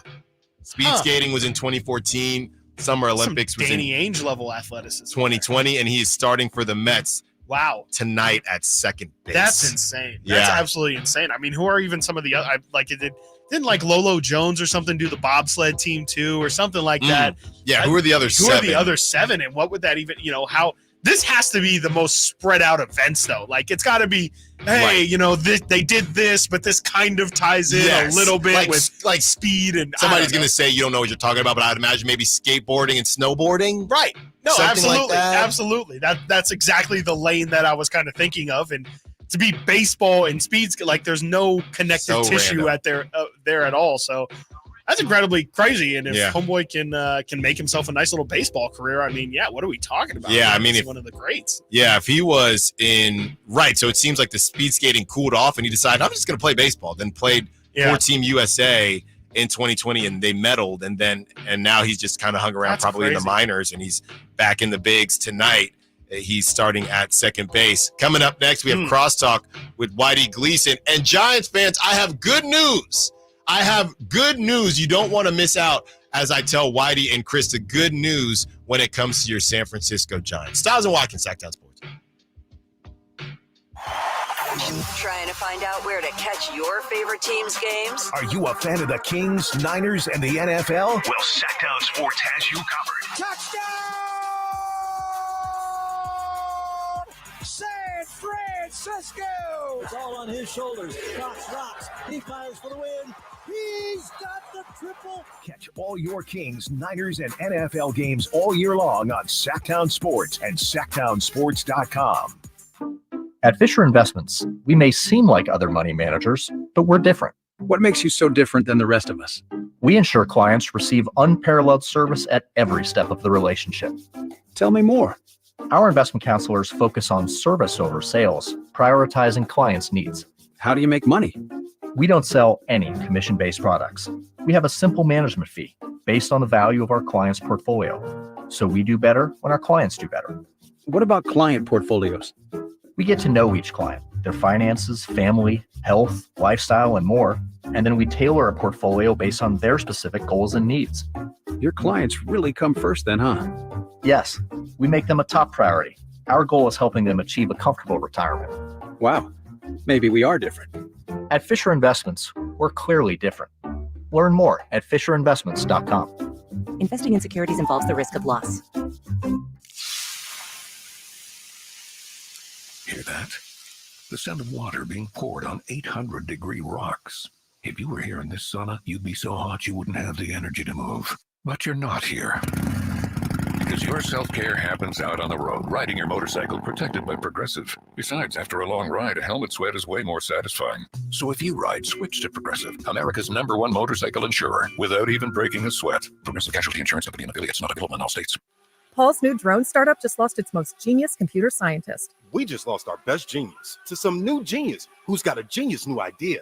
I'm going to have to find a new genius, or 2 half geniuses, and fast. He needs a computer scientist that can keep his startup from falling down. I need Indeed.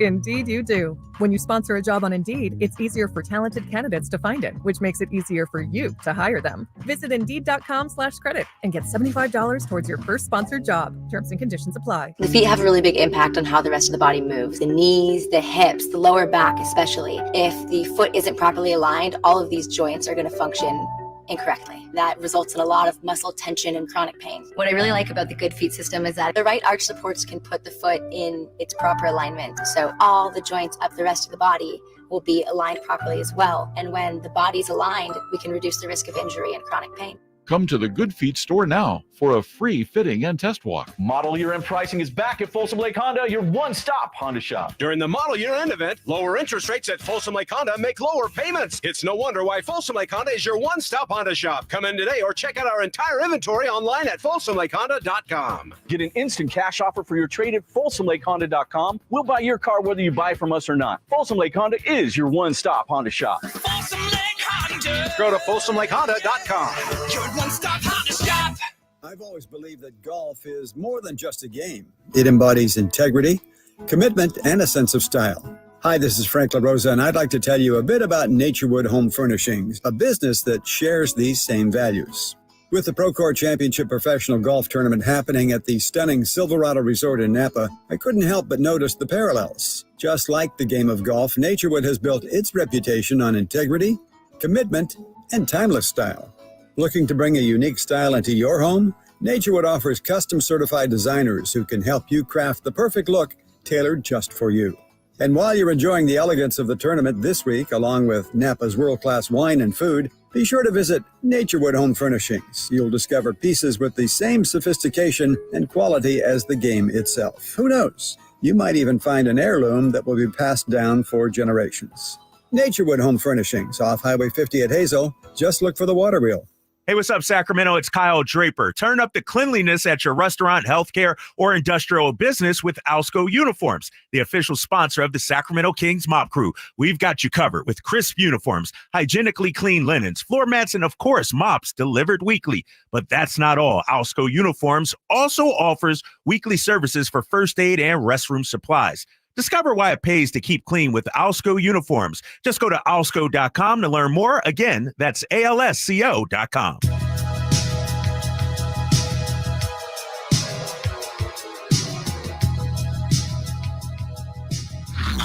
Sacktown Sports. Check us out on YouTube. Search Sacktown Sports and subscribe. Stiles and Watkins, 15 more minutes with you, joined by Whitey Gleason. Whitey is going to be at the boxing match with us as well. He just doesn't know it yet. That's right. Thunder Valley, September 24th. I got some names for you. But it is time for the Giants fans to rejoice, Whitey. And I never got your thoughts on this because I know you like the Padres, so you might have actually liked this. But this is from SF Gate. At least one positive can be taken from the San Francisco Giants' otherwise forgettable season: the end of this version of the team's City Connect uniforms. The Giants confirmed to SF Gate that Tuesday's game against the Milwaukee Brewers is slated to be the final time the team wears the white jerseys with an orange gradient, a jersey that's been loathed by most critics and rankings of the City Connect jerseys across Major League Baseball. Tonight is our last City Connect Tuesday of the regular season. There will be some changes made to the current version of the City Connect jersey in 2025. Giants spokesperson Shauna Dom told SF Gate in an email. You know, I was at the mall here, Sunrise Mall, the year they came out with those, and it was Christmas time. We were going to buy my brother-in-law a Giants hat, big Giants fan. And we found one, we got it. And I asked, hey, how about the City Connect? This was in December that year. He goes, we can't keep them in here. So really? They were they go for a lot of money. So I'm wondering if maybe that's leveled off and now they're going to tweak it. Yeah. But at the time, this happened here in Sacramento. And the guy said, oh, we can't even keep them in the store. Really? I thought everybody hated them. I like the gear. I don't like the jerseys. They've had some like decent gear that's come from it, but the jerseys are terrible. I'm not a fan of them. It says a G. You have an SF or Giants, but a G is like, ugh. I didn't like it's meant to look like fog lifting from above the bay. Right. I just got used to that. I'm with you. It was really dumb. Yes. But I just kind of got immune to it, numb to it. Yeah. So there you go. Poor A's never even got one. Well, the A City Connect is actually the Vegas Strip. So it's it's kind of weird. Not real popular in the Bay Area. No, I wouldn't think so. I wouldn't think so. Whitey, speaking of the A's, we were talking about our colleague, Carmichael Dave, and the story that came out today. Chris and I had a conversation about it just as far as... By the way, he alluded to it was going to be broken. He didn't break it. If you allude to, hey, there's a story coming out tomorrow, that doesn't mean you broke the story. Agreed. Yeah. Sure. I mean, that's just a fact. Yeah. Hey, my name Bennett. I'm not in it. What did you... Dave. Well, sorry. Whitey and Watkins. Here we go again. Thanks, TC, for the shout out. Yeah.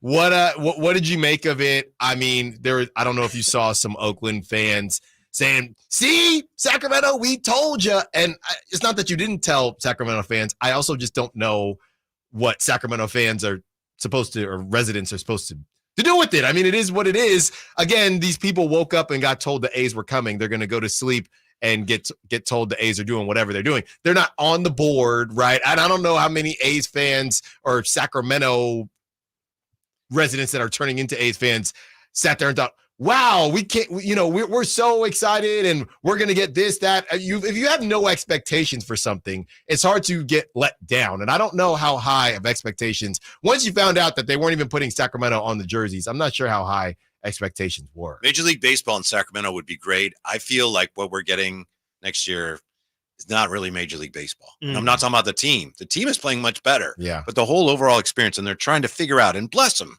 what else are they going to do? Trying to figure out, workarounds for the turf and stadium and the clubhouse and all that stuff. I think it's maybe biting off more than you're going to chew. Mm-hmm. But to your point about the ticket sales, to me, if you're charging people, as we know they are, tens of thousands of dollars, something like that should be, and I know it's in the small print or whatever, so they can legally say, oh, you signed us right there. But that shouldn't that be divulged up front? Shouldn't you be really upfront about that? Yeah, definitely. Yeah, you're thinking you get to go down the street for if the A's make the playoffs, and it turns out you could be going to the city. I don't think Chris and I were talking, there's no way Oakland is going to allow them to play the playoff game. I guess I shouldn't say no way. I mean, money talks, but remember the Coliseum new ownership takes over this month. Yes.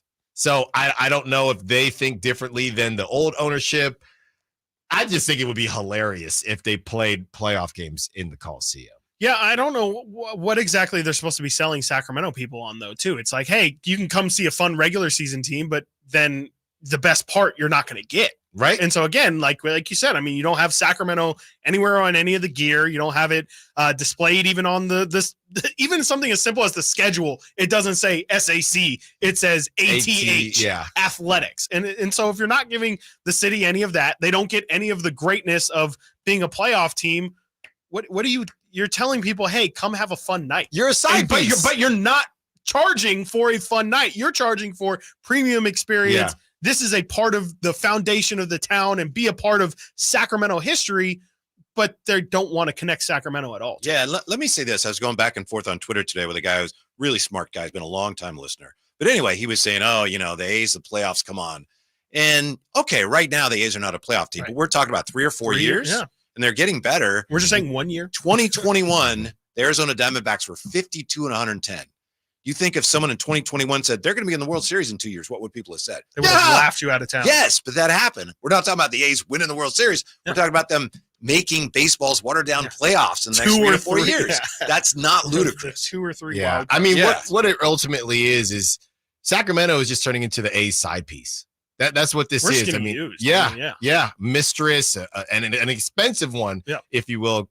Based on what you were saying, Chris, these numbers we're not getting flown out. Yeah, we got to pay for our own tickets here, and that's why. Like at the least, you can fly me out. You know what I'm saying. We can have a nice little fun weekend. Did you guys see the Susan Slusser piece last week? Yeah, he talked yesterday. About it a lot I spoke a lot about it yesterday. An agent saying, they're going to have new ownership in Oakland. Maybe they revisit the Coliseum at some point.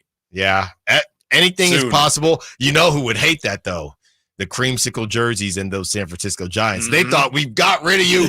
We're going to monopolize all of Northern California. And they probably didn't love, getting that news because they're trying to get the A's out of here.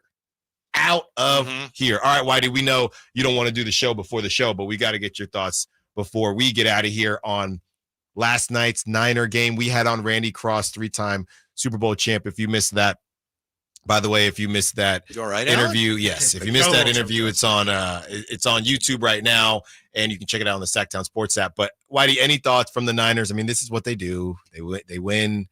They take care of business, and yeah, sure. I'll give you this. You know who Bobby Turner is? Bobby Turner. They showed him last night. Yeah. And people talk, and I understand why people talk. I talk about it. Boy, the Shanahans. You go to Mike Shanahan, and Kyle, and they find these guys that work in this system. And my understanding is Bobby Turner is one of the key reasons why Bobby Turner is able to find guys like this guy's not drafted, but you put him in the system and he's going to rush for 1,000 yards. Reuben Drones, Tatum Bell, Landis Gary, the Broncos would produce those guys. So I was like, where'd that guy come from? And Bobby Turner was there. And then Kyle is smart. He has him there now. And I don't think it's a coincidence. Like last night, Jordan Mason undrafted. Wow. Look, 148 yards. I think Bobby Turner is one of the key guys at figuring out this guy in your system, Kyle, he's going to be really good. I don't care if he's not drafted. I don't get, he's not Trey Sermon, but how did that work out? Sure. So I just give tip of the cap to Coach Turner. What did you make of the drama with Jordan Mason and Jordan Mason maybe saying something he wasn't supposed to? We don't know if he got prepped. We don't know if he didn't get prepped, but he said he found out, or what did he say, Chris? Essentially, he found out he would start. But he said something. Friday. There was like a word that he said, Friday. maybe Friday. And then everybody is surmising that maybe something went down between that interview and his post-game presser. Maybe he just is really hard on himself because, I mean, he looked like he lost his puppy in the post-game presser, and he had just had an incredible Monday Night Football performance. That was unfortunate. The team has to have his back and protect him from that moment. That's what I think. And I would guess that they did tell him Friday. Everything else. And they should tell him then. Just, I don't know. That's what we're trying to figure out. Did they tell him, hey, don't act like you just found out today? Pro Football Talk says they asked the NFL, are you going to look into this? And the NFL said, no. So, as far as, because you got gamblers, fantasy players, sure. wondering, they didn't know he wasn't going to play. Why didn't they tell us? Well, if they're not looking into it, and that's a great bit, that's why you got to pay attention to the drive guys. They always got something. That is how it all is going to end for Jordan Mason and this whole debacle. He'll be back next week because we don't know if Christian McCaffrey will be, but all is well that ends well. And that is the end of Stiles and Watkins for today. Great stuff. Chris and I argued. Nate didn't help at all in the argument because he wanted to see it. He loved it. He loved it. But thank you to Nate. A lot of sound today and a lot of mixing and getting Randy Cross. That was great stuff from Nate. Thank you to all the callers, to Texas, Sack Chatters. Our winner from the Thunder Showdown. I will see you there at Thunder Valley. We got the Drive Guys coming up next. Whitey Gleason, Kyle Draper. Until tomorrow, secure the bag, and you know what it is. Drop top, raindrop. Like to be. Our first year as the radio home of the San Francisco